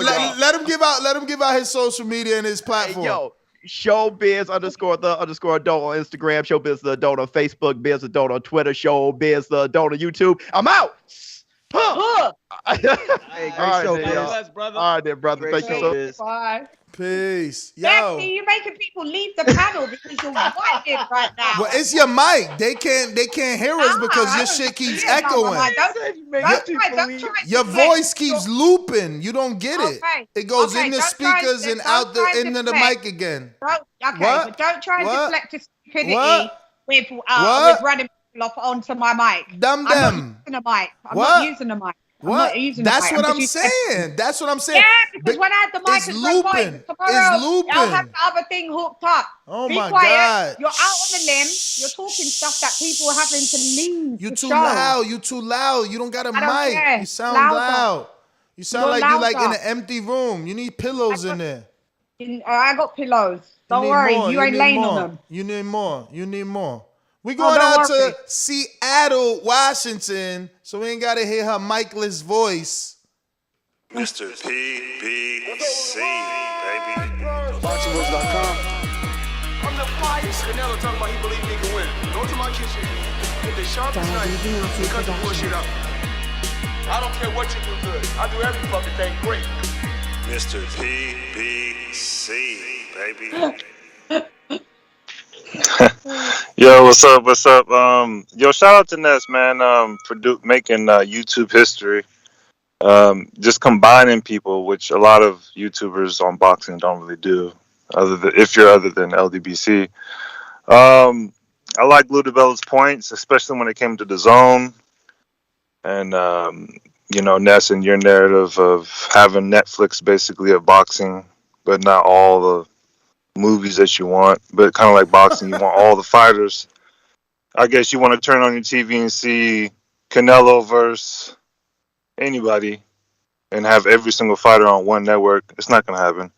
Lou DiBella told you that. I'm still with Lou DiBella and his platform of understanding that the best way to make boxing great again is to get rid of these overly priced deals and overly priced fights and just have real fights. For big fights and regular fights, you get paid regularly. I think that's the number one way to get all these fighters to fight. Big fights, you get paid big bucks. Little fights, you get a bonus like UFC if you get a good fight in. That's my call. All right. We got James in Huntsville. How you doing? Oh, good afternoon to everybody in the panel. What up? What up? Hey Mario, man, Tank beats the shit out of Khan, man. Like for real, man. Like, well, let me ask you this, man. Wouldn't you say that Tank is a better fighter than Danny Garcia and Lamont Peterson that both beat Amir Khan? Yes. So, when your right mind thinks that Tank wouldn't do the same? Well, because styles make fights. Danny Garcia won the one Nah, time he man. would have won out of 10 fights that they would have fought, and Lamont Peterson should have lost. Nah, man. Stop wishing on the star, Mario. It's all good, man. Also, man, Keith, yeah, man. If Keith loses the Tank, man, he was never really truly a contender anyway. So if he lost the Tank, he might as well just go ahead and just chill with his family, just be a family man. And he seemed like he'll be a good commentator. Other than that, man, Tank's name is bigger than all the other welterweights. So I'm gonna go ahead and say on a hot take that if the Pacquiao and Spence fight is fairly competitive, don't be surprised if Pacquiao only wants big fights that he won't consider a Tank fight to retire his career. And that's my call. All right. I got James Payne Lethal. What up? James Payne is my name, partner, how about you? Standing on my property and I'm gonna see about you. If I come out on my porch, I see you chilling in your wheel. Boy, I hope you know somebody better be waiting on the bitch. James Payne, baby, see me pissing on the post. If we're playing basketball, you might see me in the post. TBV, bueno dia. Shout out to the panel, everybody on here. Showbiz, the adult just checked out this legendary shit, man. I like what y'all doing. We got Punch Drunk over there. Lady Sean representing. Cheerio. And on the topic, man, I do not want to see Tank and Amir Khan. I mean, they'll do it anyway because, I mean, that'll generate some funds. I think on the live gay side pay-per-view, I really don't see that boosting Tank's numbers. But another person like Thurman, I could see that doing 3, possibly even scratching the surface on maybe 400,000 pay-per-view buys because Thurman is going to do the talking and sell their pay-per-view. I see Thurman winning that fight, but Tank against Amir Khan, I see that just devastation, man. The facts of it is, I mean, Amir Khan, he's a dented soda can. You know what I'm saying? We done seen him get banged up by every real competition he done faced. So I don't think that's an attractive fight. But I appreciate the show. I was late to the party, but better late than never. So y'all keep holding it down. Thank you. JT, did I miss you, man? My bad. I don't know if you still want it. It might be too late. Text me, I guess. I'm going to keep it moving. Jonathan Sims, what up? What up, TBV family? Can y'all hear me? Yes, sir. All right. So, hey, first and foremost, congrats on that belt, man. It looks pretty cool. Oh, shout out for the Border Wars? Yeah, I thought that was pretty cool. The women's belt, that's what's up, man. You know, much blessings to you, and I know it's going to be successful. So just keep at it, Ness. You always do a good job when you put your hands on it. It's like the Midas touch. It turns into gold. So keep going, man. Appreciate it. Yeah, for sure, brother. I thought Lou dropped a lot of knowledge, you know, when he came on the call as far as like the ratings and stuff being on TV. However, I do feel like the last super chat sent to him forced him to contradict himself and basically tell Ness that he was right with Al going to DAZN because he mentioned the word consolidation. So clearly a consolidation is what the sport needs. Now, to your question, Ness, about how do we make the change, it's a great question. And the emphasis on your O, that's not smart to do because the whole purpose of an O being so special is only a few people can do it. So I don't think that's smart. And the whole taking us serious, you got to take yourself serious. What business proposal do you have to these promoters and managers? What, you know, maybe like Ness is saying, maybe y'all need to have a YouTube community where y'all are all under one umbrella and y'all function that way. But with the sport being so dispersed and then the commentators being dispersed, where does the, you know, network, where does the chain, where does that osmosis happen? You know, you have to have that in this professional sport, and it's not there. So, you know, I think what you got to do is we got to really address this belt situation, stop putting so much emphasis on these belts. And like what you're doing with Border Wars, 1 belt per division, that is always going to be the problem. Until you fix that, then it's always going to be a wild, wild west with the situation. So one other thing before I go, you know, a lot of people are complaining about Canelo fighting Bivol at this catch weight. Canelo is playing chess and y'all dudes is playing checkers. The reason why he's fighting a man at a catch weight is because he's coming back down the fight plant. So why would he go all that weight if he don't have to, just to come back down? Have y'all seen the examples of people who climb up in weight and come back down? This is why Canelo's king, and y'all just sit behind the laptop. He's doing it for a reason. You may not like it, but that's the position he's in, and this is what y'all wanted with this whole A-side and the king of boxing. So let the man do what he do, and you sit back, pay your money, and enjoy the show. That's my call. We got LV Slugger. LV Slugger. What up?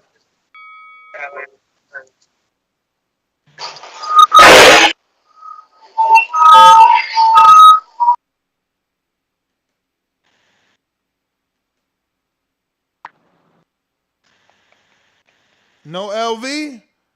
All right, we're going out to Bo in Bama. One of the fighters is going to lose, and no matter what, Don King's going to win. That's the way it's supposed to be. It's in America, man. That's enterprise. I didn't write the rules. I revolutionized the pay scale in boxing. I paid fighters more money than anyone in the history of the sport. That is a true fact. You know what I mean? That has been done. So, only thing I can be guilty of is hitting them in the head with $100 bills, giving them dignity, pride, and a lot of money. So now, whatever it is more than what they could get from any adversary of mine. Otherwise, they wouldn't be with me. Yo, shout out Tabo, Riddick Bowe, Bo Mack, and Bo Jackson. Shout out to the panel, everyone on the panel, and the guests that came in as well. Shout out to everybody, man. Imagine this. Do you think any 175 pounder like Bivol, Better Beef, any of those guys, you think any of those guys could move up and be one of the top 3 heavyweights right now? Just straight up yes or no. It ain't really a man. Trick question or nothing like that. No. No. So I asked that just to bounce off my point from last night that I feel Michael Spinks again is the greatest light heavyweight of all time, because after again he went undisputed at light heavyweight, he moved up and beat the 48-0 Larry Holmes twice back to back.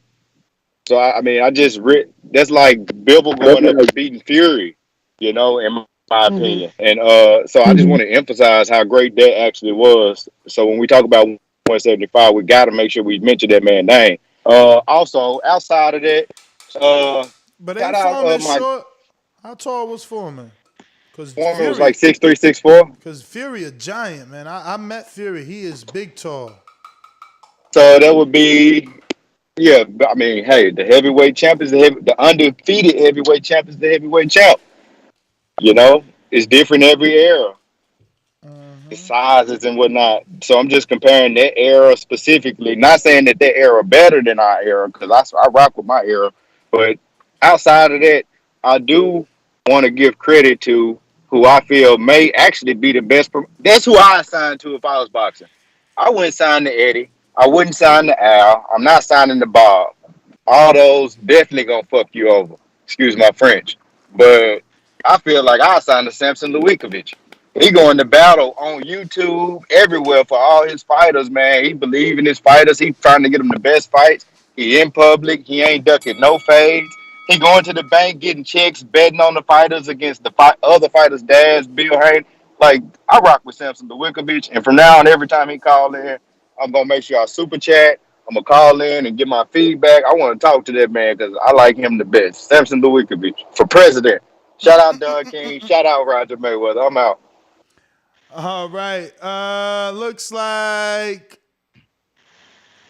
LV trying you one more time. If not, Majid, what up? Sean, come on, girl. What? What? You ain't got no mic, so everything you do, we hear. We heard you fart. I didn't fart. I moved the laptop. Exactly. Nerd. So now we both know. Now we Such a both nerd. know that moving You're the nerding, laptop lad. makes noise. Shush. Get on to the next call. Majid ain't going. We going to NO. What up? Such a nerd. I'm a nerd. You are. Ain't nothing wrong with being a nerd in 2021. Very That was nice. back in the day. It was corny. Nerds is rich right now. Look at Bill Gates. You rich. All right. All That's right. what I made. You heard what the caller said, right? What? It was about the with Samson. Yeah. But if it wasn't for this platform, when's the last time we heard about Samson? Exactamente. No, listen. I'm not against you, Punch. I just feel like we still got to work. Like the people that did get on TV or whatever positions they got bigger platforms. It's just that's how I look at it. Like I ain't knocking myself because I'm saying my excuse is I ain't doing the numbers. They doing numbers. When you doing numbers, that's why Jake Paul is there, right? Because he's like influencing. You know what I'm saying? If you are an influencer, look at these dudes is getting love because of their social media, right? And when you an influencer because you influencing people to do specific. I'm not saying that we not, because we all are. We all got our audiences, you know what I'm saying? But they just looking for more. I wish it was as easy as that, you know, because I want to be there too. I just, but again, I don't. You know, I do, but I don't, because you know they gonna censor you. We ain't gonna be able to. We ain't gonna be able to do what we do right now. Like you gonna go to Showtime and you know get fired like Paulie, like Paulie. You know what I mean? Yeah. Do you know what? Especially you. You ain't getting hired, man. Ella B gonna walk up like, "Oh, y'all hired this dude? Get him out of here, man." You know your whole channel. There's a guy that runs a boxing channel here called Ade. Big up for Ade. He's got and he just got employed by DAZN. And now you know when you watch his boxing channel, it's all biased now. It's all like it's either biased or you can't say the things that you really want to say. Yeah. It's either you want to cross over to the next, the next part, or do you? Do you understand? Because you have to compromise a lot of stuff if you get employed by, the top dogs and you still run your YouTube channel. What would you do? I just want to get bigger here, honestly, because that was the beauty of Howard Stern. You know what I mean? That's the beauty of Rogan. Like they cannot be censored or filtered. Like I don't even know what Rogan sounds like over there on Spotify now. You understand? But Joe Budden's, not censorship, man. Saying whatever the fuck I want to say, how I want to say it. That's me. Like even now, I'm getting commentating gigs. They know they hiring me. I'm going to drop an F-bomb and some shit when a nigga get knocked out. You know what I'm saying? It's going down. Mm-hmm. You know what you hiring me for. Because, if you don't want that, you better say, like, hey, we watched some of your previous broadcasts. Try not to say that. If you ain't had that conversation, you knew what you was getting. You knew what you was getting. Exactly. But see, that's the beauty of having multiple platforms, several platforms like Triller. You could do that on Triller. Man, I do it on his own. But I need to do it on Triller, man. My man was blowing the other day. I was watching that shit. He was just smoking and shit. Oh, man.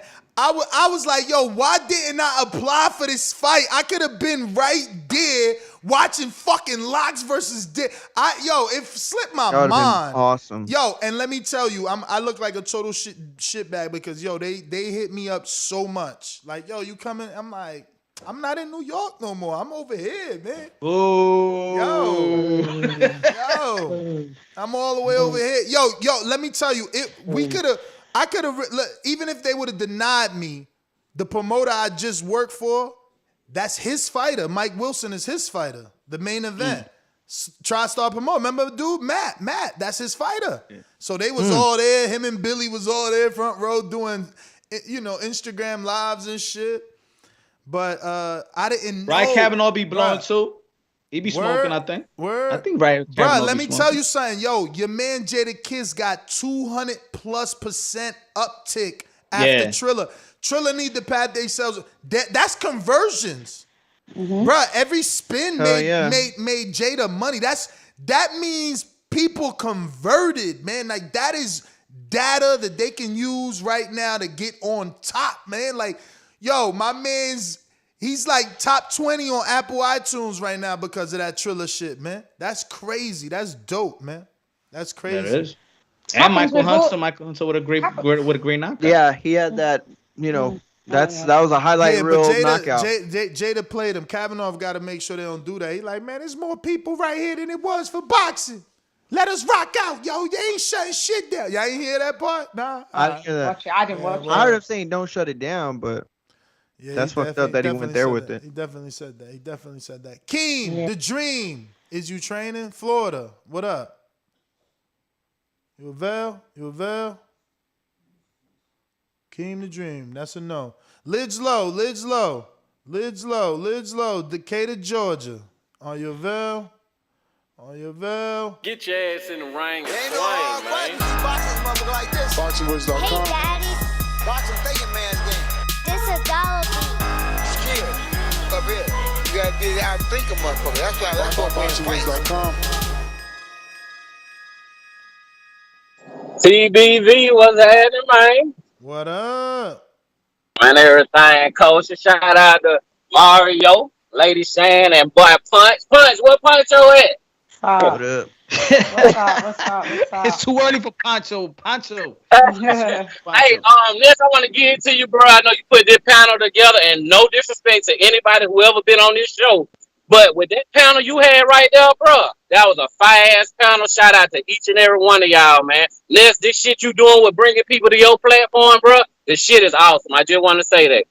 Punch, to what you said about bringing some of y'all YouTube people to the main scene, I agree, bro. Cause like you said, Ness on his 7 days, 6 days a week, bro. I listen to this dude every day, dog. You understand me? And it's some YouTube creators I just can't listen to. I listen to that shit and I be like, you know what I'm saying? But shout out to all of y'all. Ness, if y'all shit ever get pushed to go mainstream, I know you still want to do your thing, and I will hope that you continue doing your thing. But I would love to see y'all on a big screen, bro, talking y'all shit. Cause real shit, that would bring more fans to the sport. You know what I'm saying? Boxers can only do so much. The promoters fucking it up. You got the managers, they in between. But when we got motherfuckers like y'all, excuse the language, they talk that shit that we talk, that's what the fans really resonate with, bro. You dig what I'm saying? So I hope everything come to fruition for each and every one of y'all, man. I love this boxing shit. I'm going to continue to love this shit, even with all the corrupt shit. You understand? I still want to see motherfuckers fight. So shout out to everybody. Y'all keep doing y'all thing. And let's keep bringing people on your platform, bro. I love how these different thoughts entwine with each other. You dig what I'm saying? So shout out to everybody. Shout out to Baldy. Border Wars 12. Get your ass in the ring and swing. Unfinished business in Watertown. I'm out there count, man. Let's go. Yeah, man. I want to get more people on. I've reached out to a few. It looks like some people just don't want to come on, man. But we gonna keep pushing. You know, tell your favorite content creator to come on if that's what you want. You know, you want to see him or her on. You got to say that. You know what I mean? But I'm definitely doing whoever y'all ask. You could go to sleep at night knowing I at least put that message in and say, hey, I would like to have you on my show as a guest panelist. I got no problems with that. That being said, if you haven't already done so, subscribe to my YouTube channel right here at youtube.com/The Boxing Voice. It's very important. Hit that thumbs up button. It's going to put this show in the eyes of other fight fans and maybe even other promoters so that we can have candid interviews more frequently with Eddie Hearn and Lou DiBella and Bob Arams of the world. Also, we got a counterpunch from my man Dom. He sent Dos Ekis. He wants 2 of them. But yeah, what up, Dom?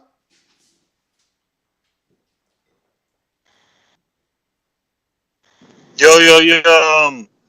I wanted to say, when it comes to you, Ness, I think, you know, the dopest thing you've been doing is getting people on here, you know, and not being scared to talk, you know, especially to argue. I would like to see Boxing Ego since, you know, he likes to block motherfuckers a lot. I reached out, and, man. No answer. And, you know, you need to stop with this narrative of the Zone being the Netflix of boxing. I don't want to tune into the Zone and see Triple G, Duck, Demetrius Andrade, and Canelo have A-side tactics and 2-hour-long ring walk. I just want to see boxing. And, you know, shout out to the people who have, you know, you have callers call in and they definitely start laughing and smart remarks. If that's going to be your thing, then it don't work. That's my call. Yo, it's crazy. Kid Galahad just signed a new deal. See who it is to win a title. That's why WBA's in business. That was a great fight. As soon as he wins that IBF, bang, they got him a new little contract, multi-fight deal with Matchroom. It's crazy too, because remember Al was trying to get him, and that was the rumor. Al was trying to get him for that vacant title shot, and put him in a 3-fight deal. Over here then.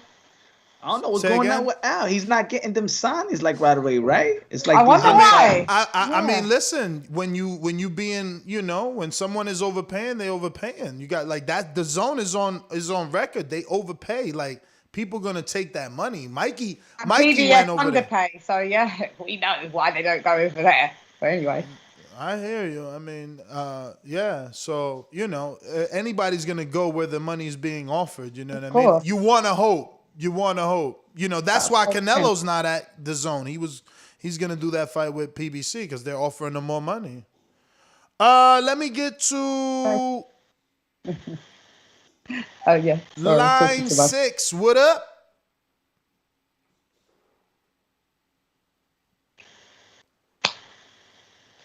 Line 6, read. Is that a no? All right. He said no. All right. Big Nick in the UK. Oh wait, did somebody come Okay. on? Okay.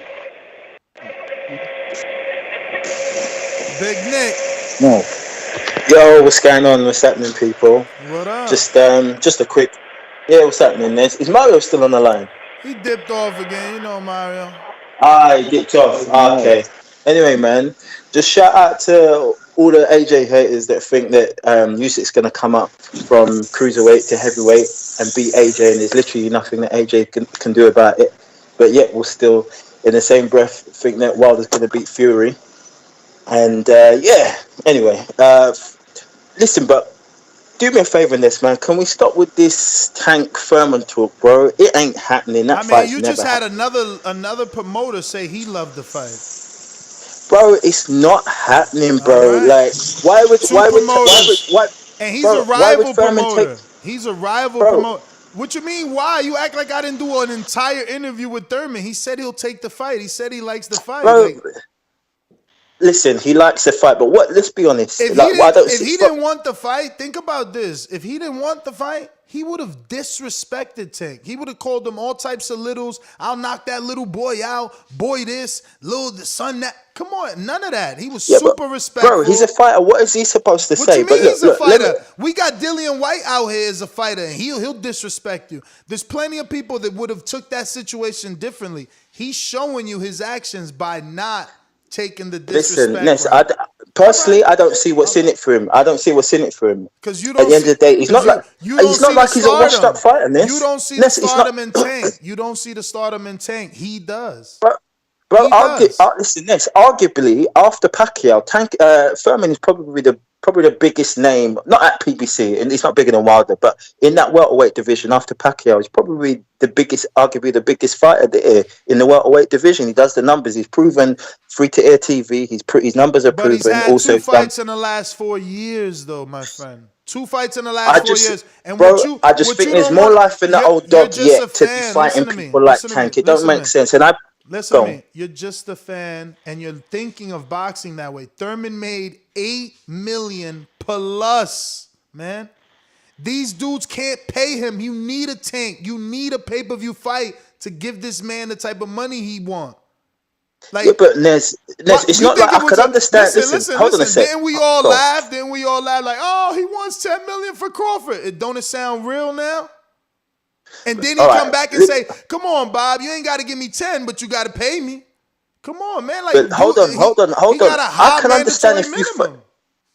Yes, I can understand if you fight that fight after you fought Crawford and Spence, but not before Bro, you you fought got them Spence guys. out But here you telling fight that you he fight at ain't the fighting end. you. Spence saying he ain't fighting you. You already fought Danny and beat him. You already fought Sean and beat him. What you gonna do? Fight Ennis? No, he ain't on pay-per-view. He ain't selling out. What you talking about? You not looking at boxing. You only acting like a fan. That's all I'm saying. No, I'm not looking at it like that. I'm not looking at it like that. I'm just Listen, he saying won it. his Look, rematch. to be He fair, didn't so get you it. would rather. So Ness, you're telling me you would rather watch Furman fight Tank, who's got to come up an extra weight division, than see Furman v Spence or Crawford? Come on, bro. Not everything is about money, champ. Not everything is about But money. it's true about Thurman. Thurman gave a lot of Bud Crawford a lot of obstacles when it was about Crawford wanted to fight Thurman. But when it came to Gervonta Tank Davis, he took it like light. Like, yeah, I would like to fight him. It's kind of weird though. It's Kinda not weird. It's called in-house, man. It's called in-house. He know he gonna get what he worth with Al. When has he not?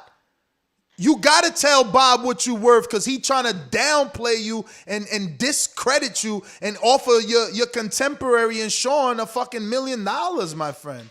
It's different. But he was like that before numbers was even talked about. Who? Thurman? Thurman Nah. about Bud. Like he got to do this. He got to fight this person.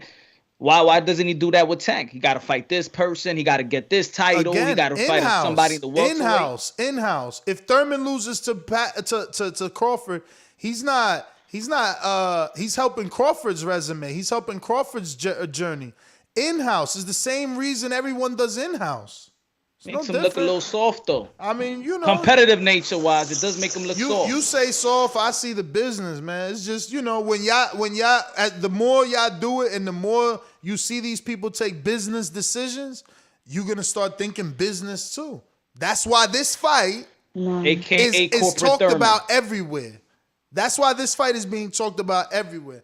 Everybody's made memes, written stories, done videos. Now we got 2 promoters talking about it, but somehow y'all think it ain't real. And one of those promoters is actually his promoter for Tank. But let me go to I didn't say it's not real. That's why he don't got the killer instinct. That's why he said after the PBC and the PBC podcast, after the Manny Pacquiao fight, he said he couldn't find his killer instinct. That's Thurman now, I guess. He don't got no so maybe he ready to cash out. Maybe he ready to cash out. You act like that's not part of boxing. That's part of boxing, cashing out. Already. Cash out already on your investment already. Cashing out now. If you're Thurman, think about it from this angle. You fought twice in the last 4 years. You're prone to injuries. It's already documented. You've been injured multiple times throughout your career. You just got married. You just had a daughter. It's hard.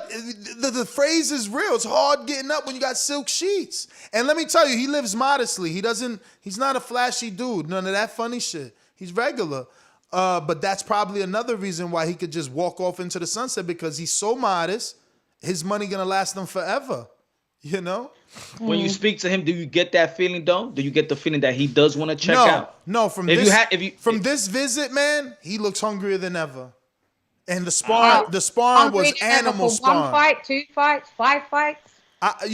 Talk about that a little bit. How was with Thurman is always going to be fight by fight because of the injuries. We got to see how fragile he really is. Is he done getting injured? Or is he still going to be injured? So it's fight by fight. But he looked fucking amazing in that sparring. How was the sparring? Amazing. He looked amazing. There's not much I can say besides him looking really, really, really good. I mean, obviously the kid is 3-0. A 3-0 and 1 draw, but it is his fighter. So it's not like he's just beating up on a 3-0. He's beating up on a dude that is his fighter that he believes in, his first and only fighter. So, I think that also says something. But that kid was like any bit of 168, 175 sparring with Thurman. And so if you saw that he's hungrier than ever, you will have that hungrier than because when we talk about the don't duck me son Thurman, now you're saying he's hungrier than ever. You still trust a Tank versus that guy that is hungry? Why not? The reason 1 million people tuned into Gennady versus Canelo is because we thought Gennady could beat Canelo. Not me, but people did. That's the whole point. That's what we need. Wilder Fury is the same thing. We need that. We need exceed the expectation. You need a fighter to exceed the expectation. We need to believe you gonna lose. Why you think Pacquiao? Mayweather? No, that's good. Mayweather Pac got that big because the world kept thinking Pacquiao could do it. No matter how many of us on YouTube was like, "You crazy? No way." We were called all types of names, and that's when racism was at an all-time high on YouTube because of that fight.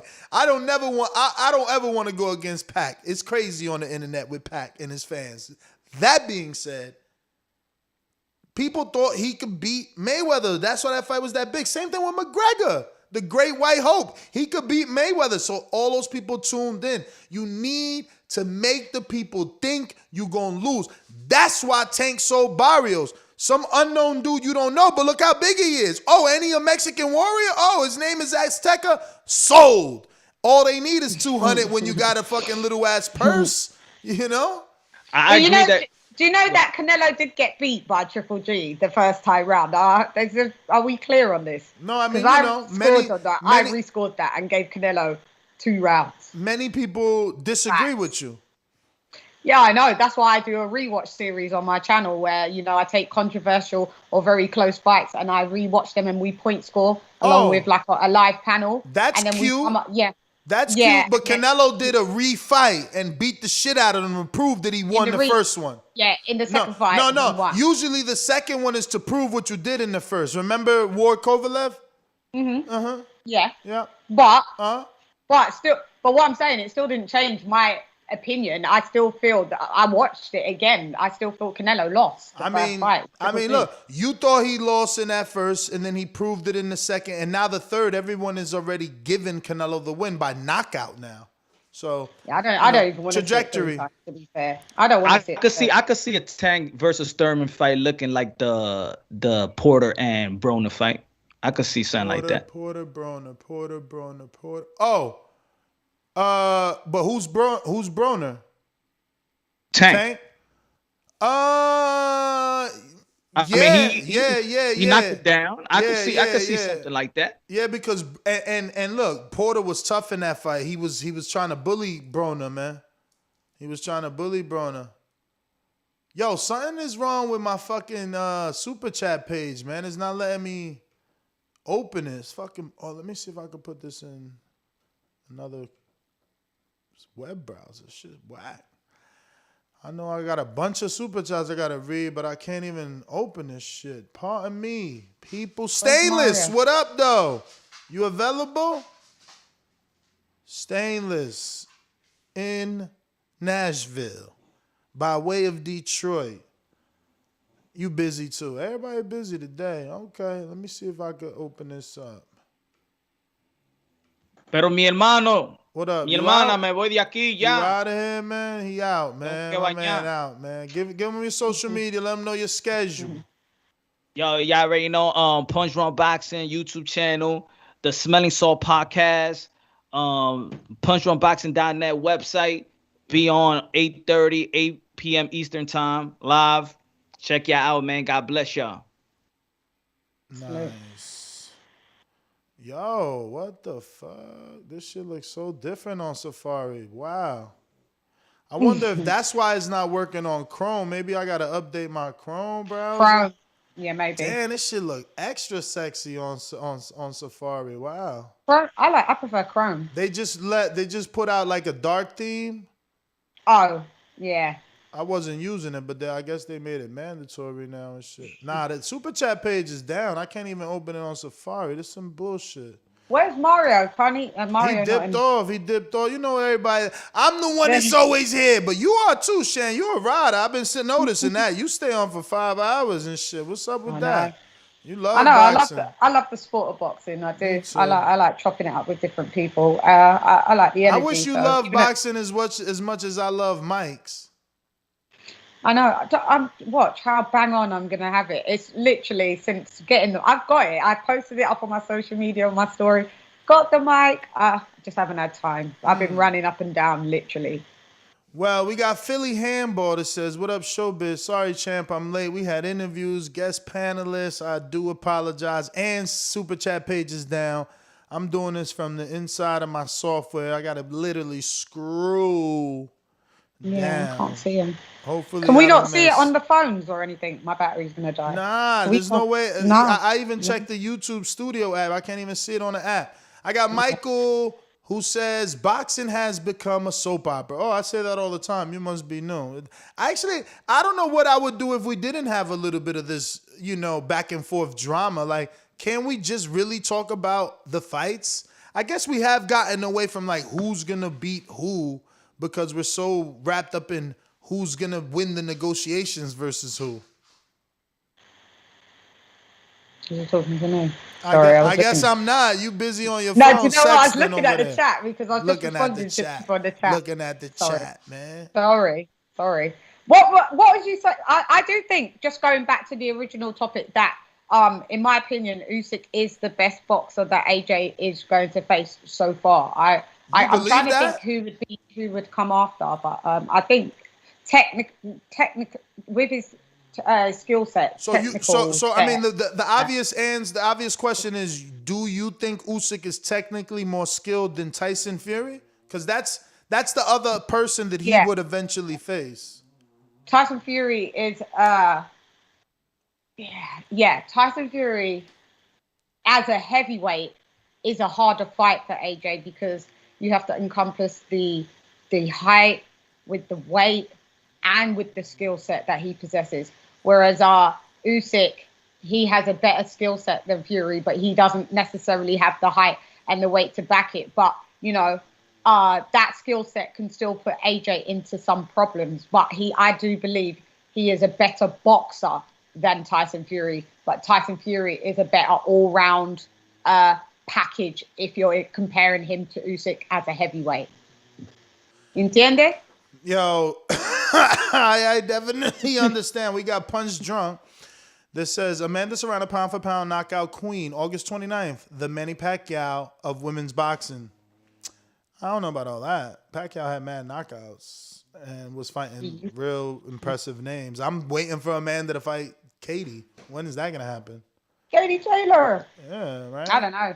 She the $1 Trillion Dream says, I'm digging this live stream. Love seeing YouTube boxing channels merge. I want to see more of this. Salute Showbiz and the Boxing Voice. Appreciate you, man. Yes, I've reached out to numerous people. I think someone told me to reach out to Aki. I reached out. We went back and forth. He said he'll let me know his availability. I reached out to Blue Blood today because someone asked about that. I reached out to, obviously we had Fred on. I reached out to Ego because someone asked about that. Reached out numerous times to my good friend, I thought, man, T Street. I don't know what's up. I want Street on. Reached out to him. Whoever y'all want, I'm down. We trying to, talk some boxing, man. Mix it up. Give you guys. Who do you want? Who do you want that you haven't had yet?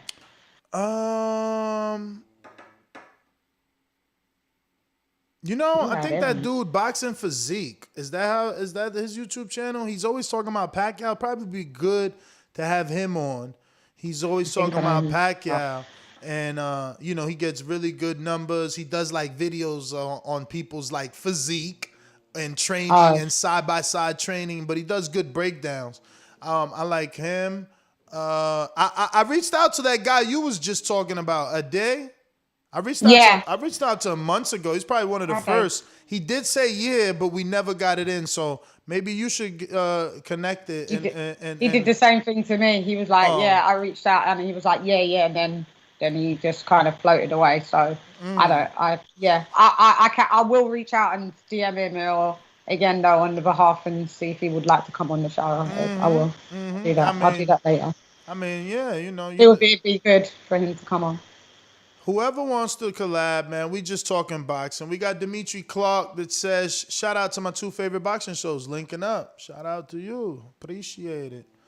We got Jay Cooley that says, let Showbiz let the light in. Oh, I'm so sorry I'm late with y'all Showbiz chats. Remember, my super chat page is down. I don't know. It's got to be a YouTube thing.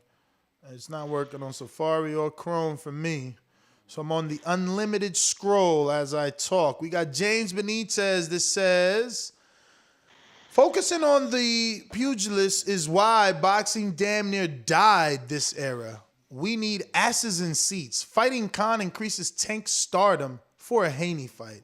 Yep. People laugh at me, but I have been doing this long enough to know that I need to build a star. We need another Pacquiao. He's 42, still fighting. He can't keep doing it for us. And his numbers are trajecting down. So they're getting tired of him. He used to sell 1 million. Like, people want to say I'm making this stuff up, but like, if I used to sell 1 million cars and now I'm only selling 600,000 cars, I'm losing money.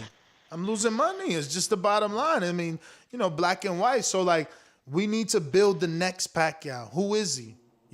Who's going to take that torch? Who's going to carry it?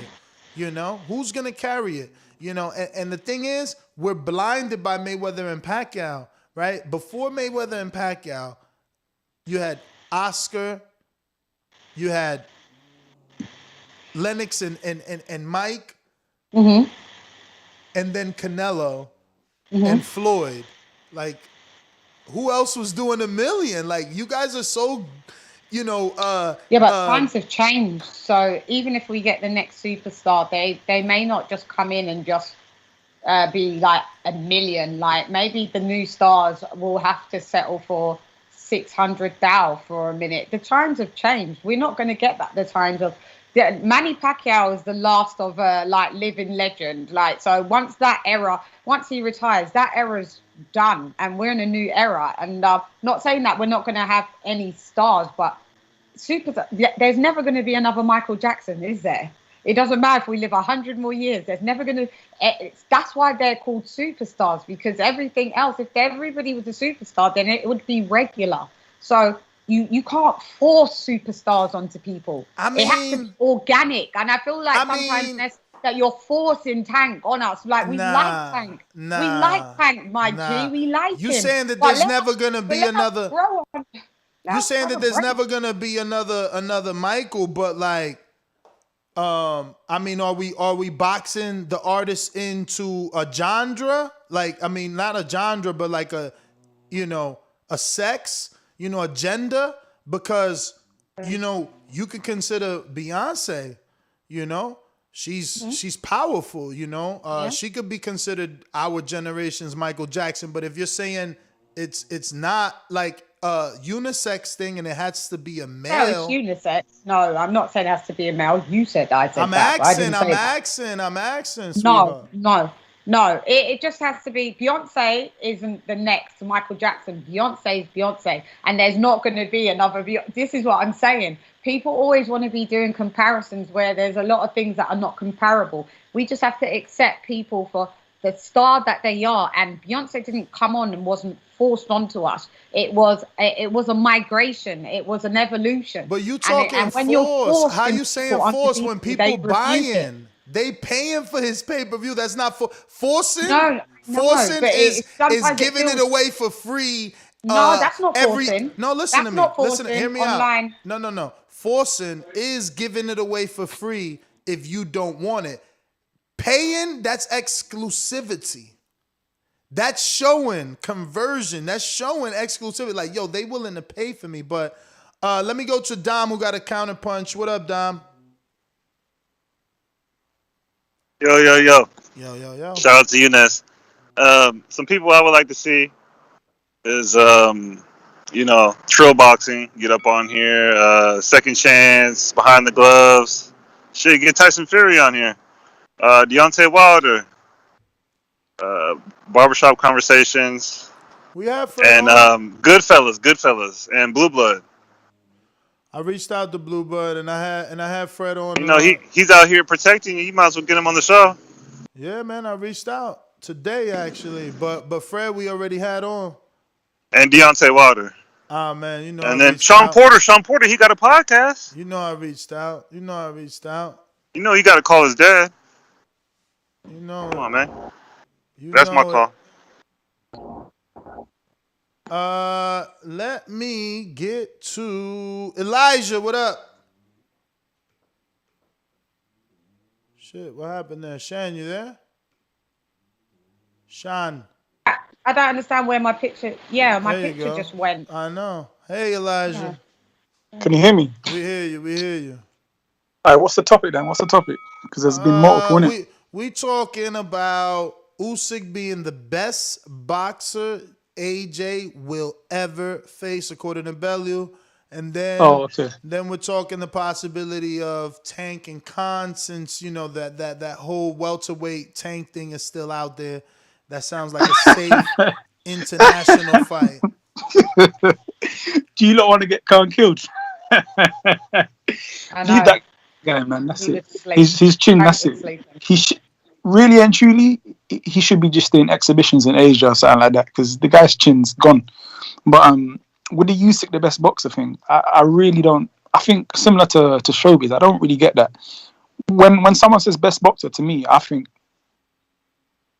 you can't beat him. But Usyk's beatable, especially at heavyweight. So that's a throwaway comment, really. Bellew does like to talk. Sometimes he talks a bit of nonsense, to be honest. But yeah, that's me. All right, Stainless doubling back, champ. Brandon, I don't think I got to you either. Stainless going una vez. Give you more. All right, what up, champ? What up? Red belt, black belt, WON green. I'm king. Undisputed GOAT, TBE. And you can catch the news first on TBV. Voice of the people now let me speak. Scientists of the sweet, BOXING. Yo, TBV was good. That's Lady Shan. What up? What up? Fire. Y'all can hear me? Nah, you got bad service right now, champ. Hey, I'm gonna jump off, jump back on in. All right, just go to the next guy. All right, we got Brandon in Cincinnati. What up? What up? What up? Sham, is our interview today or tomorrow? Yes, I was just typing you that. Oh. Yeah, problems. Do you wanna put it a bit later in the day? Shall we put it a bit later and move it? Can you? Yes. Yeah, we'll move it. I was gonna say that. Play when you here, get your life stole. If you bring it here, then the price grow. Folks jabbing and punching the line long.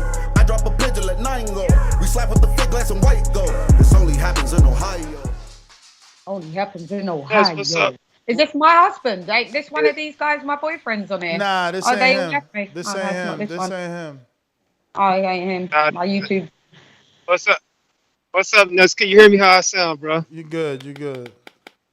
Yeah, Lady Shan. I ain't your YouTube husband, Lady Shan. But if you ever in America, trust me, you definitely got action at the kid.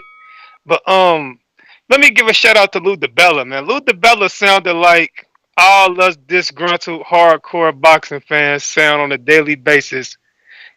That the shit we got to deal with the politics of boxing. It's good to hear a voice with some say so in the business, preach the gospel that we be preaching, because we don't really get to get on the platform and preach it like that. So shout out to him for that, man. I agree with everything that brother said. Boxing is all fucked up. It's got to get burned down and built back up for it to change. As far as the topics, AJ, is Usyk the best boxer, pure boxer? Yeah, he probably is going to be the best pure boxer. AJ's fought so far, but how many great pure boxers is it at the heavyweight division? You ain't got to be a great pure boxer in the heavyweight division to be a good name. So much of it is dictated on power. And Amir Khan and Tank, that's exactly what the fuck people like me and Lou DiBella talk about. You want me to pay $80 to watch Amir Khan just to see which way he gonna get knocked the fuck out? And that's stupid, brother. That's the problem with boxing now. I don't want to see Tank and Amir Khan. That's garbage. Let me ask you a question. Absolutely terrible. Let me ask you a question. Who had a better shot at winning, Tank or Bud versus Khan? They both gonna beat the shit out of them equally. I don't want to see that. One dude is a tougher fight. We both know that, man. There's a challenge there. No, Ness. He's moving up multiple divisions. You just mad. It's okay. Ness, can I finish my call? Ness, can I finish? You keep saying Amir Khan is questions. I ain't asked you. I'm saying Amir. You said Amir Khan is a good, safe fight. When I think of big events and shit I want to pay for, I don't think of safe fights. I want to see challenges. Barrios was a big event that you didn't want to pay for, and you didn't think it was. That wasn't a safe fight. It wasn't a safe fight. Barrio was undefeated. They never got put on his ass cheek. Hey, Shan, you hear this shit? Now they giving Barrios more credit than fucking Khan. This is unbelievable. I never at this stage. Can I finish? At this stage, would I rather see Tank fight an undefeated fighter who ain't never been put on his ass cheeks over a guy that we watched him just to see how is he gonna fall on his ass or fall on his face? I would rather see Tank fight the undefeated guy. You goddamn right. This is not 2015, bro. All right. No. That's you. But let me say this, yo, Ness, since we on the topic of who we want to see on the panel, you know what my dream panel is. Get the beautiful panel together for me, man. Get Lady Shan, get Knockouts with Nika, and get Micah K, and leave the rest of them fellas at home, and you just mediate the three beautiful women. Put it together for me, brother. That's what I want to see. You know how I get down. That's my call. Yeah, we know how you get down, perv man. Perv mode. That's how you get down. We going out to Dom. I think he got another counterpunch, right, Dom? Dama. Check your messages. You. What?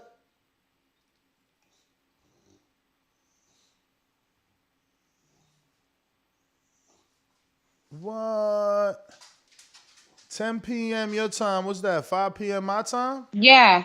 I could have just said it out loud then. That if shit that was should the whole work. point. What was the Why point? not? That's a live promo. I'm gonna be on your show at 5 p.m. That's a live promo. Yeah, live promo. Yeah, I know that. So, you want to do it at 5 p.m. Yo. Yeah. Yeah. Yeah. Start my shit over because I got cut off.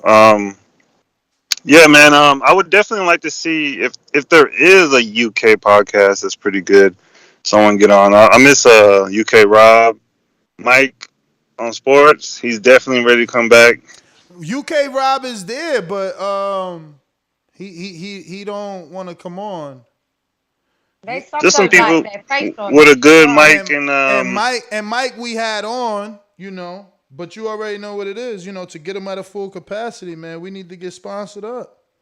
Yeah, or some rappers and shit. There's some rappers out there that like boxing. Or one of the Mayweather boxing channel. Yo, hey, why you don't holla at Gilly the Kid? Get him up on here, man. Hell yeah, we need that. Have a good debate with him and Nori. Who? Cameron would be good too. Nori. Yeah, let's get it. Oh, Nori would be amazing. Nori would be dope. That would be like, whoa. Yeah, I was bumping Nori yesterday.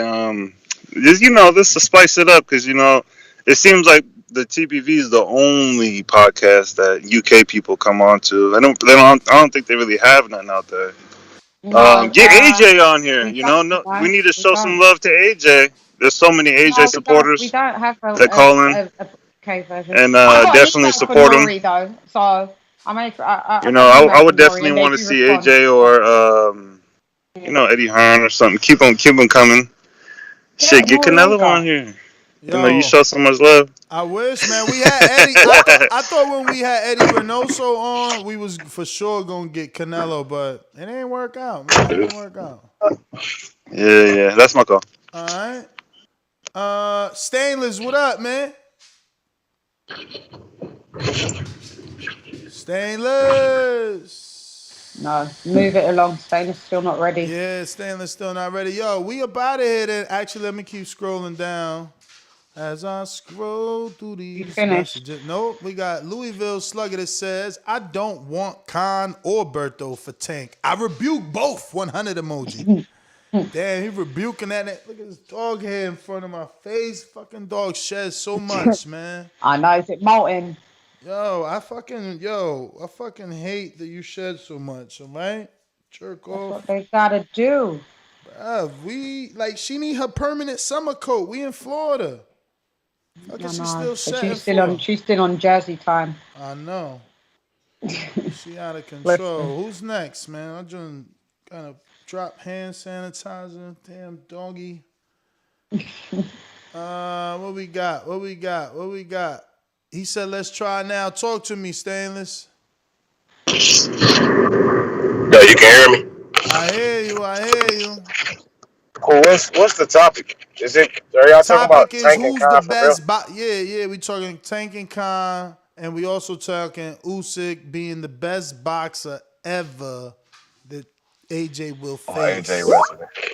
That's a better topic than the Tank and Khan, man. Real talk. Khan, the only fight Khan need is that Kell Brook fight. They need to do like a Mike Tyson, Roy Jones on Triller style. Old dudes get it out because Khan can aim for Brook Eye and Brook can aim for Khan Chin. Like that's not a real conversation, man. I'm sorry, man. I respect to both fighters, respect to all fighters, but that we talking high caliber and Tank's pretty much on pay-per-view now. Like that's not a fight worth my money. Even on regular TV, it's something that I would laugh at. Usyk being the best that AJ has faced so far. I think I'm gonna still stick with old Vlad. I don't know if Usyk has the power or the size to deal with AJ. I mean, technically speaking, yeah, he's the better boxer, obviously. But I don't know if he has the size, and the power to keep AJ respectful. AJ could just walk through him for all we know. It still remains to be seen. I love Derek Chisora. He's one of my favorite UK heavyweights and favorite UK fighters because of his press conference. Man, he built up a fight. He know how to build a fight better than anybody I've ever seen. But I don't think that he's a good test for Usyk. But his power as compared to AJ's, those are two different levels for me right now. Chisora's got a lot of time on AJ, and I know power's is the last thing to go, but it doesn't mean it doesn't dissipate. Right. But either way, it's a good fight that I'm excited for. So, I can't wait to see how it turns out. Really, that's all I got. So, as I always say, please make sure you push the thumbs up. Share this in every episode of the Boxing Voice podcast. This is TBV for life. And if you ain't on Patreon, you a pendejo. Shout out to El Camino. Peace. All right, we got Edwin Solano that says, did somebody jump on? That's just Shan with mad background. You got the whole, it's like a fan just blowing at your mic. No. Edwin. Can you hear it's my laptop maybe that you can hear? More than likely. More than likely. We definitely hear like a fan. But listen, Edwin Solano says they can promote Davis as the next Henry Armstrong. We got DGO. I don't know. He says the richest division besides heavyweight is 168, not welterweight. Whatever. You're crazy. What is he talking about? Why would you say that? Because Canelo? The richest division is who? 168. I guess he's saying that because of Canelo, but how is it the richest division if only Canelo's the one could get that type of money? Yeah, 148, 147, everybody could eat at a lovely rate. You know what I'm saying? The guy Troy King that you had on wrist, big up to Troy King, but man, Troy King did not even know Queensbury boxing rules. Ooh, she's coming for him. I couldn't believe it. That's why I was hitting you like, yo, I just checked those rules out. He wrong. I knew he was wrong before checking the rules out. He was trying to say a push is not a point deductible. It's not. It's a point deduct. You can deduct. Nah, it's because he's biased. He sparred with Khan. He worked with Virgil, so he's biased. You know what I'm saying? He won't say that, but I think so. That's my opinion. Carlos Diaz says TBV bringing the great panel. Fire emoji, flexing emoji. Thank you. Glad you guys enjoy Lady Sean. She thought I wasn't gonna get her on no more. She's like, "Am I done?" I'm like, "Nah, come back." Like, I'm not that. We're not gonna always agree. Like, I'm sure it's gonna get toxic when there's another fighter that you like versus my fighter. Yeah.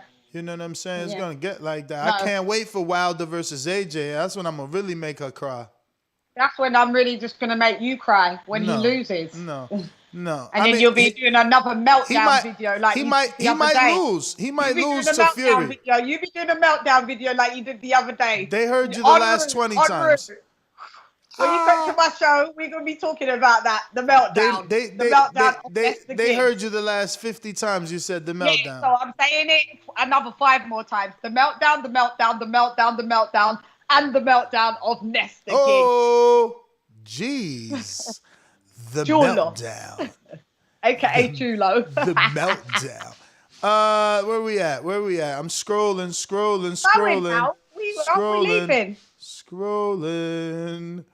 You like hanging out with me, but I do gotta have a life in between our two interviews. Huh? We read out all the super chats. So I'm scrolling. The thing is, I'm on this unlimited scroll until they guess update whatever the hell is going on. Okay, there goes one. $1 Trillion Dream says, "Love what you're doing, Ness. Can we get Blue Blood on?" I actually messaged them. I think it was because of you, so I messaged them. Counterpunch from Mr. PBC. Counterpunch. Okay. Yo. I would definitely think that Usyk can give problems. I mean, he's a little bit taller than Fat Boy Andy, and he's getting a little bit big. And he does that weird, running on the beach talk, saying Anthony Joshua's name. He's coming for him. And I would definitely love to see the Bodega Boys and Nestor Gibbs on one show. Like this is Samaro? Yes. Bro, I promise you, if we seen each other, that could happen because the No, last I remember. Hey, the last time remember we you seen ran each into other, them. yeah, I seen that. They follow you. yeah, They fuck with you. I see. When I was walking by and then which one? So it's Diesel's the It was Dominican one, Mero. Yeah. Mero Yep. saluted. I'm like, what the fuck? He know me and shit. I'm like, what up, yo? But he was on the Showtime platform, doing the Yo, the get thing, him, but man. Stop yeah, being. You're already there. You're already there. I gotta see, man. I gotta see it. What's he on Instagram? He on Instagram. He fucks with Mero? Showtime and Is it shit. Mero? You can get the plug in and shit. He's already doing commentary for boxing. I would definitely love to see who their favorite fighter So is. this is him. It says show Desus and Mero, but then this is like the show. This ain't Yo, his reach personal. out to the nigga. You know This ain't that'd his be personal filthy. though. This ain't his personal though. But Hit I'ma him up. try. Hit up Bill to hit up Showtime. Damn. And then also Bill hit up Sean Porter's dad to hit up Sean Porter. You got to just go through the loops Yeah, you and could get to just the go through. hoops. You got a black book of these people. Come on now. Yeah, man. Come on, man. Stop this nonsense. No, I'm gonna have And to. and Lady Shan, I'm gonna tell Al to yo, hook we it up. we need to start a GoFundMe for the mic. You sound like I've got one. apocalyptic I've She got a bought new two. one. mic She and said shit. she bought two. Yeah, I don't need to go fund me. I make. I Yo, make some money. get JP. Alright, He'll when be it's something more your expensive, sugar I'll need daddy. to go fund me. Get JP. Well, He's your sugar daddy. He'll buy you a new one. That's who, my call. AJ or Ness? No, JP, the one that's your boyfriend. Yeah. Oh well, JP Ness is my side guy as well. Ness is my side guy. Oh. JP's the sugar daddy. Come on now, get him to buy you a new JP's mic. the He sugar got daddy. it. Ness is the side guy. Oh. And don't worry. That's my call. I can. I'll have the new mics here. I'll have it all set up. Yo, My so apologies. why don't he got his own Instagram? Somebody gotta hit me Who? up. Kenny Porter. No, Mero. Desus and Mero. Yeah, but not Desus, just Mero. Even though Desus is Dominican, he gonna be like, oh, Bodega boy, what up? You know what I'm saying? Right from the door. But it was Mero. We here. You know what I'm saying? Maybe just go through Desus to get to Mero. You gotta do what you gotta do at the end of the That day, would that would be a dope collab. I gotta get my boy Ak from Ak and Barack on, man, and Barack too, man. I ain't had them on in a minute. I'd like that. You had my guy on the other day, Bo, Three Kings. That's my guy. Yeah. That's my He guy. gotta come back too. I'm trying to get Marshall from Boxing Sweet Science. I don't know who that is. I think it's Marshall Brandon, maybe. Oh Is it? shit, my man Fox Cannon Sweet on Science. point like an arrow. B. And there's other guys, but they don't come on camera. Yo, You know, I wish there's some really good Instagram told you if somebody was following you without you unfollowing. That's the only way you know. If you unfollow. No, search their follow. Click for their followers, and then click on their followers, and then Then you gotta go. No, I'm not doing it. Now I gotta go look through all they followers. No, you don't look through. You then type in the name. Damn, yo, And why it you will know tell all the you if tricks, they're yo? following that person. Why you know all the tricks? Because it's one of those things that the celebrity, you know, those channels like Shade Bra and all that. They see when people have fallen out with each other. So they check if they're following each other, so they know if they've broken up, and that's the trick that they do. So that's the only reason why I know it. Derek Lincoln with the super chat says, first panel but I think he meant first off fire panel today. Best panel today yet. Lady Shan, Showbiz, TBV, and Moonshine. Shout out. But I think we need to get, who is Khan? There was someone else that I was gonna I don't say. even know, like, how do you pronounce that? Who? Tell me the name. Is he trying to Spell it. say contender or is it contend? Oh yeah, okay. I yes, can't see it, yes, so. yes. It's the number 10. So it's Contender Rain Boxing. Who's that? Send me his IG, man. I'm gonna hit him up right now. I just hit up Murrow, man. I wish it was like iPhone. You can see the little bubbles and shit. Mm-hmm. Do you know who I'd like to have on your show? But I know Who? he don't come. Well, sometimes Bruce Vane. Have you ever reached out to him? Have you ever had him? I don't know. I'm new, so maybe you've had him. Bruce Vane. I'm out. Love Bruce. I haven't heard of him. Bruce Vane. Bruce in vain. That's what he's called. Bruce MV MF. Sorry, MF Vane. Bruce Vane. He says Bruce Vane. I'm out. He does sick commentaries. I'm gonna send you his channel. I'll send you the link over. Let's go. I don't know where you've been. Yo, I need me 140-pound, 37-year-old for Border Wars. Remember, we got Border Wars on Wednesday, 7 p.m. Eastern. Today is Monday. I'll be back with a YouTube members only live of Untitled, where we talk about everything. And I actually gave away a free sample of Untitled the other day for everybody to enjoy on YouTube, and you definitely loved it. So join us on YouTube memberships today at 7 p.m. Eastern. But before that, catch me at Come Box with Sean, where I'm going to be interviewed by Sean, and I'm going to be dodging questions that she thinks she's going to hit me with. But that's all the callers and all the chats. Ness, GTO, Sean, where could they find you? I was just about to salute. All right, so look, I keep forgetting to plug my my brand, Dum Season. Do you like my jacket? I see it, Dum Season. It's pretty fly, you know. Dumb it's girls, really dumb fly. girls, dumb sugar. But you got to stand up to show that. You can't even see that. Like. No, sorry, but yeah, I know. I will do a stand-up shot on my gram, and then you can see it on my gram. I'm gonna have. Oh, she wants to use filters and shit. She don't No, want to. You can't stand. You can't stand up right now live. You gotta wait till you get to your Instagram and Snapchat filters. I need a filter for the gram to show a jacket. Come on, show man. a jacket that I'm wearing. No, I know what you're trying to do. Anyway, you I know trying what to you're do trying the. to do. I know what you're trying to do. You don't worry. I'm trying to show the logo. We can't see it. You can't see. Hang on. You can see That the says logo. them That's all son. it is. Look, it's all jacket. whatever. Listen. Jaqueta. Peace, anyway, Lady Shine. this is my jacket, Ness. This is my jacket. Usually I have the t-shirts as well. Yo, what's the over-under? Sean is sitting on the couch with no bottoms. That's why she don't want to get up.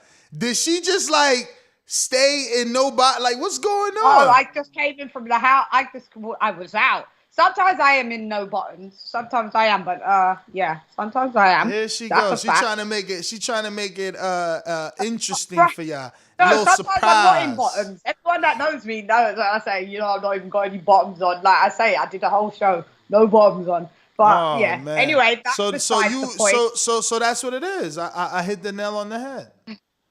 You can't show us the jacket fully because she's bottomless. Yo, so we out. Catch her on her show. We out. Anyway, catch us on me on Ness's show tomorrow. Ness on my show today. Salute to all the chat. Salute to all the panel showbiz. Mario, everybody. Ness, chulo. I'm Don't out. forget to check out that Regis Pro Grade interview. It's out on our channel. You know what I mean? Catch it now. You know, everybody gonna be talking about it later when Fight Hype posts. You might as well catch that now. You know what I'm saying? Peace. Peace.